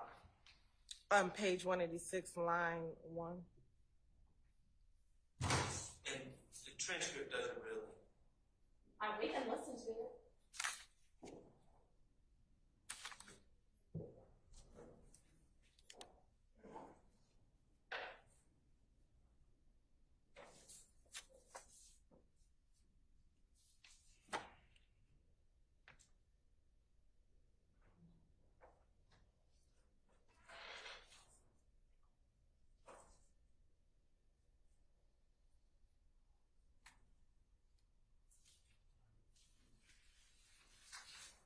And why, I mean, maybe if the gist of it, why does the state think it is We, to be excluded? because it's a lot of rumors. This is actually not him testifying from personal knowledge. When he first starts on page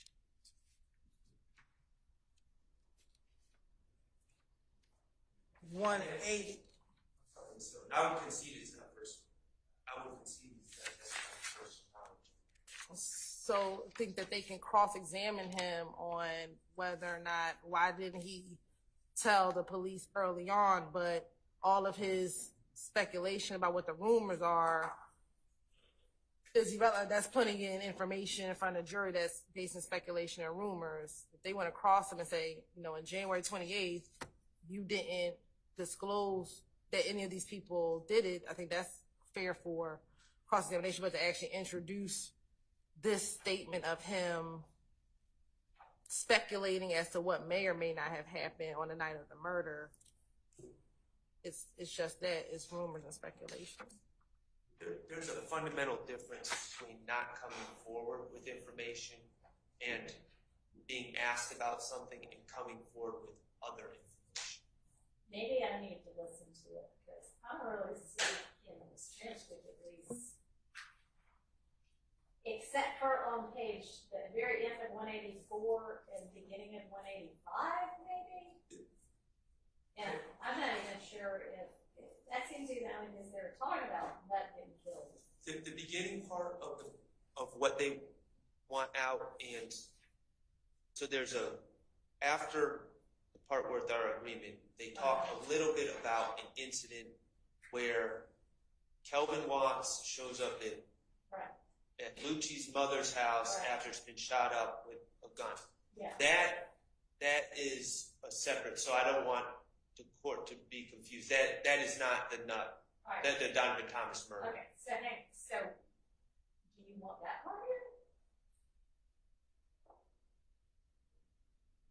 I do want it in. If you ask me why it should be in, I want it in. But the reality is, I don't believe that Mr. Came to the court. I don't believe that Mr. Copeland has firsthand knowledge of that, and that doesn't really fall under my argument about the Donovan Thomas. Or then you agree that we don't have to talk about that part. So point me to the part where we actually, that you, the defense for Mr. Stillwell, want in and think appropriately can come in under the Respectfully, I think we need to just play it because I can't. The transcript is so long. Okay. Yeah. No, I mean I think so too. But certainly, it's not that part about Lucci and Lucci's mom. All right, so can somebody? Yes, so I'm going to start around, as a reviewer, at 8:08:30, which should reasonably be somewhere on page 179, probably around line 7. When she was, she can come out and then did like Rich on the corner throw ahead show. And I was there. And Rich on the corner came, but Rich on the corner tried to play both sides. So he like the kind of like. Yeah, so he just like bro, man, I'm tell you how serious it is, bro. Kill try to kill anybody, bro. He told me to call Max and tell her, trick her down here so he can kill her. Just to get back into it. Yeah, he said like he wanna kill somebody that way gonna hurt. What the hell? Do what he's saying. But Rich on the corner, you going out of jail. Lucci ain't gonna pay his bond. They said he mad at Lucci because Lucci ain't pay his bond. Why? Why Lucci ain't pay his bond? But what don't make sense, let's say, okay, what word did we get, right? Somebody said that Kel was called over there to the house after he got shot up. So at Lucci Mama's house? Yeah. All we heard was Lucci Mama's house got shot up. Kel pulled up with the guns. They would come to the tree. Kel pulled up with the guns in the car. And police walked up, searched the car, found the guns, locked them up. But why was he there? Who brought him there? I don't know. Lucci Mama's house. Kel mama house. Like, do you just hang out in the driveway? They probably, you know. So if that's the case, and then he got locked up, why did Lucci want to pay his bond? You know what I'm saying? If I basically called you and said, yo, my house that's out my town. Check out. And then the red Camaro Lucci got, the same car they ran around, they shot my girl mama's house up. They Lucci car. You know what I'm saying? But I ain't get it. You know what I'm saying? They got my name on so much stuff. Like, people, they come and tell us, little bit, then they start talking about it's me. You know what I'm saying? Like, my girl, she get a lot of information from her friends. She got a lot of friends, so they get around me. Lucci and them was talking in the studio, and it was a girl in there. They missed one of them, and she my girlfriend. And she said that nobody do that. Nothing. You know what I'm saying? They all like Kill and K robbed somebody. You know what I'm saying? Kill and who? K. Who's K? I sent you a picture there too then. I think I sent to those each other. They had chop on in the picture. Oh, yeah. And the devil was in the car. Yeah, them two robbed somebody, and they supposed to came back. This is they talk about in the studio. You know what I'm saying? They just put my name on it. They covered it up. Niggas seem like they ain't got beef in the streets, whatever. Yeah. And then they like, she be like, they know we can't do it. You know what I'm saying? But they gonna keep playing on him. And she be like, K, when the nigga got killed, K first one called everybody like, we killed Nut. We killed Nut. Tell the mom now what did. He the first one started my name. And they like, Kill went along with it. So they had just robbed somebody, then they did. Like, Nut died, then they started. That same day? I don't know when. They just robbed somebody. And niggas supposed to be coming back for them. You know what I'm saying? Like, Kill robbed Fly. Fly. He robbed one of them. Like, and then, like, they would have somebody broke in that car. And gave me the phone. And the jury. Stopping at 8:11:50. So, Your Honor, it looks like a lot of it is these just rumors about what he's hearing about what happened leading up to the murder. I don't even know if they're rumors that he heard. He might be completely making it up and never even heard a rumor, but that's besides the point. They're asking what happened, how did Nut get killed, and he proffers a theory or a story that Kel and Kay robbed someone, and then those people came back and killed Nut.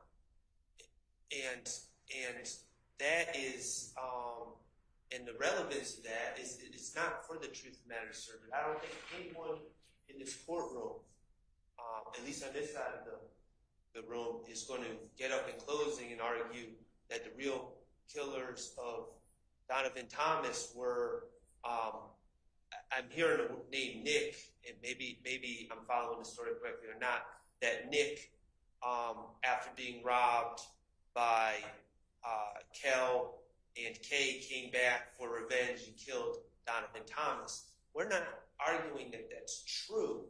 What we're saying is simply that, according to the state's theory, Mr. Copeland had inside information on January 10th, 2015, and about our clients committing a crime, and then he's asked about it on January 28th, and not only does he not, it's one thing not to mention our clients, which is important, but it's a whole nother thing to put a different theory out there. And so we think that's very relevant, and that goes to his credibility. And I understand he's arguing to everyone that he has no credibility, but the state is arguing that there is credibility with his June 10th, 2015 statement, and we're saying there's no credibility to that either. So that's what I'm saying, Your Honor. I don't think the two are not mutually exclusive. He can know the truth, but proper rumors, but what those rumors are is they're not competent evidence. Like what he's saying, they can cross him without this coming in about the fact that he told the rumors. You told the police rumors in January. What those rumors are is not competent evidence because it's all speculation. It's all rumors. But they can clearly ask him that.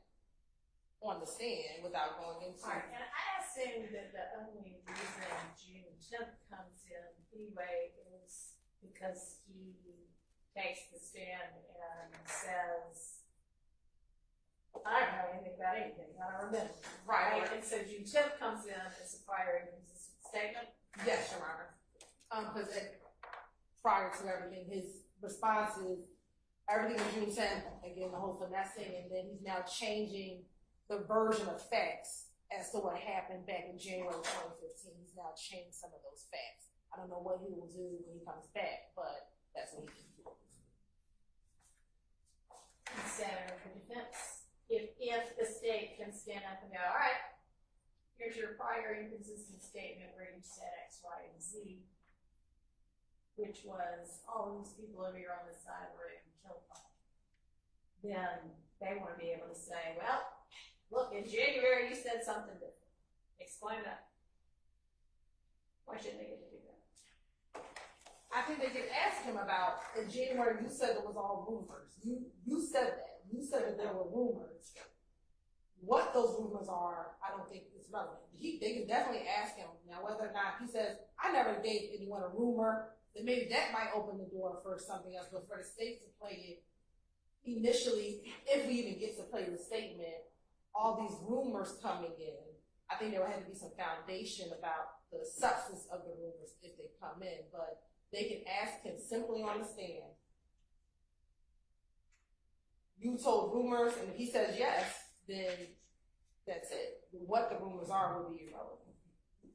We've all been doing this long enough to know that one of the things that makes stories ring true sometimes is the inclusion of detail. No, it'd be one thing if he just said, John, I heard John killed Donovan Thomas.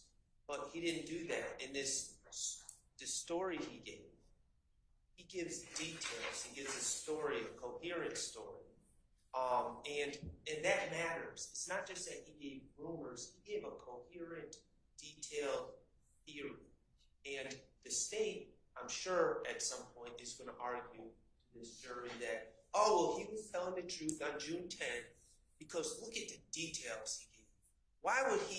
How would he ever come up with this story that it was these specific 4 gentlemen in the car? How would he ever? And we're seeing on January 28th, he is giving a detailed story with individuals and a motive and all the rest. And so I don't think that it does. I think something is lost if we were limited to just say, oh, well, you talked about rumors on January 28th. That really doesn't do it justice. We should be able to get into exactly what he said. And again, we're not going to argue that that's the truth. We're just going to argue that it's Mr. Copeland's ability to think on the fly and come up with detailed stories. And when he was given an opportunity to to explain what happened, he came with a detailed story that had nothing to do with our clients. We think that's fair game. Well, I mean, you can certainly ask him about it. You can ask him in as much detail as possible as you want to. And I think it's going to depend what he says then. Oh, well, okay. Oh, me? Yeah, sorry. So maybe if you're saying, I'm not presuming that he's going to deny saying this. So yes, if we ask him on the stand and on cross-examination, leading questions, and he confirms that on January 28th, he told about this all story that stuff, about, then right. I concede that we wouldn't That's it. necessarily get to play. Okay. But I think, as I understand it, the state's saying that we don't even get to go there. Oh, no, they're not saying that. You agree they can cross him as much as they want to on, hey, this was your theory or rumor or whatever that you told the police on January 28th. They can ask him about that, right? I mean, you agree to that. If he can say, this is what I told the police? Can they say, do you have a dispute with them being able to cross Mr. Copeland and say, well, on January 28th, when you were talking to the police, you told them that you heard from the street that Kay and whomever robbed so-and-so, and it was those people that then killed Nutt?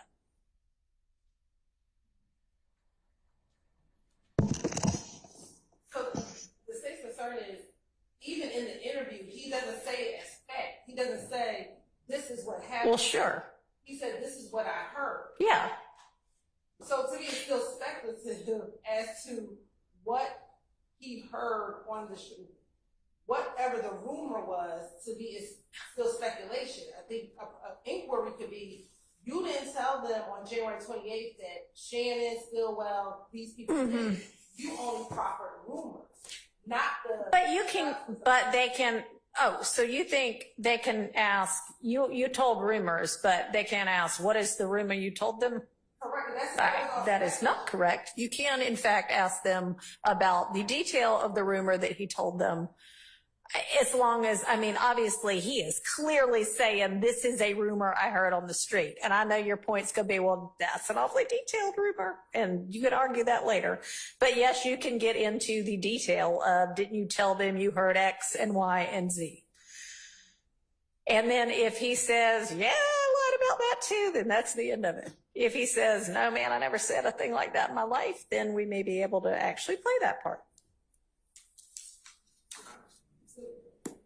That's fine. We still believe that the rumor speculation, but we No, it is. I mean, he says it is. He says, this is what my girlfriend told me she heard from somebody else. It's clearly a rumor.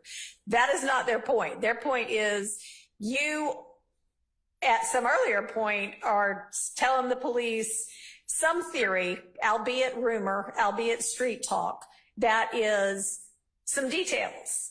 And I think they're going to argue whatever they're going to argue, but they can get into the substance of what that rumor is. They can't mislead that this is what you said as fact. It has to be still, this was the rumor you told them, but they can get into the detail. Mr. Steele. Well, I think what you just said is what I want to ensure. That yes. So okay. I think we're good. And Your Honor, he's just saying I'm standing up because I wanted to make sure that you already just explained what I was going to ask about. The one position is, you may know this, but Mr. Copeland didn't say, like, I never said anything. What he actually said was, I said all of it. I don't remember exactly what I said, but everything I said was a lie, right? Exactly. Yeah. Because the police were making me the number one target. They told me I'm the subject of this murder.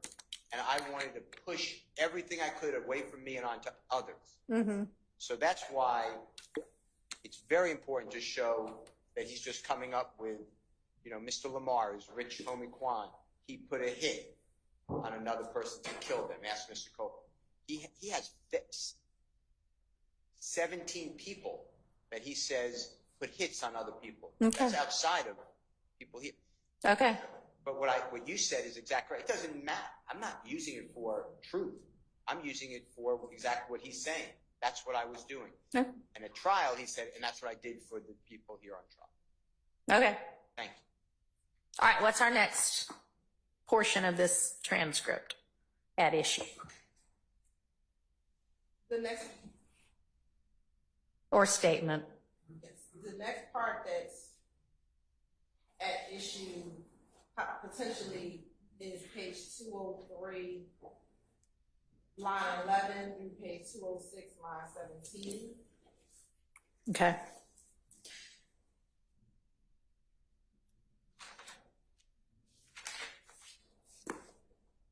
And more specifically, page 206, line 15.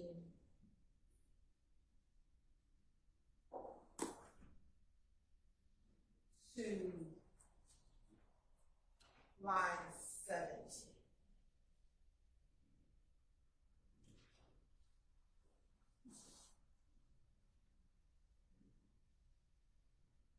Mr. Shaw, are you okay with 82131 through 82137?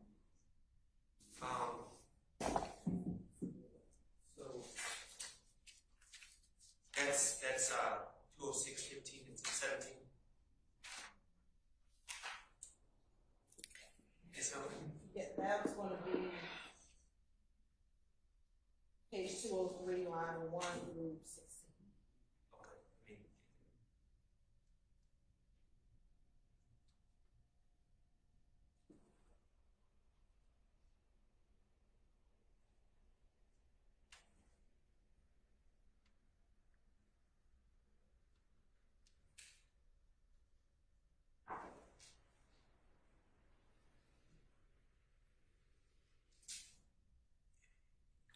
Your Honor, could I just inconvenience the court and ask that 15 seconds or whatever that is potentially in dispute be played? Because I don't think I have an objection, but Okay. I can't really tell from this. Okay. If I could just hear it. Sure. And Your Honor, I'll play from 82131 to the whole section. Okay.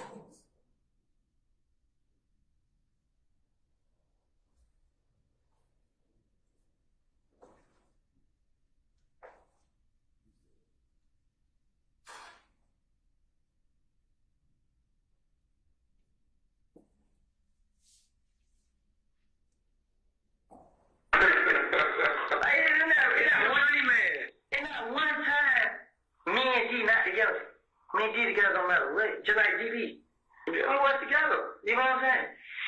We not doing that. Who killed DB? They don't even, man. They don't Who even. you think? I don't know. Fred. Who killed DB? They don't even, man. They don't Who you even. think? I think you started right after the Abortion. yeah.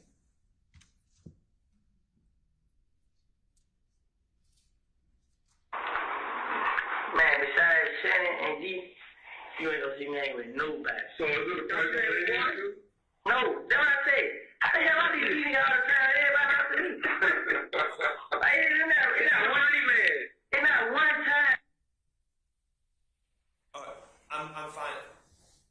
The state wanted to play that, and I don't have any problem. Okay. So right after that, we're in agreement from, I believe, 82137 to 82252, where the murder of a gentleman by the name of DB is discussed. I believe that we agree that that is coming out.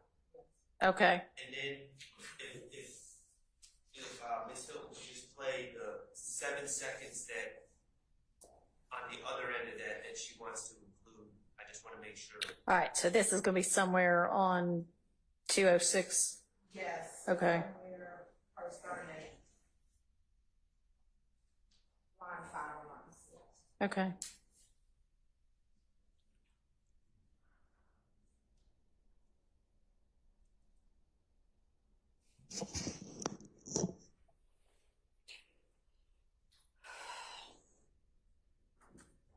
It's gonna start a little early at 822:02. Okay.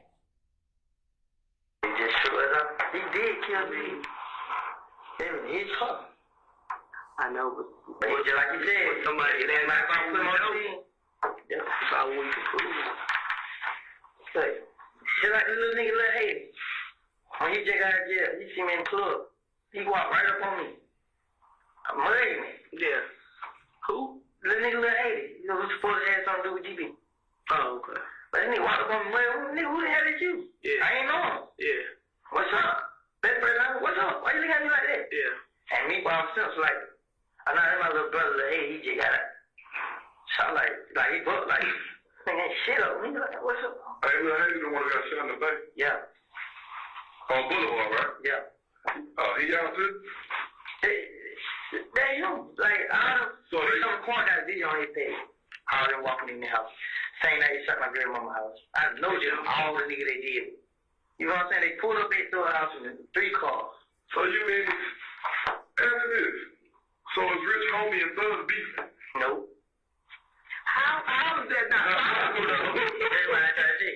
I feel like he playing both sides. Nah, I feel like everybody like I feel like when he needs. Nah, I feel like they came together and made an agreement to kill me and everything go away. I feel like it, but I'm not gonna run. Even past it, and Your Honor, that portion we can keep out. All right, so what is the portion that is at issue? No, nothing right now. Now that All righty, I'm glad we all did that. 82259 is where we're going to go back live on the state. If it's played. so the full redaction will be 82137 through 82259. Sorry, repeat that. Sorry, the full redaction will be 82137 through 82259. And that's going to be page 203, line 19 through page 206, line 17. Okay.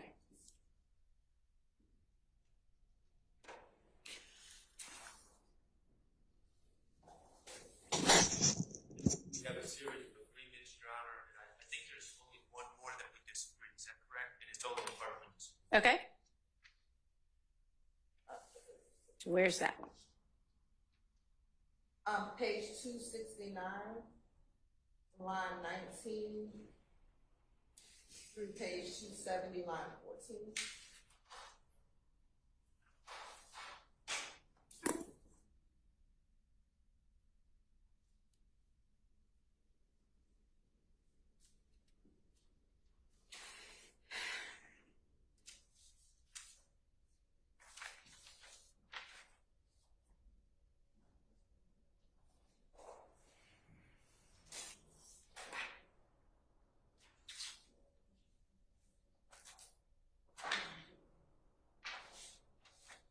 All right, and is this a part that the state wants in, defense wants out, or the other way around? If I can do one more time, this might. We both agree that a certain part of this comes out. There's a portion of it where Mr. Copeland somehow talks about a rumor that Donovan Thomas in his dying breath said that Doug was responsible. Okay. A, that's not true, but B, that's hearsay. People that were next to Donovan Thomas said that's not true. So, but it's hearsay nonetheless. But I believe that the state wants to not take out a certain segment of this, and that was our disagreement. We are fine taking out that part. That part being. Sorry, what Mr. Shard just mentioned that Thug did. Okay. That part we will keep out. We didn't know if the defense has other objections to, and I'm sorry, Your Honor, we're on page 270, line 7. It actually says, he said Thug ass had something to do with it. It's unintelligible, but that is the line that we're referencing. Okay, so y'all are by agreement taking that out. So, but I guess at the bottom of 269, we have it written down as 269, 19, 270, 14. Is that correct? That's what I wrote down, but what y'all might have an objection to, I don't know. Well,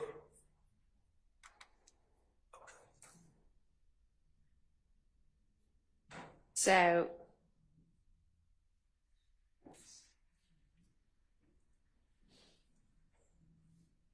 (269:19 through 23), where he's saying some detail about what he heard about not getting shot. Is there any dispute about whether that is in or out? I mean, I don't know, y'all. I agree that is out. My understanding was the state viewed that those timestamps were too large and that something within that time period can get in, but Okay. maybe not. All right, Ms. Hilton, was that something y'all intend to put in? Initially, yes, but Your Honor, How about now? we will not put it in. All right, so then 269, line 19, all the way through 270, line 9 is, I'm sorry, 9 or 14 is out by agreement. Which one was it? The end, 9 or 14? No. Okay. So, page 270, line 9. Line 9. Okay. Yeah. She is out by agreement. All right. So was that the last thing?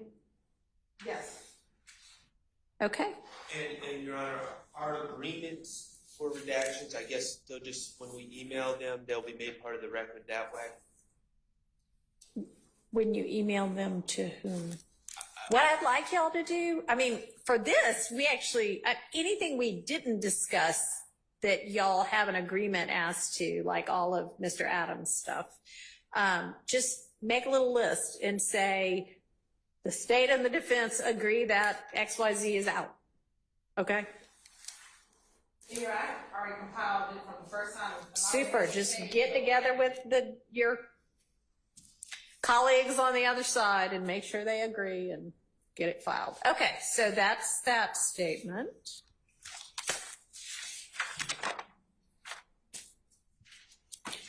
That's the January 28th statement is taken care of.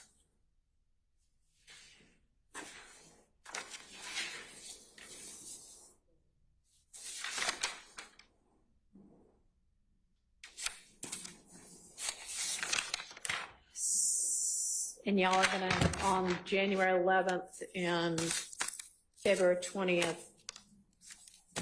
figure out the couple of little things that might be in dispute and then bring those to me. And I doubt if y'all got a chance to do that already. So it seems like then the next statement is June 10th, right? June 10th, that's what we did this morning. That was, We started with June 10th. We'll go in reverse. You went over. oh, right, okay, you're right. So if we've done all the 3 that we can do. and okay, and then the other 2, y'all are just gonna figure out what the small little differences are. Okay, so then I think the next thing we have to sort out is with regard to the testimony of Mr. Copeland that occurred post-recusal motion. I don't know how many days of transcript of that y'all have yet. I think you have at least 2 or 3 days worth of that, but maybe not all of it from Ms. Weaver, Judge Glanville's court reporter. Some directly from her, some through Ms. Firstfield. Because, right? Have y'all discussed that at all yet? So Mr. Shard and I discussed briefly that the defense needed to talk amongst themselves. Okay. And then they were going to come. All right. Okay. So over the weekend, y'all figure out both amongst yourselves and then between the defense and the state, if there is anything, and if there is, what, of Mr. Copeland's post-recusal motion testimony, there might be some agreement to. And then also,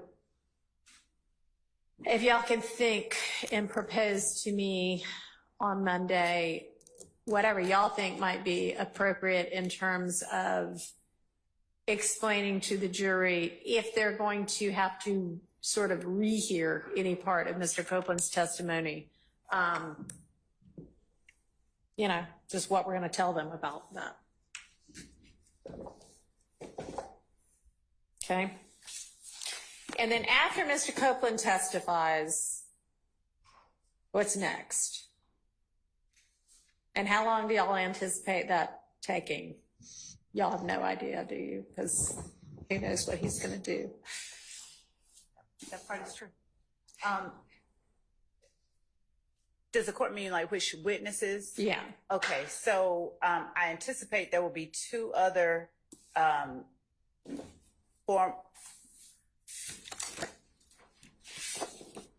potentially Mr. Sledge, Mr. Zachary, Okay.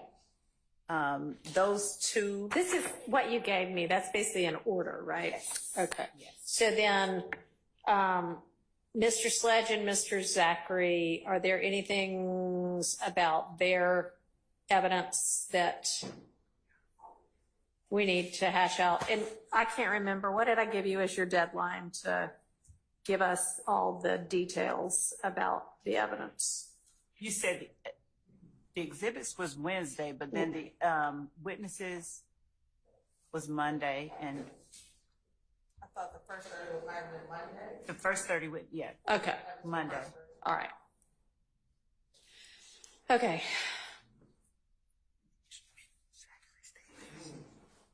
So I honestly did not think we would. I am really glad that we did. Congratulations to everybody. Get through as much as we got through today. But given the last couple of days, I'm pleasantly surprised that we did. So I actually, at this point, told the jury, don't come before Wednesday, because I figured we had enough work to do Monday and Tuesday. And I think that probably is true. But yeah, with everything that you're, and if y'all get finished early, you don't have to wait till Monday morning. You can go ahead and email whatever you get finished with as you're finishing it. All right. So yeah, we can start working on all of that. All right. So this is a good time to adjourn for the day, or do we have other things we want or need to take up right now? There may be one more thing that we can take up if the court would allow us one more. Your Honor, we do have the 5 jail calls that we intend to get in through perfect. Mr. Copeland. Yeah, we can do that. Okay. And I've already listened to the portions of. And there were portions that we did not object to, Your Honor, so I can go through.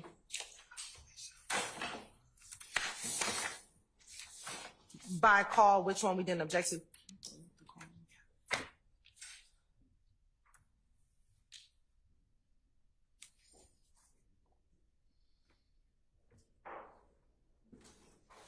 So you're working off of, so I know that Mr. Shart had provided kind of June 19th-ish, his proposed redactions, right? Is that what you're working from to tell me which ones you agree to? Yes. Is that what Mr. Steele sent? No. For the jail calls, I'm looking at Wednesday, June 26th. There was an email that Mr. Steele sent. I don't know that I have that. Okay. What I've got is it may be the same list. Oh, it may be. I don't know. What I have is whatever Judge Glanville had made a court's exhibit when y'all were talking about them. And it says forward Stillwell proposed redactions. Anyway, it's a list of like 10 proposed redactions. Is that the same thing when we get down to it, or? No, I have. Well, give me what it is that I need to be looking at. I can find it for you.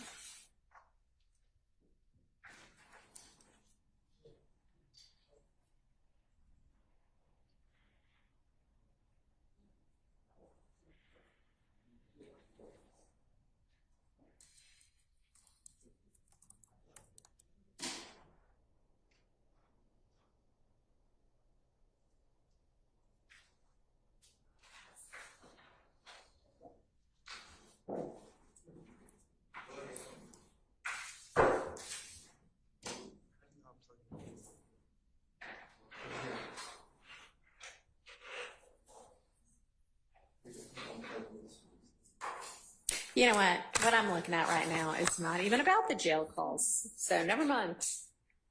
But I don't have what it is that you're talking about. I'm looking for it.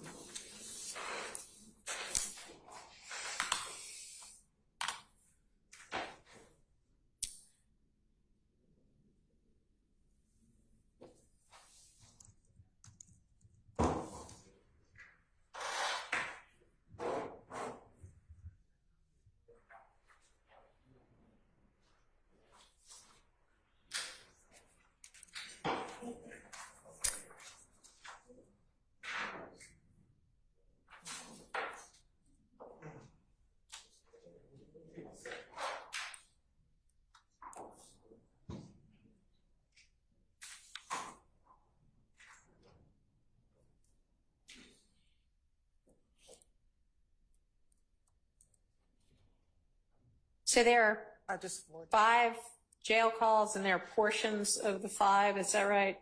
Yes. Okay.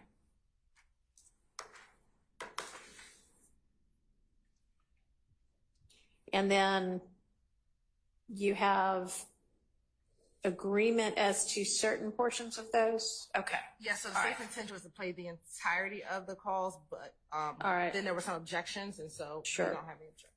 Okay. We don't have objections. All right, so do you want to put on the record what portions?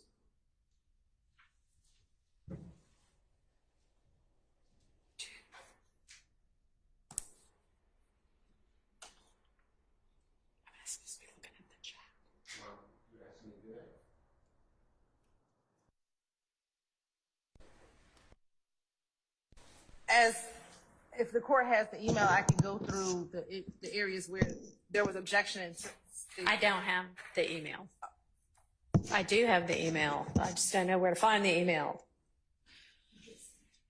Okay.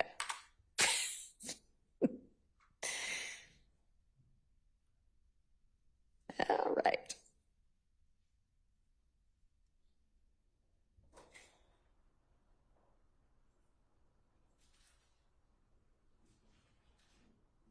All right. I am now looking at the email. So go ahead. So for the first call, which is on March 11th, 2015, there's an objection from 10 minutes and 45 seconds to the call to 10:50, and the state has no objection to not playing that portion of the call. Okay. From 15:15 to 15:32, the state has no objection to stopping, to not playing that portion of the call.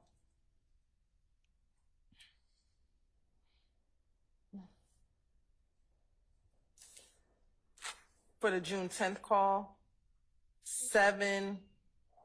from 7 minutes to 7 minutes and 3 seconds, we have no objection to not playing that portion. Okay. From 8 minutes to 8 minutes and 12 seconds, we don't have an objection. And from Okay. 9 minutes and 57 seconds to 10:15, we do not have an objection. Okay. For the June 13th call, we do object to that portion of 2:55 to 3:10. Okay. June 14th, we have no objection from 13:51 to 13:58. No objection from 14:11 to 14:13. And then for the June 15th call, we have objections to 4:53 to 5:11. As in y'all want that in? Yes. You're Okay. right. 6:01 to 6:12, we object. We want that part in. Right. 6:42 to 6:49, we want that in. Okay. But I don't know if someone told me this, but I wrote in 13:10 to 13:17.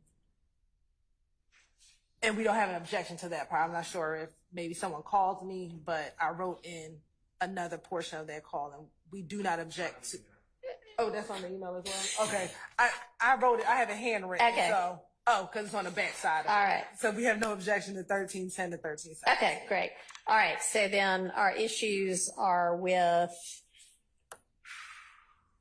June 13th, 2:55 to 3:10, and then June 15th, 4:53 to 5:11, 6:01 to 6:12, and 6:42 to 6:49. Is that correct? Yes, Your Honor.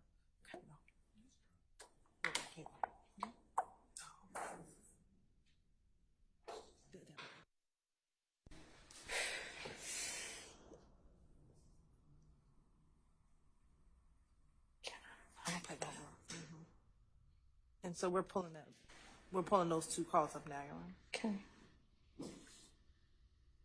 You have any left?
As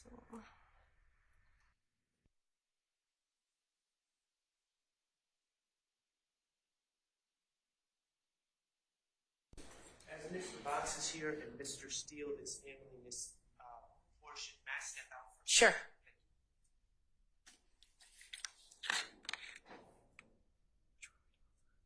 This is a free call from. And I'm going to start, Your Honor, around 2:25. He booked the Brandon. Meet me on University. On University where? At that gas station we always. You know what that gas station? Chevron. That's Chevron. Meet me at Chevron. Hey, man. Okay. Yeah. Look, you ain't right, bro.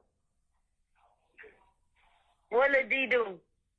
I'm gonna say too much, bro. The D told. What's that? You come out rock crew, D? Yeah. I told him. He told on Roscoe too. You think I'm fucking playing, bro? He told on Roscoe. He told on Roscoe just cause he Roscoe ain't no fucking blood. And he don't give a fuck. Roscoe ain't free. Hey, D trying to come meet you. And that concludes at 3:11, Your Honor. And to give some context, on this call, this is a call from June 13, 2015, which is 3 days after that June 10th interview. Mr. Copeland is now in custody.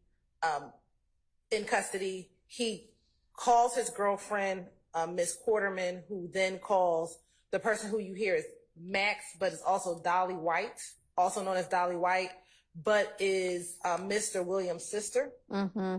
She is a person that the state alleges a number of the gang members will call to get in contact with Mr. Williams or for her to facilitate a number of different things throughout the trial. Mm-hmm. And while on the phone, there's first talking about money to help with his bond. That's Mm-hmm. when you hear her talking about meeting the girlfriend at the gas station. Right. Then he says, little D ain't right. At that point, they jump to, because he snitched, because he told on Roscoe, and they're talking about him not doing what a gang member is supposed to do, which is then snitching, Your Honor. So we believe that that is relevant information for this jury to hear, that the gang members are talking about the failure of another gang member to be supportive of the gang, to actually tell or snitch on another gang member. And that's what's contained in that portion of the call. Okay. And the objection. Hearsay, Your Honor, it is not, I don't know, I've listened to these so many times, I don't know if it's fair to you, but he never said about, oh, this is what gang members should act like, this isn't appropriate for a gang member to snitch on someone. That's not in there. What he said is, something to the effect, I'm not quoting it, hear what little D did. Yeah, and then she says, D ain't right, D done told, blah, blah, blah. Yeah, so how does he know that? Who did he hear it from? Well, I don't know that that matters, because they're not offering it for the truth of whether D ain't right. I don't know. We are not offering whether D is or ain't right. It's the fact that literally it was everything they said about him, and overtly the fact that a YSL member they believe told if he did or didn't, and their anger towards that. I just don't see it like that. I see this is after Mr. Copeland. This is after Mr. Copeland has cooperated with the authorities. He is in contact with Detective Gaither on a daily basis. Yeah. And he is speaking now as a government agent. Do you have proof of that? I mean, that's not an issue in this trial. This is him on the phone with his people, still thinking nobody knows he's said a word.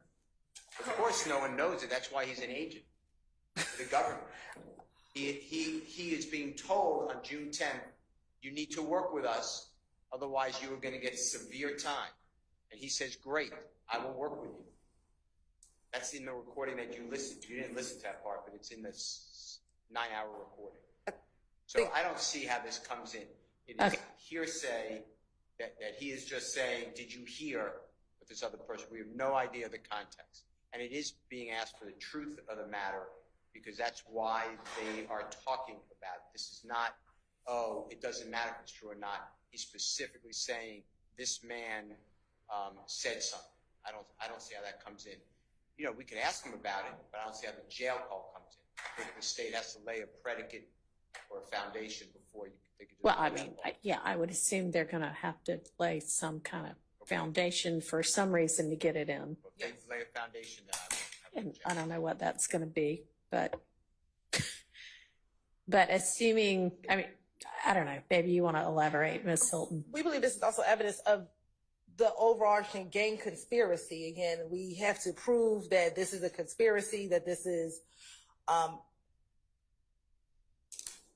in furtherance of that conspiracy around. We believe that one YSL member telling another YSL member that one YSL member snitching is in furtherance of protecting the conspiracy, protecting the gang, Your Honor.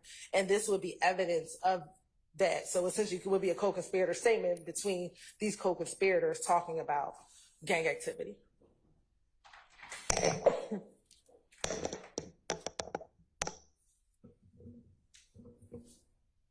I mean, I think if the proper foundation is laid, that comes in over a hearsay objection. Okay, and then, excuse me, June 15th, a couple of different portions.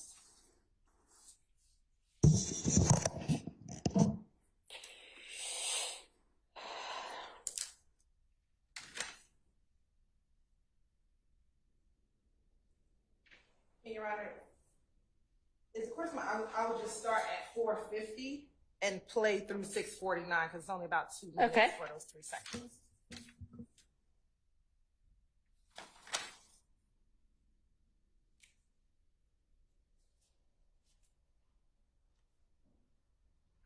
I'm still sitting on the phone.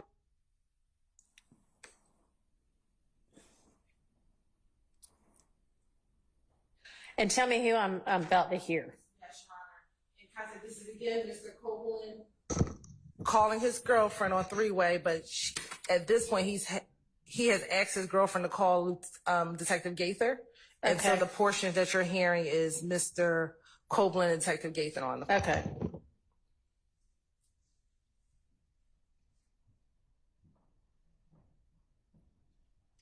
I'm going to start at 447. Like, I'm not going to sit here and promise you, like, you're going to get out of jail next week or in 2 weeks. All that. Like I told you, you gave us a lot of good information, but we got to still do our job. We're not just taking your word for the gospel just because it's coming from you. We still got to investigate shit. So all of that will be taken into consideration at the end of the day. So my brother, like I said, do your brother know what? That set up for the feds could touch him. I'm not talking to nobody about your case but to you and who you got on the phone. Yeah. That's up to y'all. Like, we don't do that. I'm saying, so is they trying to work with me though? Is they gonna try to work something out? I can't say what they gonna do. Like I said, everything that you told us, we want to speak with you again. All of that will be taken into consideration. That's what she told what the ATF agent when we first came in, the lady. Yeah. That's what we did in the beginning. A lot of what you say will kind of determine your future. That's why you need to be completely honest with stuff. Yeah. So at the same time, we still got to look into it. We're not just going to take your word for everything you say. We got to be able to, prove what you say is true. So if I prove it, then you got to let me have it right. Are you hearing anything that I'm saying? Because I feel like I'm talking in circles. Nah, I hear you, but it's confusing. If you provide us with some things that we can verify, it's not up to us to let you out of jail. That's totally up to the DA's office, all that stuff on what they want to do with you. They do take into consideration if you helped or not. And so far, it appears as if you've helped, but we still have to do our job and investigate. Yeah. So I still got state and the. And I conclude at 6:53. Okay. And so what is at issue? What statements specifically are at issue? Detective Gaither's statements, bolstering so far. You've helped. We still have to corroborate, but so far this was helpful. I don't know what the right word is. And I believe that that's bolstering his statements. All right, and what does the state say to that? Sure. Yeah, we don't know what he's going to say on the stand. But if he goes down the same line of, I was just lying to finesse investigation, I made it all up, this is in complete contradiction to that, because she's telling him, just like she told him in the interview, we have to verify what you're telling us. So if he was telling lies, he wouldn't continue to say the same things over again, because she keeps telling him, everything you told us, we appreciate you telling us, but we have to verify everything that you said. So there's nothing I can do for you until... Well, he's not really saying anything over again. He's saying, hey, I told y'all something. Can you let me out now? Right, and so when she's saying, he's saying everything I said is a lie. So he is now, yeah. He is now. So what this shows is a contradiction, because he wouldn't be calling the detective trying to continuously see if he can get out of jail if what he said was a lie. Especially when she's telling him. All right. The objection is that Detective Gaither's statements, you know, well, yeah, I mean, you seem to have helped us, but whatever. Why do you want any of this? Well, how do you envision using that particular thing I just heard? So there's a few things. So part of this trial, some of the defenses that have come out is that the police didn't fully investigate anything. Okay. That they took his version and just ran with it. Okay. So this supports that that's not what happened. That even back in 2015. Is Detective Gaither going to testify? She has All testified. right. Has she said already, man, we didn't just take his word for it, we investigated? She's testified Yes. to that. Okay, so it's not necessary for that. But again, I think it gives context to, while Mr. Steele's focused on Detective Gaither, we're focusing on Kenneth's actions, that if he lied, he would not continue to call the police to verify how they're going to help him. When he knows, listening to Detective Gaither, every time she speaks to him, she says, we can't do anything yet until we verify what you told us. So clearly what you told the police isn't a lie. Even though you're saying that today in 2024, what you told them back in 2015, you believe to be true, because you wouldn't keep calling if you just wanted to tell them one lie and that was it. You wouldn't keep calling the detective. All right. So let me ask you this. If what you want that in, or those portions in for, is Mr. Copeland's, hey, y'all, come on, I gave you the truth. Let me out now. Is there some way that you could redact that where we don't hear big chunks of Detective Gaither saying something she's already said on the stand anyway, which is, I got to verify this stuff? See what you can do, okay? We can see what you think will be out of Well, we'll see. I don't know. Judge, if I may. Yes. Again, putting everything in context and thinking back to some of the testimony that Mr. Copeland had put forth previously. You know, the state's position that they just put to the court as well. If he wasn't telling the truth, why would he call and try to follow up and see if they were checking on his truth or not? When he testified, one of the things that he said, it was probably the biggest thing that he said, is, hey, they don't know that I'm lying. And he said, yeah, I lied to them. I'm trying to finesse my way out of this, but they don't know that I'm lying. And that was in response to a specific question that Madam Prosecutor, Ms. Hilton, asked Mr. Copeland. So I think that kind of, that goes against what they're saying as their rationale. I mean, don't get me wrong. I'm not sure that what they're saying it's going to come in for is going to in any way show or be a convincing argument, but I mean, they can. Yeah, it's not inadmissible for them to try it. No, I understand. But I think our objection, as Mr. Steele stated a little while ago, is, why is any of what the detective's bolstering of Mr. I understand, which is why I told her if she can come up with a way to get her part in without the objectionable part, she needs to try to do that. I'm confident that she can. All right, let's have it. All right. Okay, so that is all of the jail statements. Yes. Okay, super. All right, one thing I wanted to do is do some test run of this, and this doesn't need to be on the record, where I just don't have it. I've never used these before. So how is it that y'all are doing this? Do I hand these out to all of y'all and then? All right, I don't need to, oh, y'all have them, so. No, we need the base. Okay, and I mean, everybody doesn't have to do it. If a couple of people want to.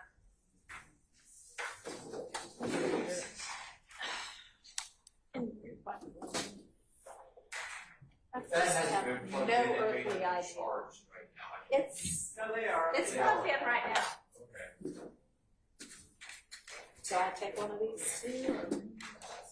Is there some significance to the red ones? You want one to try? Hey, is there some significance to the red ones? Does anybody know whether there's some significance to the two that are red? I don't think you've ever used those. Oh. All right, so. And does the court reporter get one so she can also hear what's going on, I would imagine? Okay.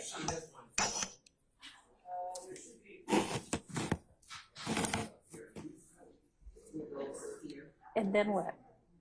There's a push to talk. Sorry, y'all. Yes. I have We're done with court for the day, so you do not need to video me trying to figure out the technology. that was the easiest request, Your Honor. Clarify that. Can I make one more statement before you adjourn? Something we need to put on the record. Yeah, we could use the bench if you want to use your Hey, that's a brilliant idea, because they don't